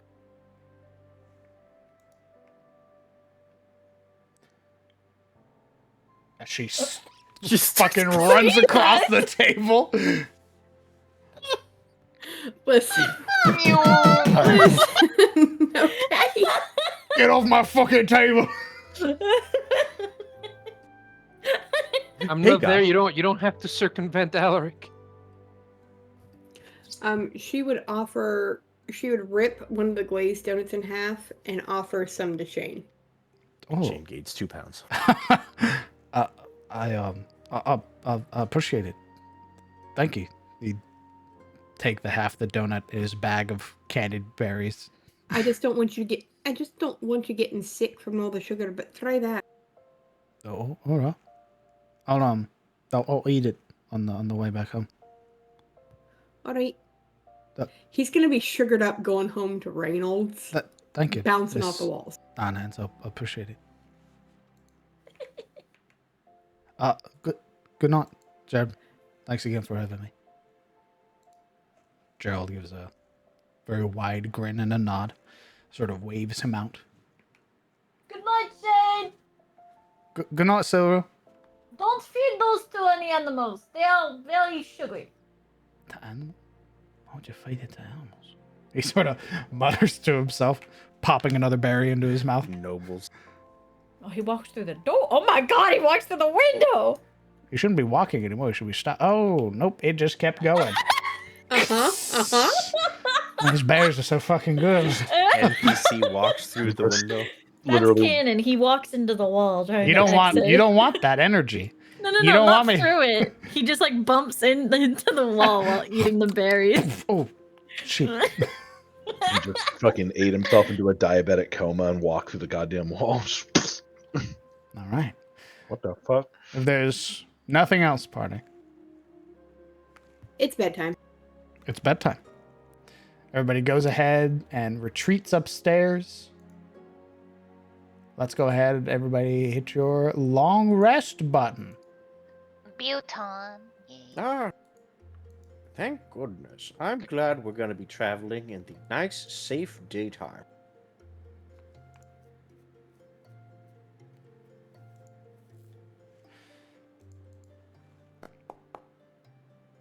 A nice, safe daytime. It is not You raining. keep saying it.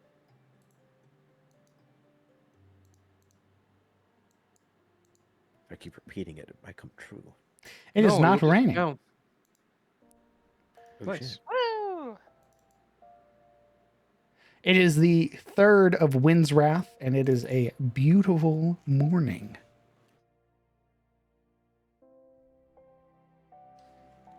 All right, party. What was the date? The 3rd of Wind's Wrath.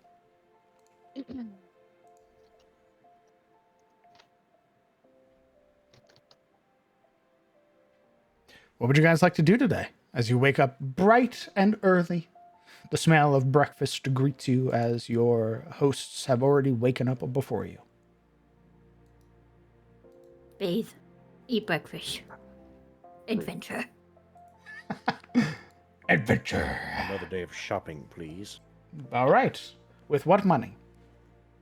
I still have 6 platinum, and I'll have you know, Taxes. with my experience. What does Texas have to do with this? No, taxes. Hi. Taxes. Come here, your taxes. We're The gonna tax kill. man Gimme, finds gimme, you. The gimme. Caressian tax man comes all the way out here, finds you, taxes you, and then leaves. You forgot to file your W-9s? You don't fuck with the IRS, my man. It's my W-2 and I don't have an employment, so... Okay. What's your employment? Oh, self-employed? All right, you're going to need this sheet too. Self-employed? Oh. Yeah. And this sheet. You're also going to owe us another 30%.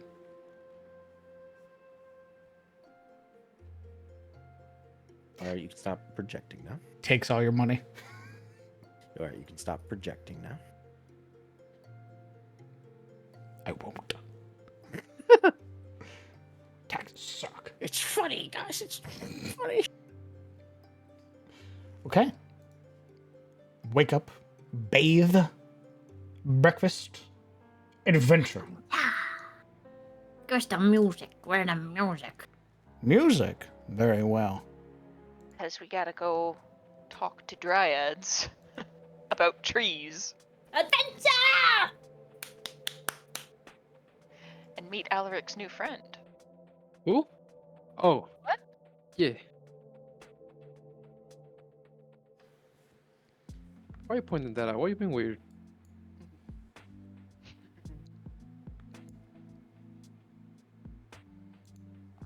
Okay.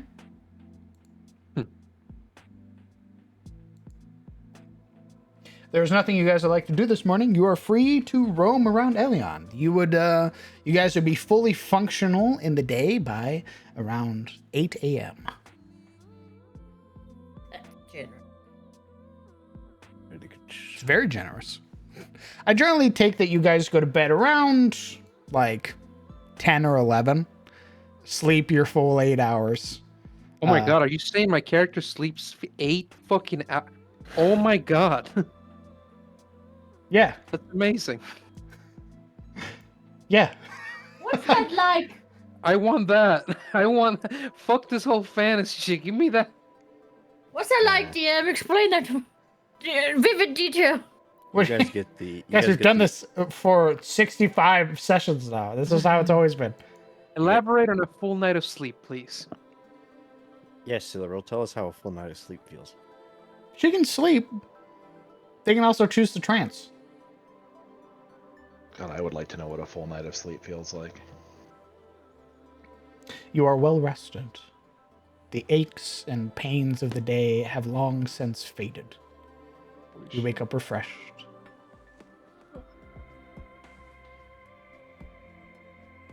That's my self-insert Well. moment right there. Well, DM, I think, like Momo said, it's time for adventure. It's time So- to head out. Quick breakfast, and then we're out to get slammed. We're out to meet your dryad Dami Mommy. Why? Why are you calling her that? I just, You know how you know this just is call a her the matriarch. you know how you know this is a fantasy setting? Because you get 8 hours of sleep. Yeah. You guys are still on that? We I moved made past that that joke. I'll be on that forever. That's my life right there, bud. Start moving, party. There's nothing else you guys would like to do. Oh my god! Slamming through. Oh my god! Wilhelm screams plenty. Traveling through Eliand, you would find that the people here are. We're going to Dominic's home. Okay. What? Marana, stop. Jesus Christ. Fuck we're still you. away. Fuck you. Alright, getting on the plane. Get It's my D&D keys. time. Marana, stop. I'm beat the ass. I'm leaving. Oh, fuck. Go ahead and pick your hex for today. As the party travels through Eliand, meeting all of the people who live here, who are very happy. There is this very obvious change in demeanor, where threats that have been at their door are being dealt with. And not only that, the supplies that they had needed for their festival and for just general living have finally found their way home. And there is this calm, this peace that has washed over the people of Eliand. There is still the threat of the terror, but with the death of the Emperor having pushed it back, people feel more confident. They feel like they can leave their homes. And it's thanks to you, you adventurers, who have made that happen. Yay. Yippee. Yeah. Still hate the A word. Yippee. Whatever, I guess that's cool. Okay, party. Who's leading? Before we head out too deep anywhere, Alaric is going to attempt to summon Thimia. Okay. Are you summoning her in Eliand? I thought we stepped out. You said before we get too far. Yeah. So, like, in the outskirts, as soon as we enter a tree line, right? Okay. How do you summon her? Oh god, I figured you'd Where ask. you Yeah, he'd approach the nearest, healthiest simming tree. He'd sort of lean against it, press a palm against its bark, and he'd speak softly to it, voice blending with the rustling of its leaves. And speaking in plant, never thought I'd say that sentence, by the way. he'd ask it if it could summon Thymia, the Winter Dryad. It's not speaking in plant. It is, you're just communing with nature. You are talking to it like you would normally. But you both can understand each other. Speaking in plant, I'm kidding. Yeah, I totally get that. Yeah, I understand. I know what you're talking Communing with the tree, you would almost hear this like low groan that originates from it as it replies in kind, and you would hear it sort of call out, and that voice mirrored by the other trees as that word Themia is carried. And it feels like several very long moments until eventually you would watch the roots at the base of this tree that have sort of burrowed themselves, and some that have pushed up through the earth and dug through again. You would watch as they almost writhe, and you would see the tree itself sort of pull apart. And stepping out is a tall figure, clad in this bark-like armor that adorns their shoulders and their chest, as well as their legs. You would see their hands are adorned sort of this blend of like skin, but a sort of greenish hue that then blends into this tree-like bark with these large, like clawed hands. You would see that she wears a helmet as well, sort of partially affixed to her features, rounded along her jawline and swept back over her head. There's a portion of it. This all appears to be made from tree-like materials, with a portion of it blocking an eye. As well, you would see this sort of swept back or sweeping portions of bark that adorn her neck that almost seem to move in the wind. As Themia, the Winter Dryad, meets the party for the first time. She's holding a human head. You don't know if that's human. As she steps out, or rather as the tree begins to warp and shift and change, sort of preceding her arrival, Alaric steps back. And by the way, while they were waiting, he just shot several glances at the party like, she's coming. I swear she's coming. And when the tree begins to shift, to change as it does, he's got this I told you so look, making room. And his features sort of light up as she comes into view. And apropos of no one saying anything, Alaric will sort of bow steeply at the waist. My staunch companion, once again I seek your guidance and strength. Together let us safeguard these sacred lands and nurture the harmony between our realms. Give me one moment. Let me make sure that my voice changer works. As well, gotta remember, she only speaks Sylvan. Yeah, y'all didn't understand that. Thank you. Test. That's right. Test.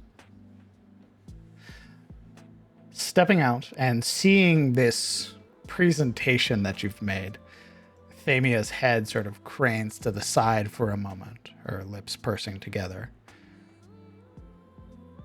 She would sort of take you in and then look to your companions and sort of, without moving her head, but her eyes are moving, take in each of them. I trust you won't do this every time.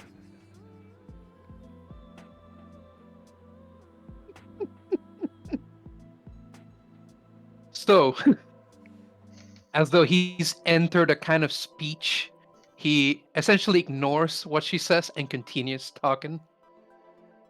Dryad of the woods, you and I are bound by a shared purpose. The balance of life, the harmony of the sacred realm. It is our duty to protect it, to be its guardians.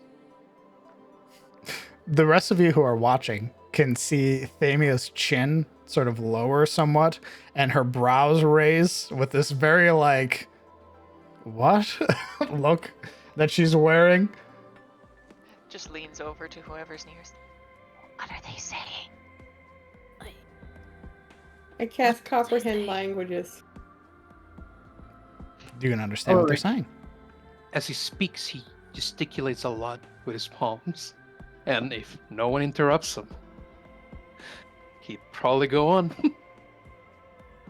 Sort of enunciating everything he says with a thespian sort of approach. Nature, it's bestowed upon us a profound gift. The interconnectedness of all Alric, living are you things. going to keep rambling on, or are you going to introduce us? You see a vein shot across his forehead, throbbing. He turns around, this murderous look to Juria. I'm trying to speak here, alright? You've been trying to speak for a while now. What, are you getting jealous that I'm not talking to you? You're being rude. Why? She just got here. We can't We're all understand you. What are they saying? She does not speak common, right? I was just about to introduce you people to her. You're being rude. Except Kellen, hasn't said anything. I'm still waiting to understand what's actually happening. But I figure you'll tell us in time. I hope you did not just summon me for parades and shows.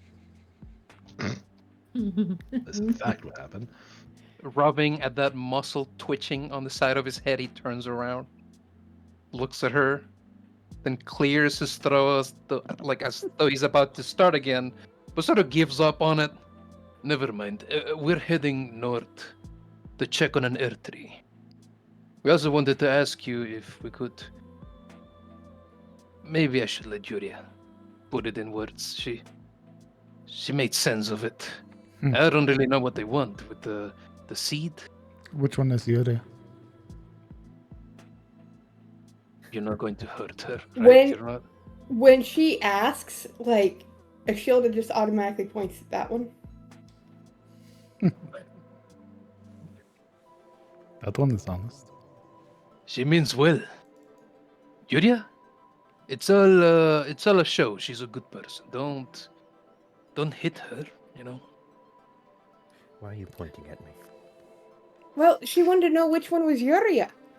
So I Thamia pointed- turns, and as she turns, she begins to round onto Yuria. And you would see the bark-like claws that are there. One of them begins to glow, this like verdant green. And she would approach, and she would sort of stand before you. She's maybe 6 or 7 inches taller than you, Yuri, because I believe you're 6 foot, right? Yeah.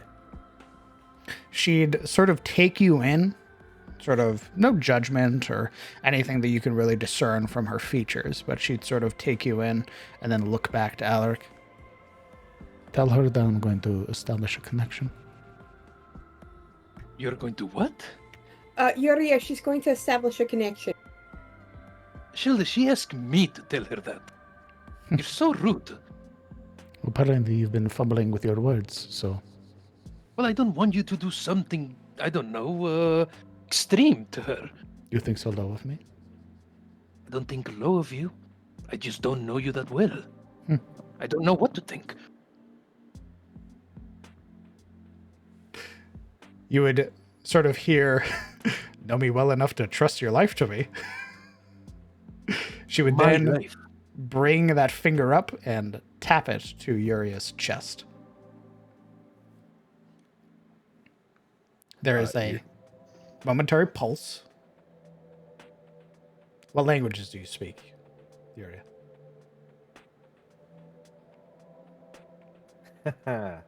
Funny you mentioned that. I speak Common, Elvish, and Redacted.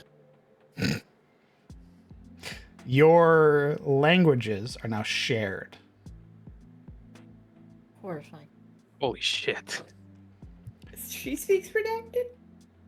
As a glyph sort of forms over your breastplate. This sort of like slowly rotating like green rune. He's Seeing- looking down at this rune, looks up to Alaric. If she eats me, I'm blaming you. If she eats you, you'll not be thinking of anything. I You're have just no going to be intentions to food. eat you. That's good to know. All of this said in common now. I That hope even at really least everybody can speak this language. Yes, we can. Nasty thing compared to Sylvan, but thank you for trying. Everyone, this is Timia. Vimia, you seem like a very straightforward and direct person, and that is something that I can really appreciate. My name's Ashiel, a pleasure to meet you. You see her for a moment just sort of look at you. Then she nods. She then sweeps her attention over the rest of the party. Greetings. I am Siluriel von Ashford. That's my own. We're family. Silver would bow. She nods, though her attention looks back to Alaric for a moment. It looks to the much smaller elf in front of her. Yeah, fire removed. That one's killing. Removed? Yes, it was removed. Well, you're a bit of an elf, and I'm only half. Then you're the removed one. What's the difference? God, we're not getting very far, are we? Is this like the first time I've ever seen a dryad? Honestly, probably, yeah. Fair enough. Do I know anything fun about dryads in general? They just sort of Give me a moment, let's see. people. Pretty cool tree people.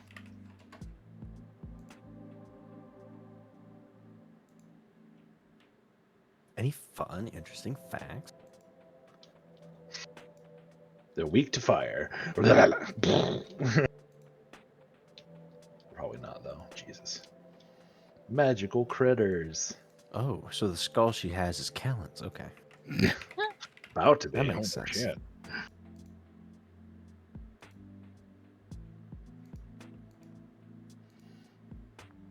Give her a moment. I'm gonna see what roll you need to make. Where's my music? Okay, you can roll me an Arcana check, apparently. Jesus Christ, like everything, I swear to God. Everything fun with an Arcana check. It's like, That is above the DC. You would know that there are not only are there like dryads, but there are multiple types of dryads, usually only told in stories.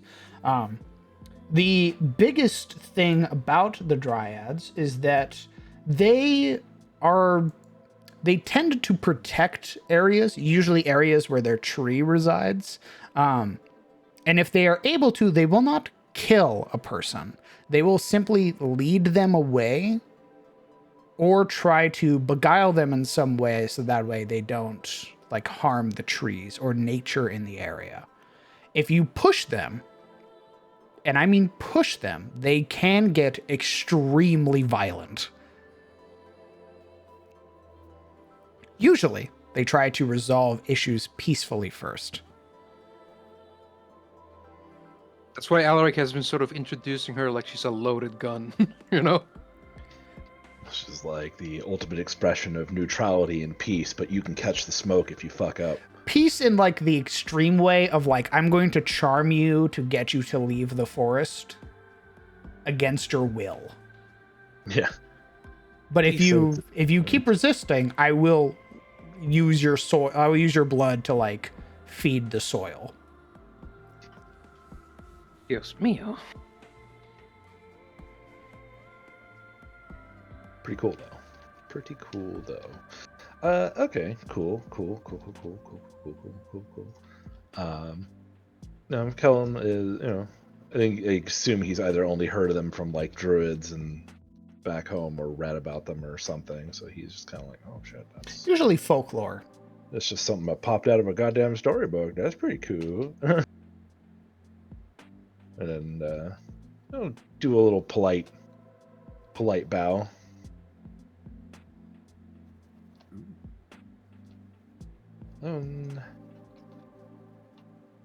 Alaric has something for you. I found on Little Adventure. We'll get to that. Don't worry. Oh, why wait? That's Morana. Morana kind of curtsies with her cloak. Hello. A pleasure to make your acquaintance. You would see her sort of taking in your appearance for a moment, studying it for several long seconds, more than she did the others.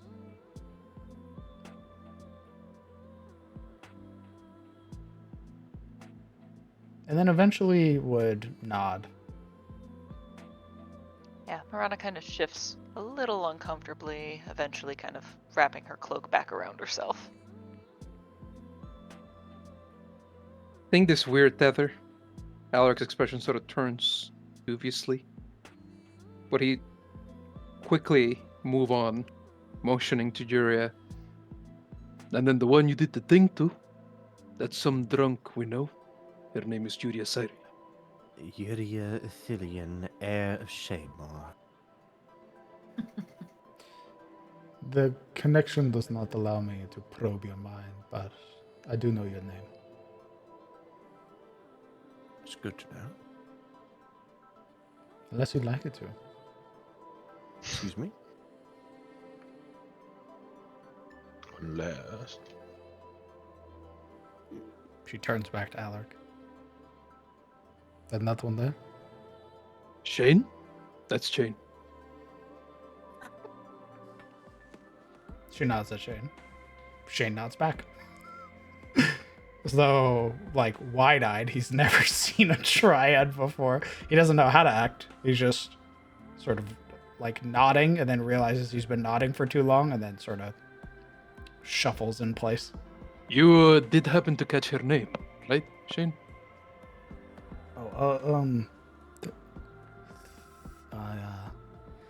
Thamia, right? Sure. All right. Why'd you say sure? Did I get it wrong? Did I say it wrong? He looked to Siluro. No, that's just Alaric. He'd nod eagerly. Right.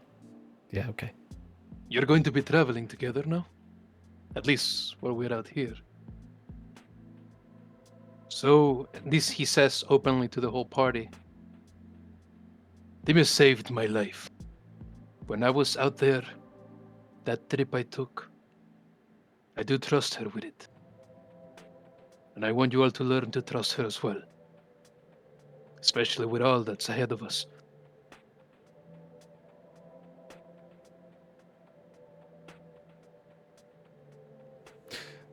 Thamia, at that, sort of sweeps her attention back to the party and sort of sees if there's any sort of conflict in anybody's expression.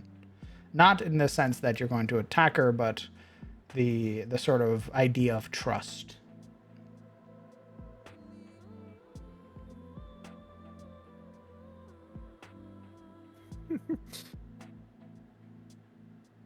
Well, with the mask on, her emotional sort of reflection in her face is obscured, but there's still that connection. It just shares languages, right? That you know of. That I know of. Well, there'd be sort of this initial feeling of like, not mistrust, not from Thamia, not on Thamia necessarily, but this sort of like dubiousness of Alaric's words.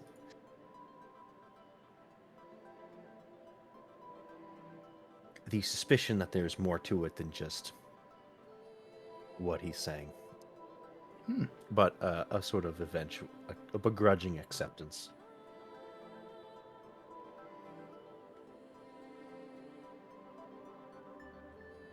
Okay. If there's anything that Thamia would note on, she doesn't. her expression remains very placid, very neutral. She would eventually turn back to Alaric. Why did Kellen say you have something for me? Oh, Alaric sort of sweeps his attention away from the party, and it wouldn't be in his backpack. He'd be attached to the side of it. He'd sort of uncoiled the bow and very cautiously present it to her. It was mostly his idea. He seems to believe you might find use for this bow. I told him you already had a bow. Almost sold it for 150 gold. But he convinced me that maybe you could use a replacement. Is that worth a lot to you? That much gold? Well, way I see it, we're off to face death. If we can use it, prepare ourselves better, yes. It is the lives of all of them, and mine. Let me see it. He'd hold it out further until it's within her reach. Her hand sort of curls around it, and she would bring it up. You would see her sort of use her other hand to rub across the runes that are there.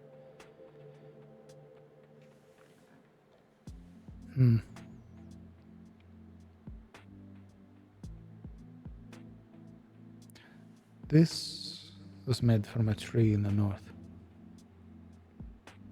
Oh, he did not cut it from the tree. No. This crazy bastard here, he killed the morling that had it. All by himself. Then took the bow, and he brought it here to the town. You and your companion seem capable in killing morlings.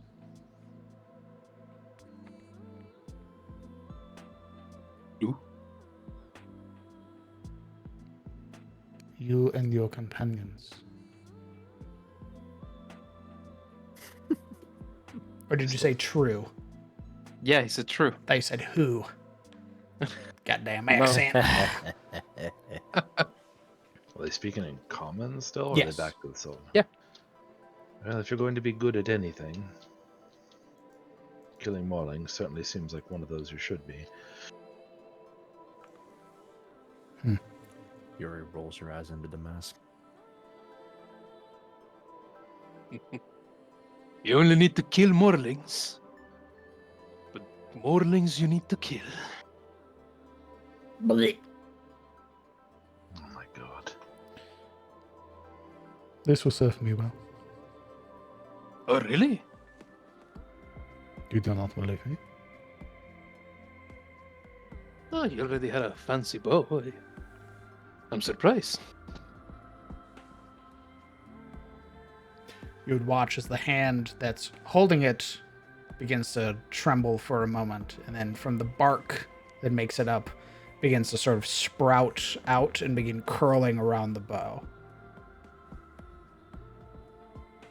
You'd watch as they sort of fuse to the wood. Holy shit. That's 150 gold you just took.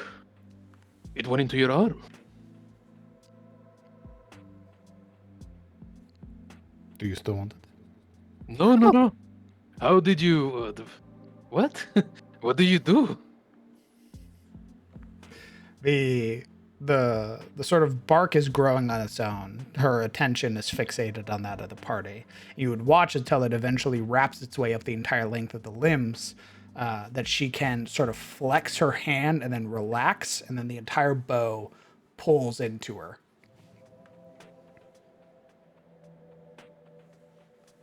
We need to check. Well, Kellen, I be damned. You were right. Sora looks at her sword. This will serve me very well. Thank you. She would walk up to you, Alaric, and without missing a beat, just place a kiss on your lips. I knew it. Hey. What? Sorry, what? I was muted. What'd you say? What happened? She would then turn back to the rest of the party. She kissed Alaric! So, where are we going?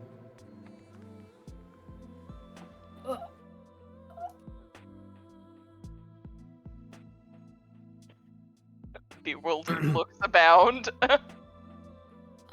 Shield is just grinning. You know the look of a shirt when you grab it and you wring it in your hand? That's his face. That's Alaric's face right now. This crunched up contour to his bearing. The shock. She looks at the party and sees everybody's bewilderment and sort of knits her brows together. What? North way, okay. Very well. The forest is quiet today.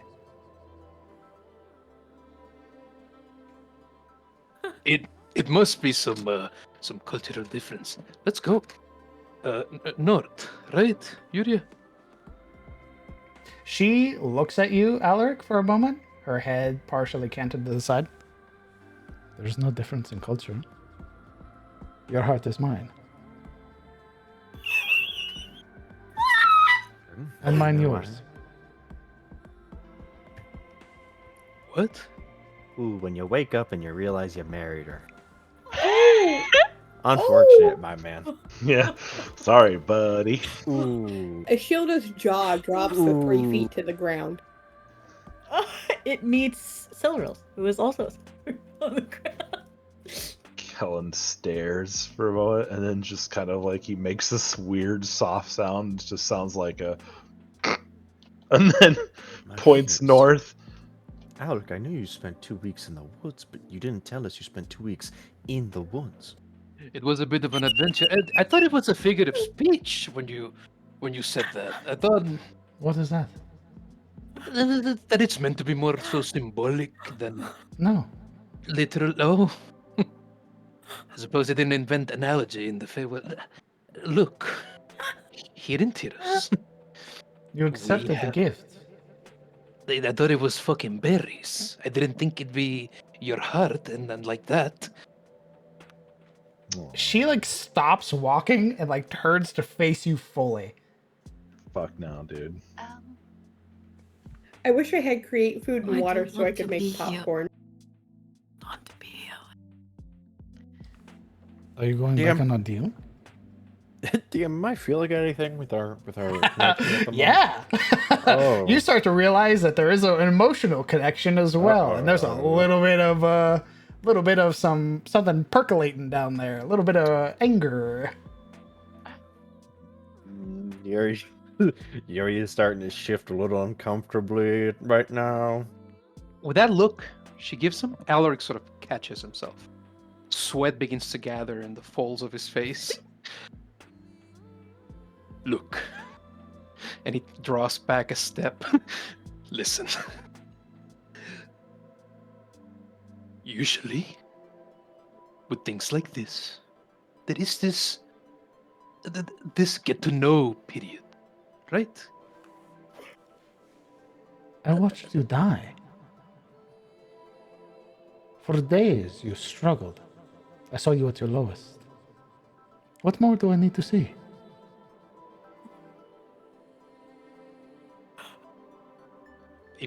Honestly, I thought that was kind of a high point, really. And I understand what you're saying, but I'd like to take things piecemeal, like slow, you know? Slow. Right. Yuri kind of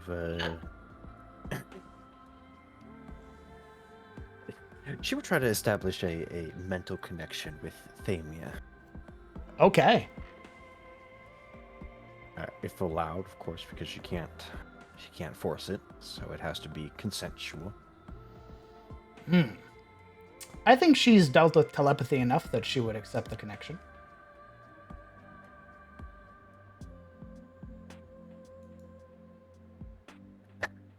She hears in her head, he means that he's slow and has to take it slow in order to help comprehend.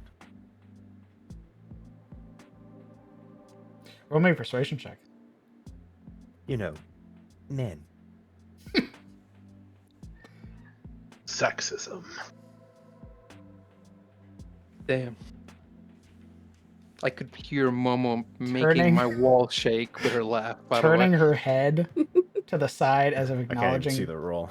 Yuria for a moment. She'd this dawning realization looks back at Alaric. If you have questions, that is fine. But when you accepted the deal, your heart is mine, and mine yours. If you need me to explain, I'd be more than happy to. She repeats it again, right? And it is as though the seriousness of the words themselves finally sort of impress themselves on Alaric. And they feed his hands this very manic energy as they sort of open and close, grasping for words and what to say. But he doesn't come up with anything. This little bit of telepathy, it doesn't require consent because it's not two-way. Alaric would just hear Yuria's words in his head. Just say I understand, please.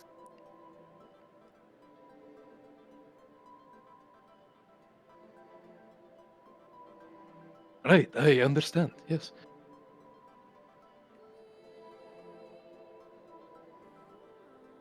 She looks at you for a moment, Alaric. Then would nod, gesturing you forward to lead.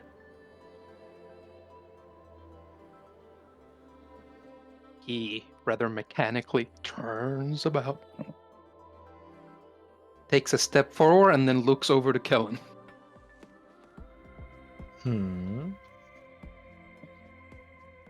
Where are we going? You wanted to go see that tree, right? It's out north, right? Mm-hmm. Why are you asking questions? You've been there.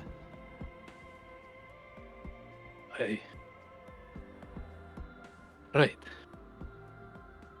It was It's- where we first met Argo and Morik, I believe. It's out this way, right?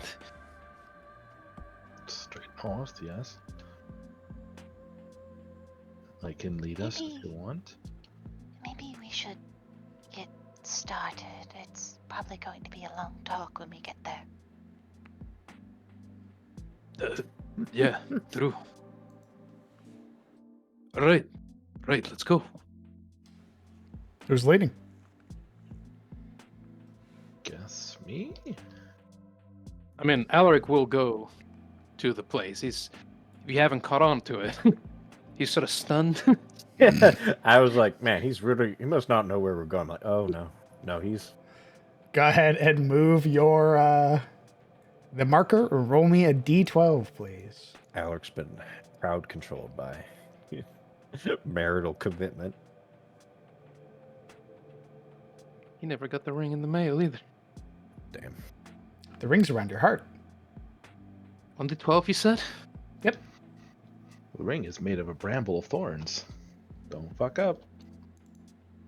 You made a promise when you pulled out that axe.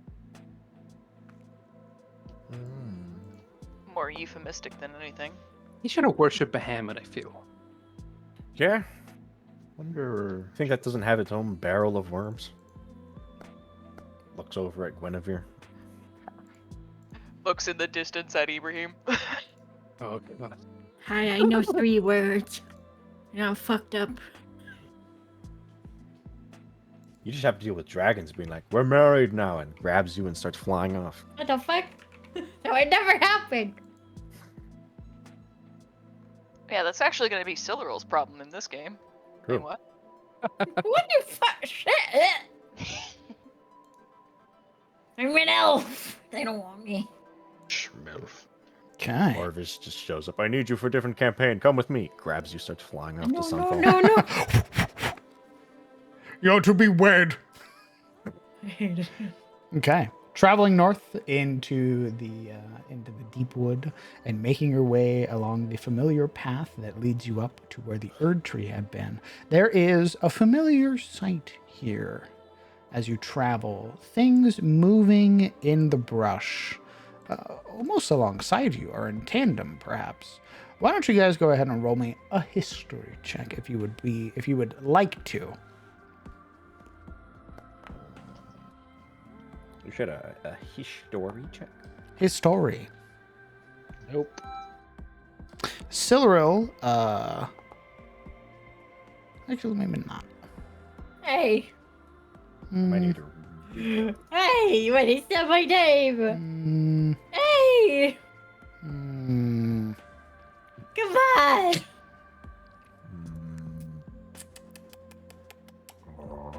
Yeah, I guess you could roll it with advantage, given everything that you have on you. Okay. You dumb bitch. Hey. Holy Come shit. on. Wow. Just ring 9 the DC. Just make 9 the DC. Make 9 the DC, please. Elric. Unless you Yeah? would not like to. At disadvantage. At disadvantage. Sure. Why? What? Dazed. Really? He spent hours. Okay. 9. Alaric. 9. Ashilde. 9. Marana. I do like the number 9. As you are traveling, there is a number of wolves that travel alongside, not near you, but adjacent to you through the forest. And there's about 7 of these rather large wolves. As you see them, you would note the markings that are sort of not etched into their fur, but a part of their fur.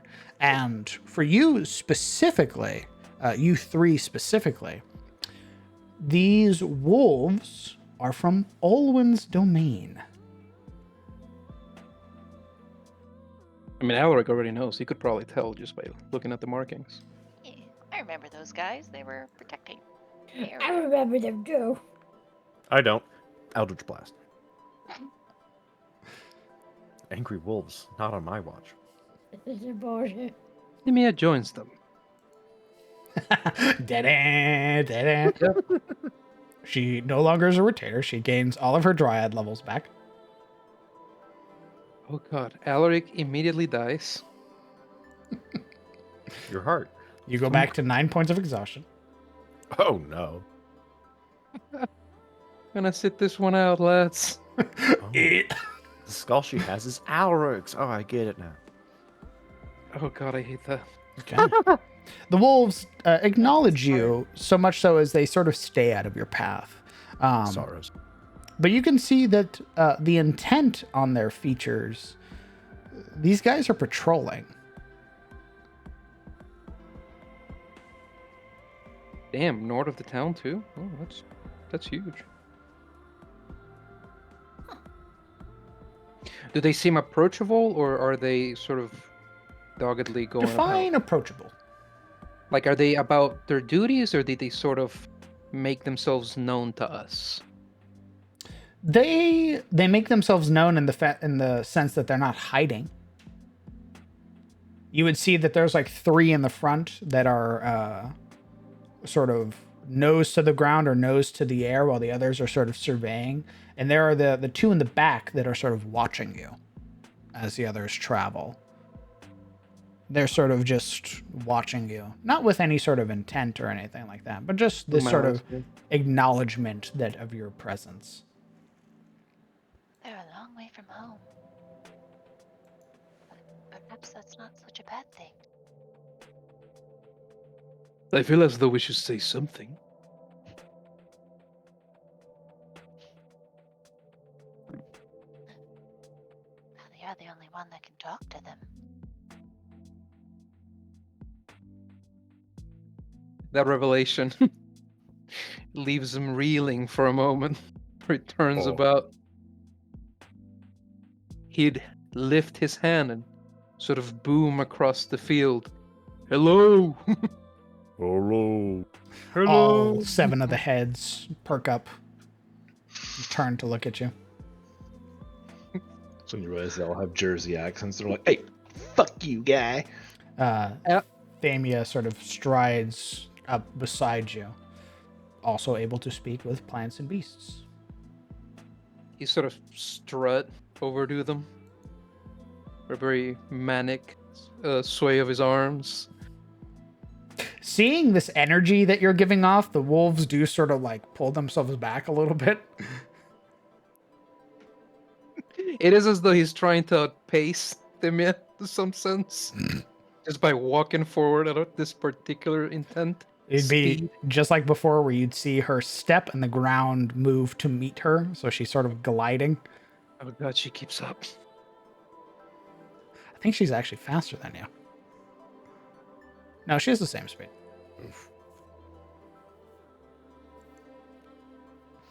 Okay. Is she taller than Albert? No. Damn. Once sort of conversational Matriarch distance is like reached. Yeah, she's huge. Good. Once he gets to the wolves, he sort of make a greeting gesture of his hand, motion to Timia beside him as he speaks.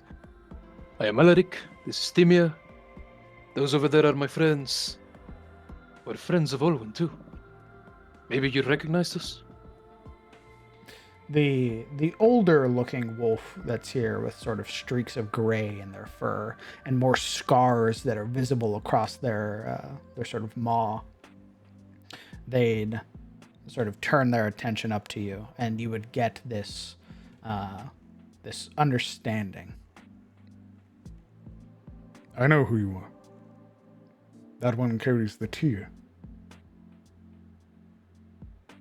She does. That's my auntie, Silril. Stop. He says it with pride every time, by the way.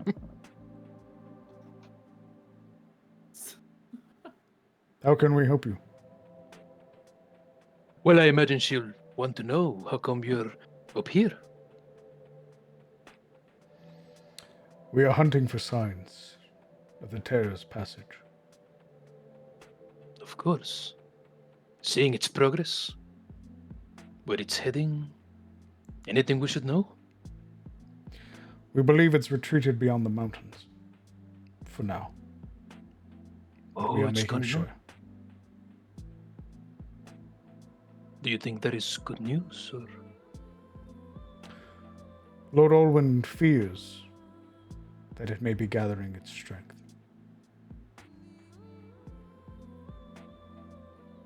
Perhaps after the thing we fought, it's been setting a bit of a back foot. Perhaps. Hmm. We cannot know for certain. That is why we are investigating. Our path took us here, where its scent is most prevalent. True, of course. How about you, Seven? Have you had anything to eat? The stoicism that's present in the form of these very graceful runed wolves, the moment food is mentioned, it is very much like, From wolves to doggos real quick. what are you offering? I could whip all of you a meal. A good stew to keep you going. What is stew? It's sort of like water with meat and other things. Raw? Really? What do you say? Raw? Yeah. Alaric, with this sort of meaningful look, begins to shoulder off his backpack, whip out the utensils, and cook out a meal for them. Okay. Go ahead and roll me a cook's utensils check. You all would Alright, watch as Alaric, conversing with the wolves in the distance, would eventually stop, like shoulder off his backpack, and then pull out the cook's utensils and start cooking. I'm just gonna pinch the bridge of my nose and just. Is he? Leans over to like whisper into Cyril.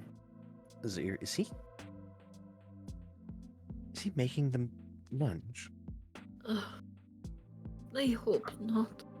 I like to think that through the preparation process, things boiling, coming together, he's sort of explaining to them to depth what a stew is. You would have 7 It's fitting. massive ruined wolves currently sat in front of your cook's utensils, watching with very intent interest.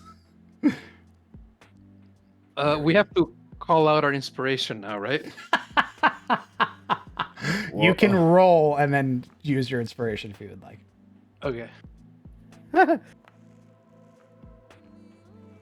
10. A 10 is a serviceable meal. And to the wolves, they eat anything. So It's whatever. Perfect. We did not poison the wolves. even if you had rolled really low, they still would have eaten it. Yeah, but I want them to like it. Plating or bowling these the servings of stew, the animals are rather hesitant, but you can see them sort of sniff, get a little closer, inspecting it. They all turn and look to the one who has been speaking to you. And knowing his position here, he would sort of take a bite. And then once he finds that it is serviceable and it is a meal, that sort of approval is passed on to the rest of this little pack, and they all begin eating. It's gone in a matter of moments. So for the rest of the wolves, for the 6, it'd be like the communal cauldron, so to speak, right? Enough room for all of them to eat. But for the alpha, he'd put out an actual individual bowl. Okay. That way he doesn't have to shoulder with the rest to get at the food. Easily done. And easily accepted as well, as they'd all wait. They wouldn't even with you presenting the cauldron, they would wait until the older wolf ate. And then they would all begin sort of digging in. And it's that cauldron is licked clean. You even have to wash your dishes. Please wash your dishes. Yes, please wash. Absolutely. You would see them sort of licking their chops. This like resounding approval from all of the wolves that are here.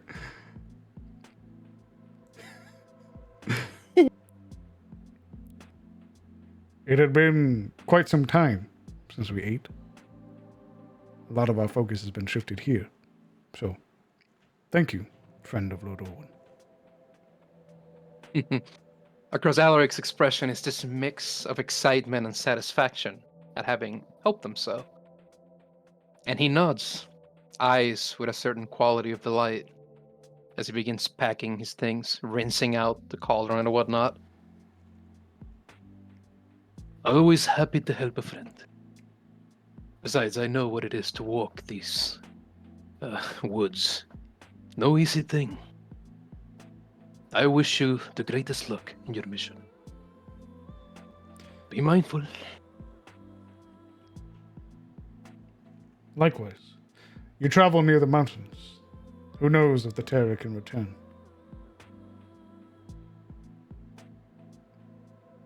They would turn, and all 7 would eventually begin making their way off into the forest, saying goodbye to you and Thamia before vanishing.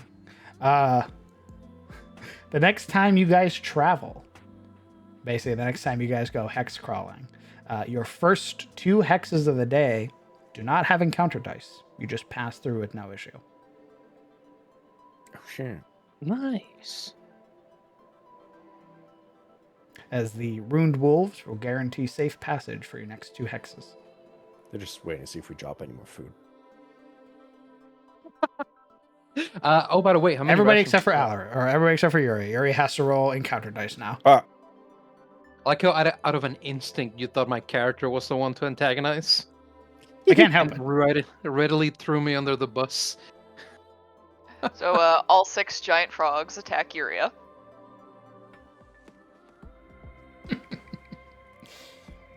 With that little encounter out of the way, Alaric and Thamia would eventually make their way back to the party.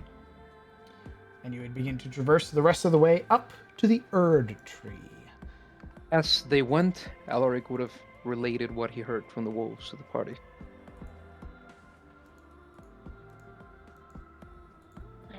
Concerning. But at least it's farther away from Elion's. In truth, I am pleasantly surprised. All when taking initiative. Why wouldn't he? What? Why wouldn't he? A little part of me thought he was confined. You know, to his grove. Perhaps he was. I mean, with the mornings and the harpies. Not to mention the Kingsmen who were hunting him, he might not have been able to do as much before. It will take time, I assume, to gather his strength again. It is a good feeling to see the peninsula come back together. Things returning to a sense of normality.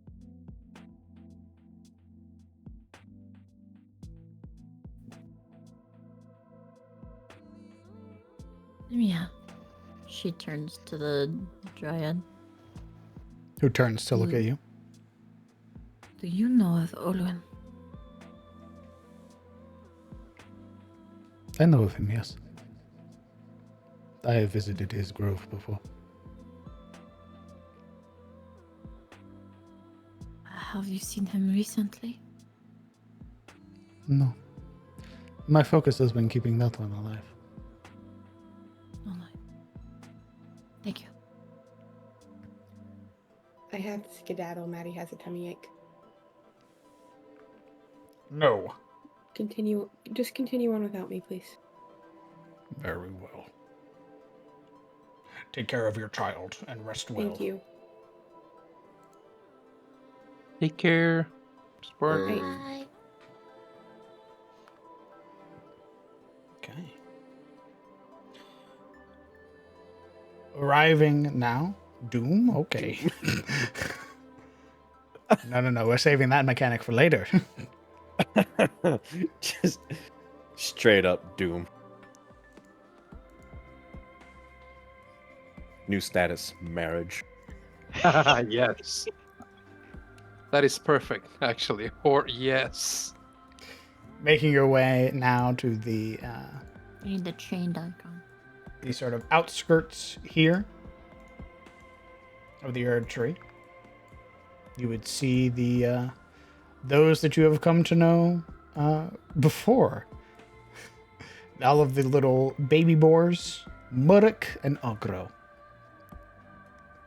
Murek, who is currently lounging in the shade of the Elidtree, and Ogro, who is currently in the process of reading.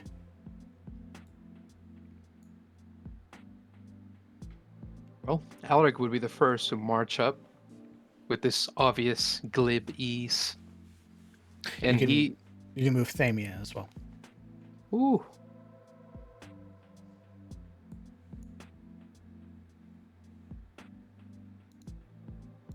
Goodbye, Ashilde and Kellen. He sort of veer off by himself to go mingle with the little piglets. The smaller boars sort of You can hear the loud sniffing as they press their snouts into the ground, sort of uprooting the vegetables that are here. But the moment that you sort of make yourself known, your presence, Muruk opens their eyes and sort of turns to acknowledge you. And as they turn to acknowledge you, all of the little baby pigs acknowledge you as well. And you would hear loud squeals as all of the little baby pigs immediately assault you. For one reason in particular, as immediately their snouts are pressing up against your bags, and they are disappointed. Uh-oh. You promised truffles next time you came back. Or... He's dead. They start eating him. I guess Alaric is the truffle. Oh. You would hear the squeals, which you would be able to comprehend because you can speak to them, and it is all disappointment. You'd hear, Alaric's. Oh, you'd hear this No chorus. truffles, no truffles. Indeed, that chorus of truffles, and then they get close to you and they go, "This motherfucker didn't bring any truffles." Liar! Alaric Scoundrel! to placate them are Liar! drowned out by the snort of the upset pigs. These very ornery little boars. Idol! Charlatan! He, in a panic, begins to What is uproot that? carrots and things from the ground, trying to offer them. Their snouts thrown knocking the carrots out of your hands. Holy shit. They're suddenly too good for the fucking carrots. Muruk, who, hearing the entire commotion, would sort of push themselves up to stand. This very slow and languid motion, as you can hear Agro laughing the entire time. Muruk, who slowly steps forward and sort of steps over his children. You can see them just sort of getting dwarfed by the size. You would watch as Muruk approaches this massive boar in comparison to you. And it too would press its snout to your chest, and you would hear the loud sniffing, and then you would hear the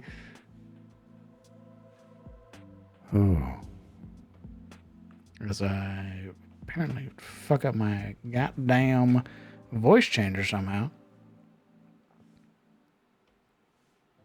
No truffles. Oh.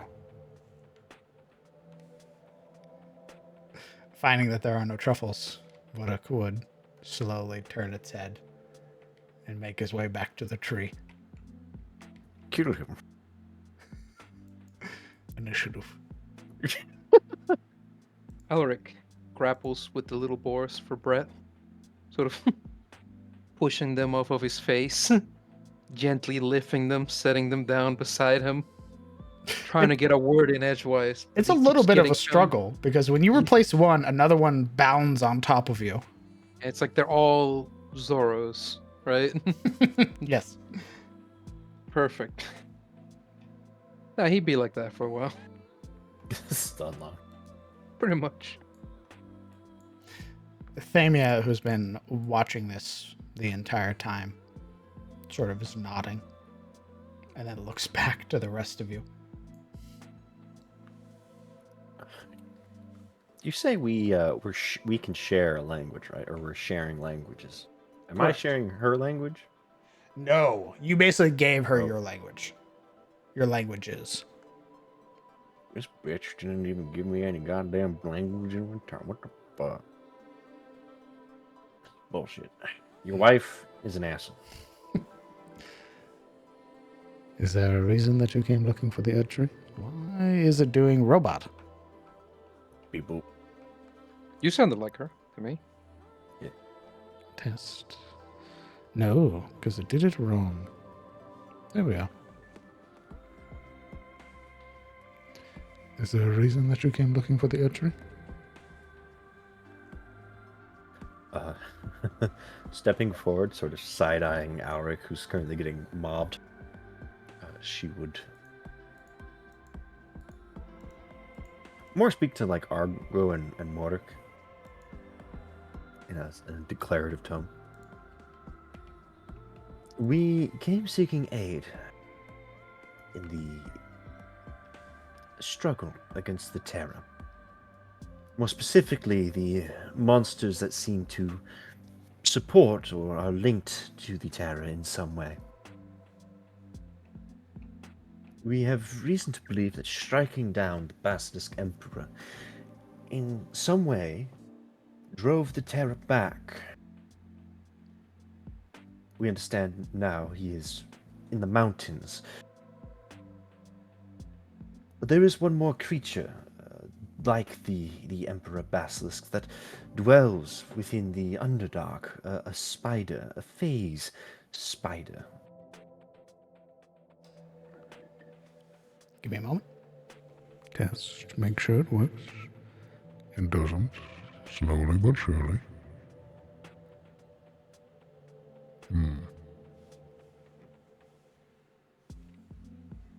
I have heard tales of this spider. You seek to hunt it?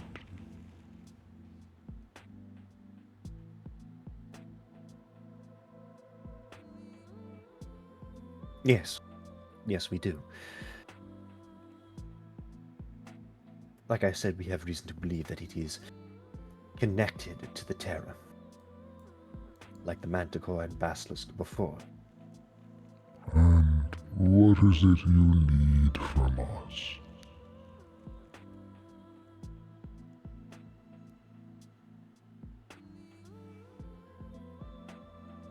As you can imagine, the difficulty of hunting this thing is both tracking it and making sure it does not escape. We have a slayer helping us, and he says he can concoct something to prevent the creature from retreating. However, one of the ingredients is the heart of an Elidtree.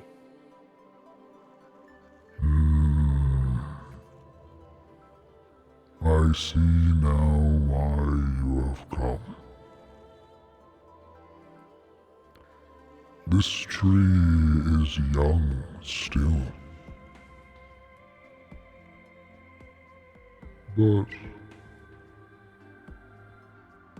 on matters of Elidtrees, it is not I you wish to speak to.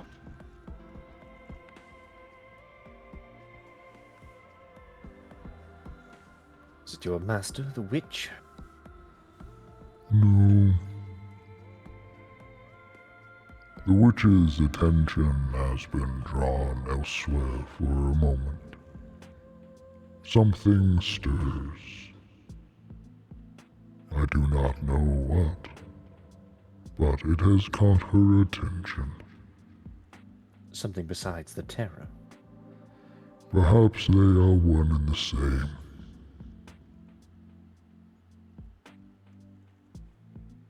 Well,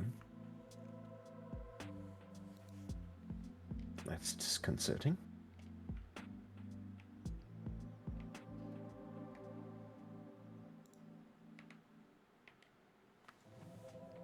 Approaching the tree, you would watch as he'd press his palm to it, sort of run his hand on the length of the tree.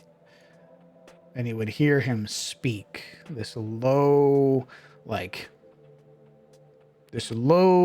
reverberating voice that carries in the wind, that almost seems to echo more than his usual language does. And you would watch as the Elidtree sort of shakes and then shudders. And then you would watch as it begins to sort of creak and groan as the boughs begin to move, almost as if swaying in the wind, but there's no wind. Until eventually the entirety of the tree sort of parts, and stepping out is this massive dryad.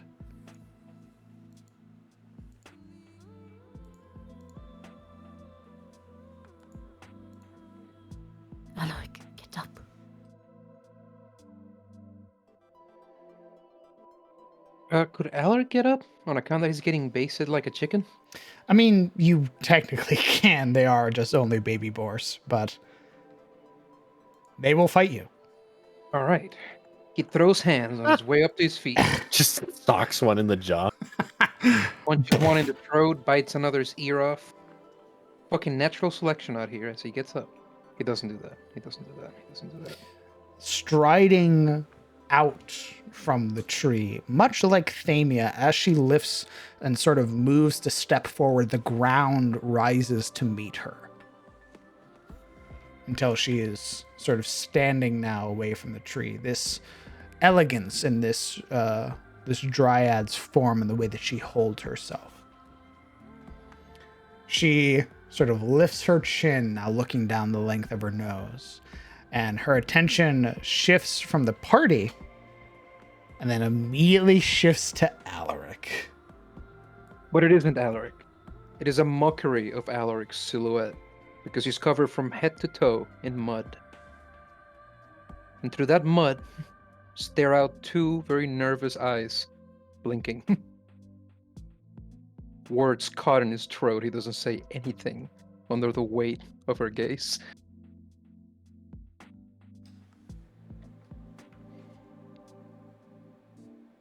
Well,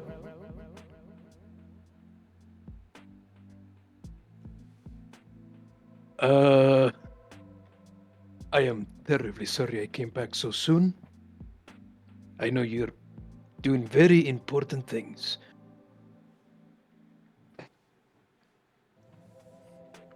she looks unamused.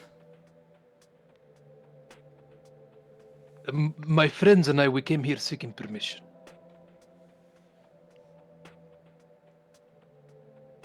I am listening. He sort of circumvents the little boars on his way to Juria. And he stands there with the group as he wipes what mud he can from his face. We are devising this sort of bait for a giant spider monster thing that we're meaning to hunt. But in order to make it, with the help of this slayer named Renault, we require the seed of an Elidtree, the heart of an Elidtree.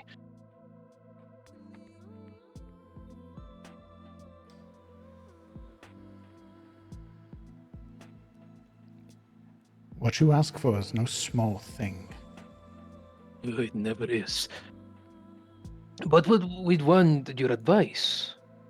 What could we do?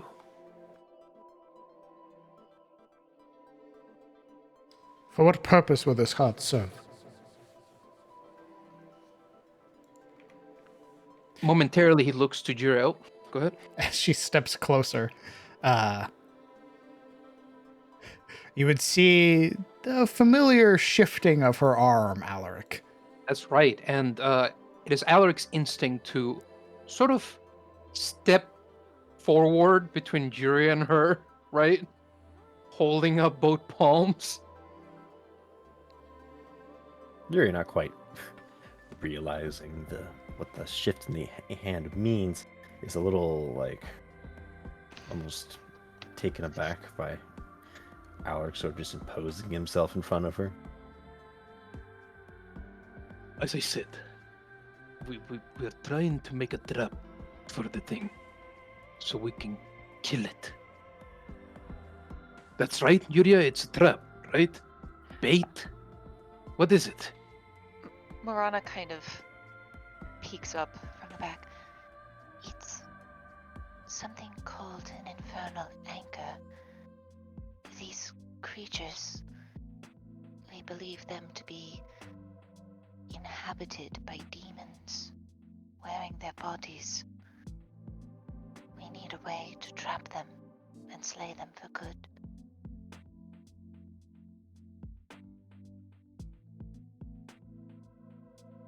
We are only aware of the one way this slayer knows how to create this infernal anchor. If you're aware of alternatives, we would be pleased to pursue other, well, ingredients. Very, very pleased. Delighted, even. The wilds have fought against invaders for long.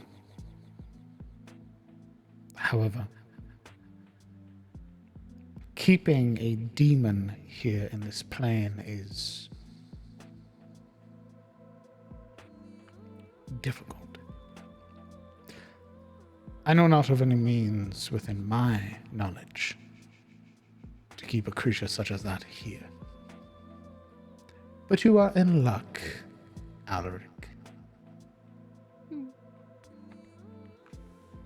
The hand shifting now, you would see from the center of it that long, sort of bramble-like blade.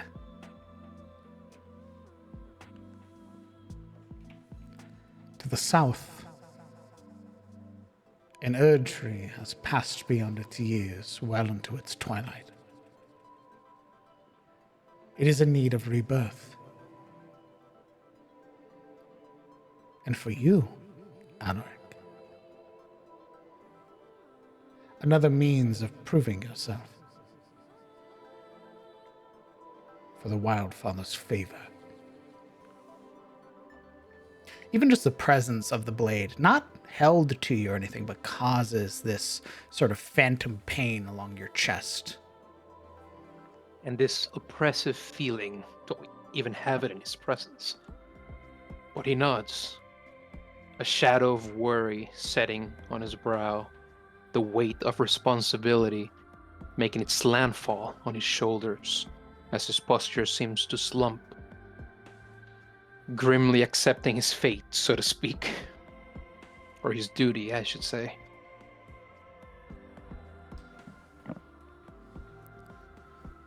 Can I eat? You may. Almost said with like... almost said with disdain. Of course, yes. Just to be specific, can I drink? You may. This is not one of your many tasks that lay before you. A test, so to speak, to see if you can recall what has been taught to you. You will know how to carve the heart from the tree when you see it, and what must be done once that is achieved. Should you fail, forget, or perish along the way, your soul and body are mine. What? I only have so many. The head cranes to Silveril, hearing that, sort of speaking up.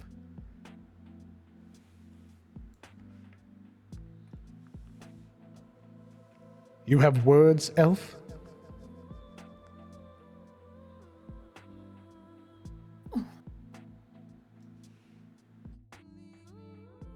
Kind of taken aback being called elf. There's almost that look of like, who? Oh, Alec, what is she talking about? not looking at him, but still holding eye contact if she has eyes. Indeed she does, and she does not blink. Oh. Pico stare. It takes Alaric a moment to answer, sort of roiling in his own conflicted emotions over it. Somewhere along the way, I lost my way in my worship to the Wildfather. She's seen me fit to be granted a chance to return to his good graces. Not for free. Nothing ever is.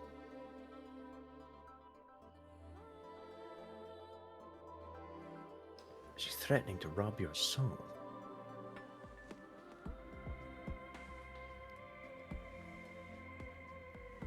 What is the word of a soul? If it's damned already.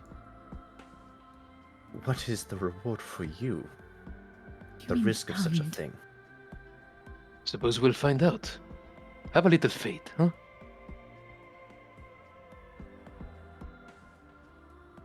I don't want to see your body not return to your mother.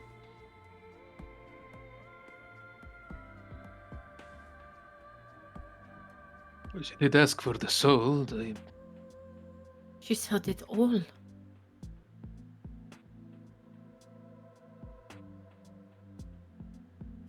I don't know. We'll get there when we're there, alright?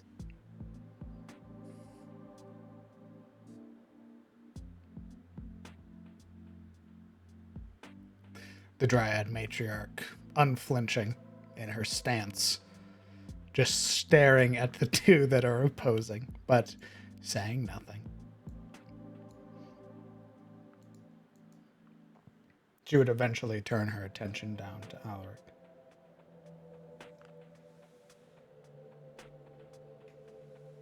Feeling the great weight of her looming stare, he very carefully looks back.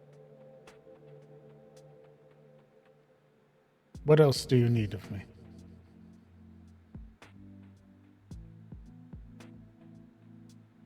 Giving it a thoughtful moment. Well, we only came asking for permission and guidance. And you've given us both in ample supply. Nothing else that I could ask for, unless... And he looks back to the party. They have anything to ask? What about Kellen? Yeah, he was just about to step forward, so good call. She gestures backward.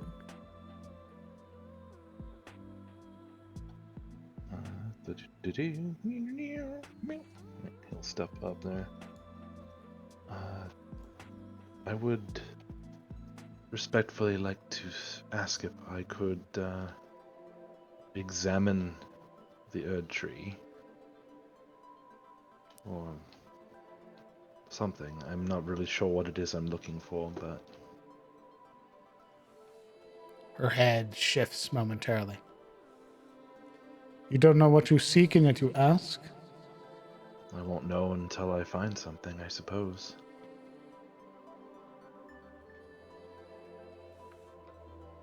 Her chin raises again, sort of looking down her nose at you, taking you in as a person. Step forward. He does, and rather in unabashed sense, he just, he's straightened up and he stares at this large creature right in the face, right in the eyes and everything, unblinky. As you'd approach, the other hand, not wielding the blade, snaps up, sort of taking your chin. And just sort of holding your face so she can stare at it. And she would lean forward somewhat, sort of staring into your eyes. If Kellen doesn't flinch, Yuria does, who Yep. stiffens and puts a hand to the hilt. The only flinch he has is like the very minor, like from the sudden movement, but it's not like a body flinch, it's just a kind of like twitch, but he doesn't step back. You would catch both the emotion and the movement out of the corner of your eye area, where you would place your hand for your blade, and Thamia's bow begins to emerge, though it's not focused on her matriarch, it's on you. Silril's hand coming up and like slowly wrapping around Yuria's forearm. Just holding her arm. They're holding her hand. It's fine. Everything's fine. Seeing that Kellen is not dead, and would probably have been if the matriarch really wanted to kill him. Nah. Yeah, it's just I get the impression that if she wanted to body us, she probably could. just that, Kellen just kind of stood there while a sword came to his face, so... Well, no, not sword. Non-sword. She used her non-sword hand to basically cup his face. Okay. She's given him the child, let me examine you thing. I was under the impression it was like sword And then to she chin. stabs him. Yep, there it is. Yeah, that's waiting. It's the next step. So, Step 2. with that knowledge that she's just like palming his face, would she have reached for her blade? If it was sudden, probably, though not like, more like a hand on the pommel rather than actually reaching for the blade. Okay. But if it was just like a telegraphed movement, probably not. All right. She doesn't actually have her arm blade out either, right? Oh, she does. Oh, okay. Well, then maybe we're a little nervous. Maybe we're a little nervous. Eyes You darting see to this the- sort of like twisted weapon. bramble sword that is resting in her palm. Holding Kellen and sort of studying his expression for a moment, you would see her eyes shifting, studying the sort of silver hue that's there. And as she opens her mouth to speak, that's what we're going to call it for tonight. Fuck. What? Boom. Got like No. Mr. Bombastic. Thank you guys so much for playing. So a bit. We will meet up next week on the 23rd How dare you penalize for episode my character 66. development with this. No. Why would you do this? What is episode 66 called? I appreciate you guys coming out and playing. Thank you guys so much. I'll What kill the you. fuck? Fuck you. For as long as the players wish to stick around, for those in chat, you may ask any questions pertaining to the game, characters, what have you, by highlighting your question with channel points. No. Male PCs. And standing in front of hot women, letting them stab them. Name a more iconic duo. Hurry, let's stab them from behind. Never let them know our decisions. Gotta keep them on the edge. Yeah, I mean, I would be scared of the blade, but there's also woody titties, so... yeah, you can touch me. Hardcover, thank you very much for the 3 months. I know it was 5 hours ago, but thank you so much for the resub, brother. Thex, thank you very much for the 6 months, for half a year. Thanks for sticking around for so goddamn long. Luna, thank you very much for the 17 months. My God, around damn near since the beginning. Thanks, brother. And thanks for being a mod. When is the wedding party and the honeymoon? I feel as though I should abscond for the evening. It's grown quite late. I think the honeymoon happened and Alec didn't even realize it. He was gone for 2 weeks. He wasn't even there those 2 weeks. He was hallucinating. That sounds like a honeymoon to me, baby. Holy Oh, shit, God. he went to Vegas. He went to... He went to Holy Vegas. shit. He's got like one of those t-shirts that has the tux on it. Like, Yes! not even an actual tux. Ooh, a lot of Alaric questions. This is going to be good. Alaric, so one of your first interactions with babies is that your wife sees you lying to children. How could you? Ooh. I'll tell you how. Alaric is going to try his best to disappoint her so she just leaves him be. Yeah. You know the only way you're gonna divorce from her is if your head divorces from your neck, right? Does that even work in real life? I don't think it does.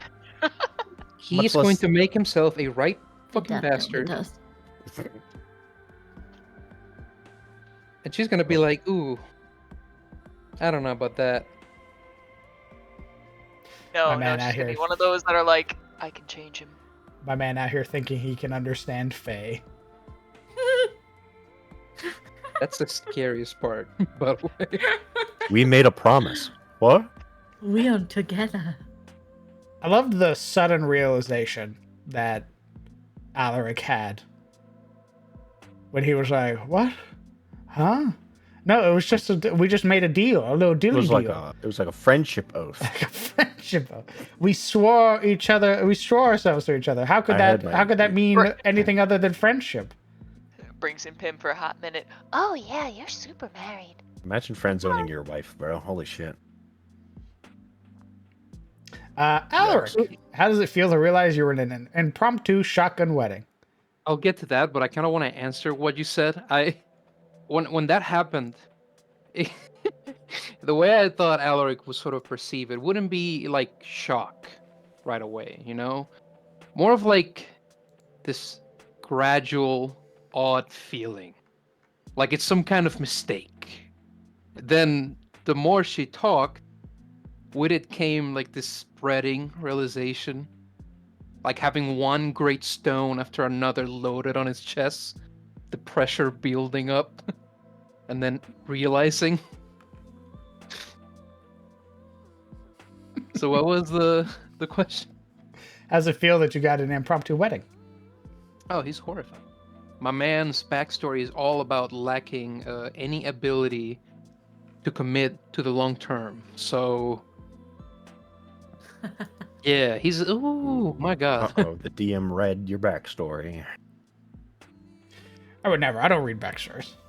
Looks. Oh, so that's his weakness. Well, puts it on the bucket list to surprise wedding you.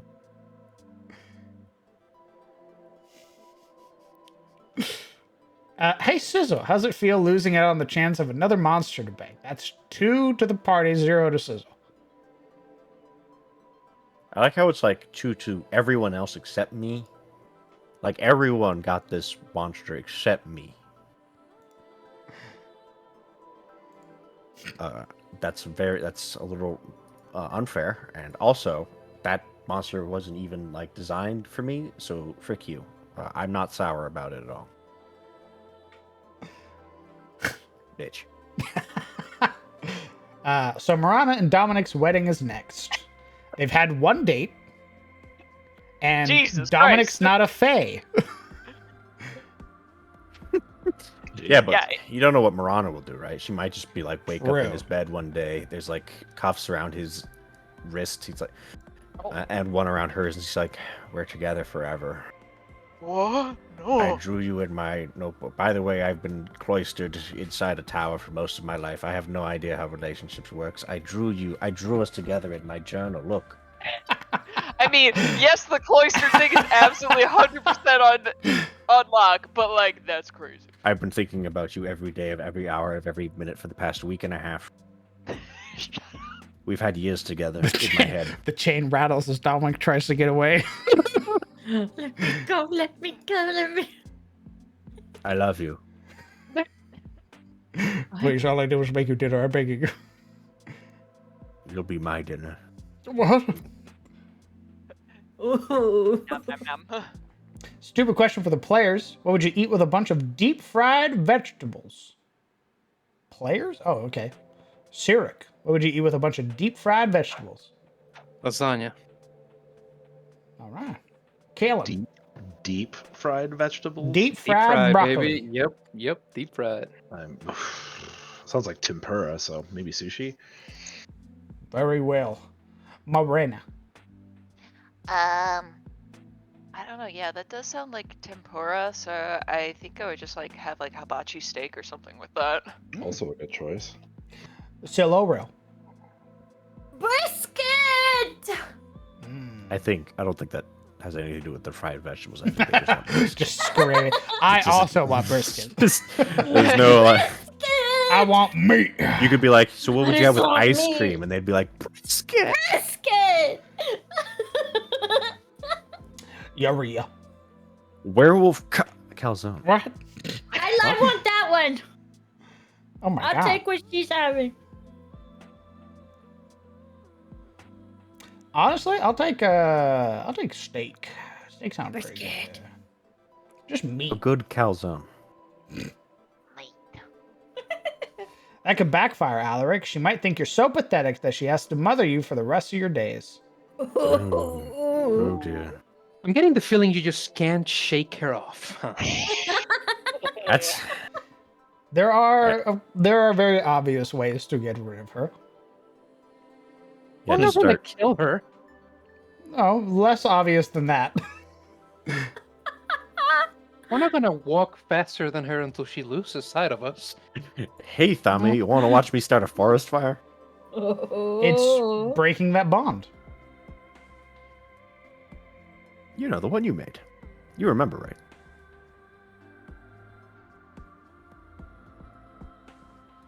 Next question. If you give your heart to someone else, then technically it's no longer hers to have. He fucking wakes up with a hibiscus. He opens his chest, doesn't have a heart. Heart. She already has it. You want more Dominic jokes? That's how you get more Dominic jokes. I've been. I'm just So thinking nice. like they would. Yeah, all right. Question for Momo. I noticed that you, Siloriel, didn't say for house and home, but instead for the ones I love. Is there anything that you can let us know in that small change? No. Fine.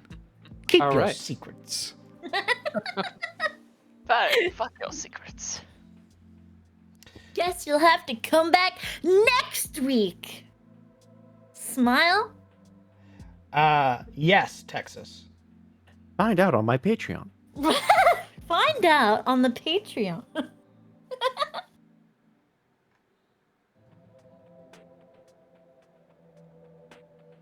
Yes, they Hi, can. Kraken. What the fuck? Now that the initial shock has set in, what does the rest of the party think of Alaric's newfound wife? Oh, God. Yo, I think it's a great pairing. Yo, We're all just like, what? yo, preach. You know, suddenly that takes a lot of the heat off me. Oh, I went on a date, but you got married? I mean, Yeah. it's He really obvious. just needs. He really just. You blindsided, got come on. Faye married. Yeah, You got but Faye married in the forest. I mean, they're a perfect pair, right? Like, he really does need a woman that will just like look at him, say you're stupid, Yeah, I agree. without There's any without any hatred or venomous, just factual. Like, hey, There's already that was 4 really women in the fucking party dumb. that do that. No. But like, they do it like with snide commentary or like anger or aggression. She's just straight up factual, you know. There is no shortage of women in Alaric's life. Maybe he needs to that get told don't off. let him get away with shit ever.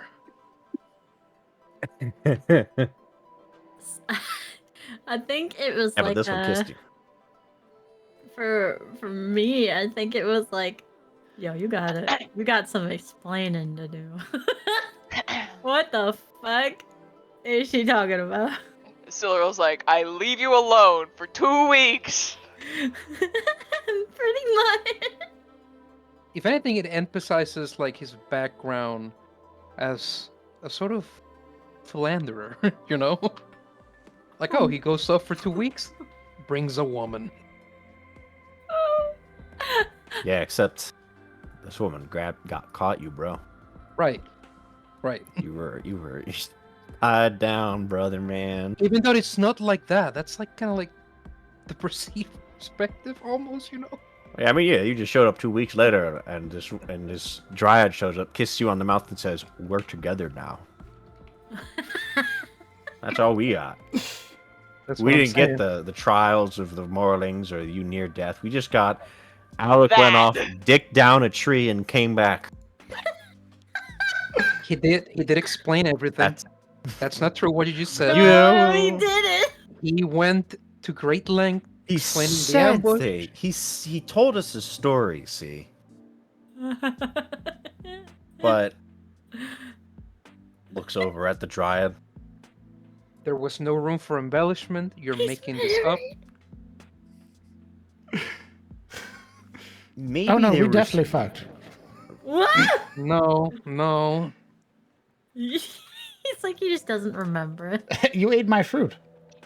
He totally got crusty. Ooh. Yo, that kick stream be crazy. Bro. My God. He left. Bullied him. He's fucking gone. Jesus. He's gone. He's going back to Rosefield, boy. Hello, Kraken. Snap, Jesus. Thank you, mods, for the shout out to Kraken. Welcome. Hello. For those that are remaining, these are probably the last few questions. So the question for anyone who's seen the D&D movie, what movie characters would your D&D PC bang, marry, kill? Oh God, what the fuck? Wait, what? Uh,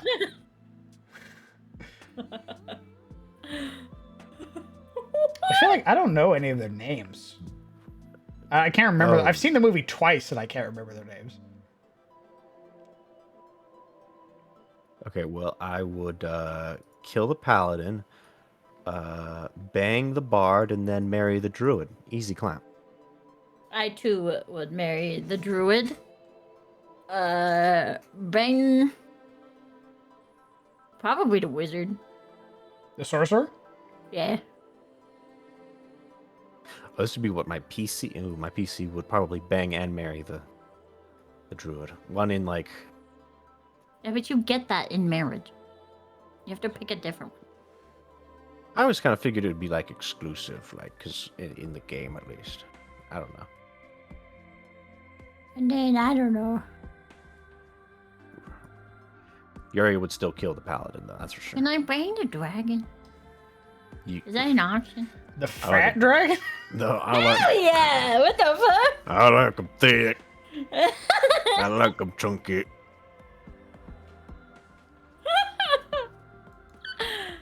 Imagine what that guy would look like if he like had like a human form. You'd be hot.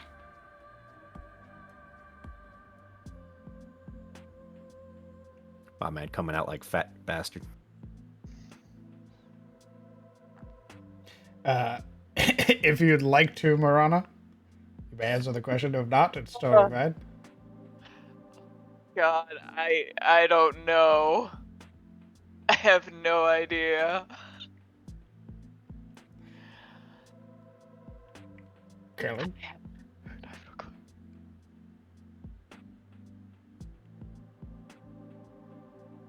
He died very well. He's fucking God. That man is dead. Bang. What? Mhm. Bang, marry, kill. The D&D movie characters for Kellen. Bang the barbarian, marry the druid, kill the.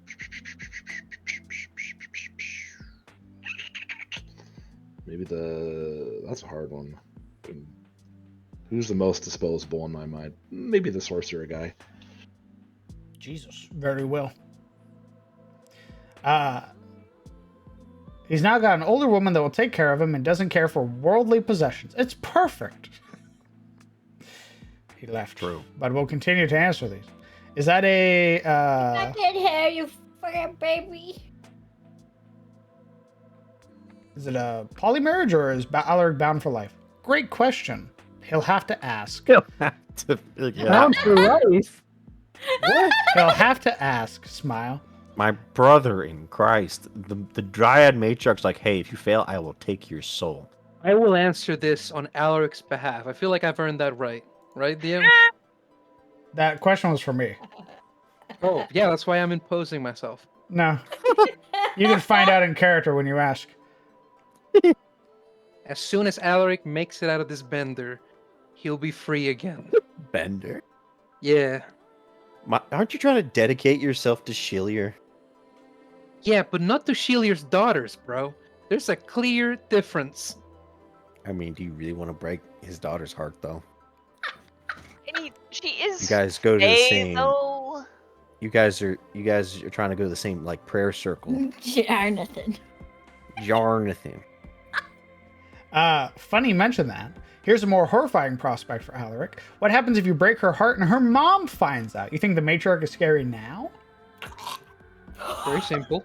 An angel of a deity will fly him off to Karim, No. and No. Paul takes place. I'll find you in Kareem further. You think Alaric. you think there's no nature in Kareem? Alaric becomes a city boy. Becomes a sailor. He's in the water at all times. No, fuck that. He goes to Suna. He's only momentarily on the water as it takes him to Suna. And he goes to the Black Desert where he becomes a relic hunter. Forever dodging the responsibility of marital Fae custom. I don't know.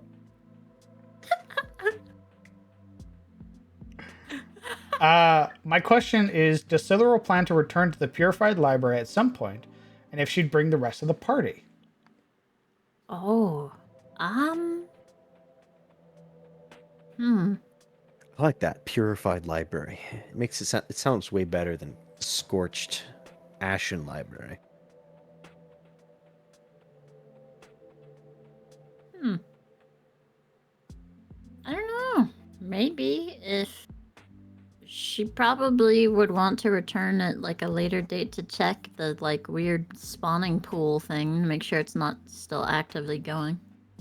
Come back and there's just 55 salamanders. Hey, what's up? Hey, welcome to our house. So all the cultists died, so we didn't really know why we were born, but we've made our home here. They're like the only sect of salamanders that are actually just like good, like nice people. They're like, oh, you saw our sign outside. This place was a real trash hole. It was Without crazy. guidance from Terosian cultists, they just become like neutral, tribal salamanders. They're elementals, right? So they're neutral by nature, but they are swayed by the sort of things around them. So Do come sit with us. We've made these new couches. if salamanders were to grow up without the influence of cultists and without being crushed to death in their eggs, maybe they'd have grown up differently. They had it coming. No, they didn't. They had it coming. They busted out of those eggs with violence on their mind. Because you They did attacked attack. them. They did attack. Because you attacked them. They Hey, should they have didn't stayed attack me. They attacked you. But who knows? Actually, we'll never know. They're fucking dead. I don't know. Well, I guess we'll have to see. Last question from Super. You think the gods will grant you wings after you mess with one of their girls, Lamau? Yeah, it's gonna be concordance with Bahamut. Bahamut's gonna be like, ooh, yeah, guys, I kind of owe Shilier like a favor. Ooh, yeah, this is really spicy. Then just hangs up. Wait. I want to get grandfathered in. I want to get grandfathered. Click.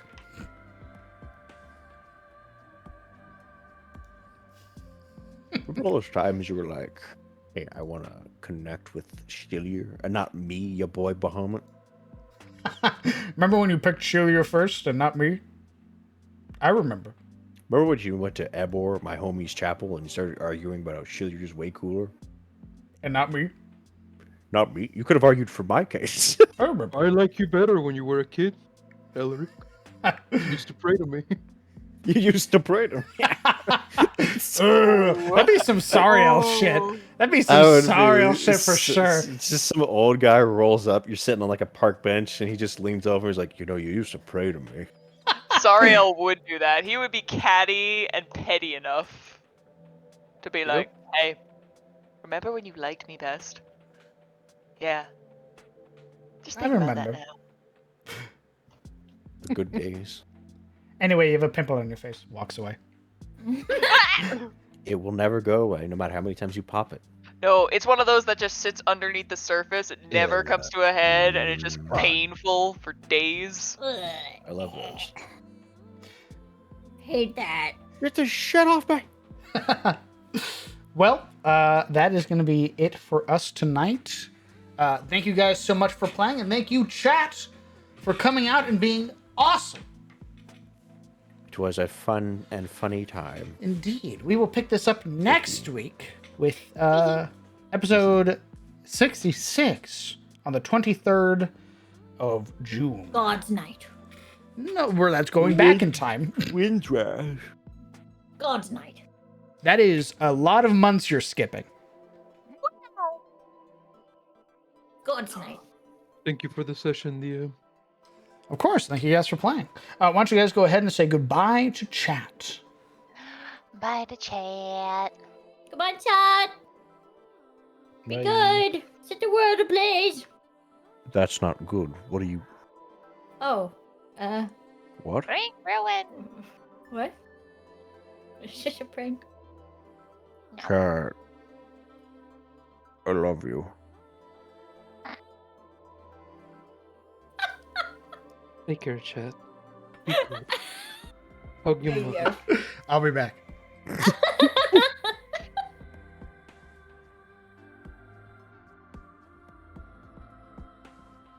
Okay. Friends, companions, thank you guys so much for coming out and supporting the stream. You guys being here, watching the stream, lurking, chatting, all of that stuff allows me to do what I love, which is this, Dungeons and Dragons, and playing it with my friends. So thank you guys so much. That is it for me tonight. We will have our stream this Sunday with Tales of Sunfall, which will take place at 11 a.m. CST, as all of our players will be around. Plugs. Yeah, I guess I could do the plugs. If you like the maps that you saw, why not consider joining the Patreon, as I have a tier that's dedicated to map packs. So if you would like to get your hands on some custom-made maps by yours truly, or would like to support because Twitch is being a little fucky lately, why not consider giving the Patreon a look? Follow the Twitter for notifications of when I go live. Subscribe to the YouTube for VODs. Join the Discord to hang out with all the cool people and see all the fan art. That's pretty much it. Let's see. Let's take a little peek. Take a little peek real quick. Actually, my leg is killing me. I was gonna raid, but sadly, I want to take some medicine and get myself off this foot. So we're just gonna call it here. I hope you guys have a fantastic night. I hope you take care of yourselves. Hug your loved ones. Tell them that you love them. This Sunday, tell your dad or a dad you know Happy Father's Day. And I hope you guys have a fantastic night. Until next time, chat. Goodbye.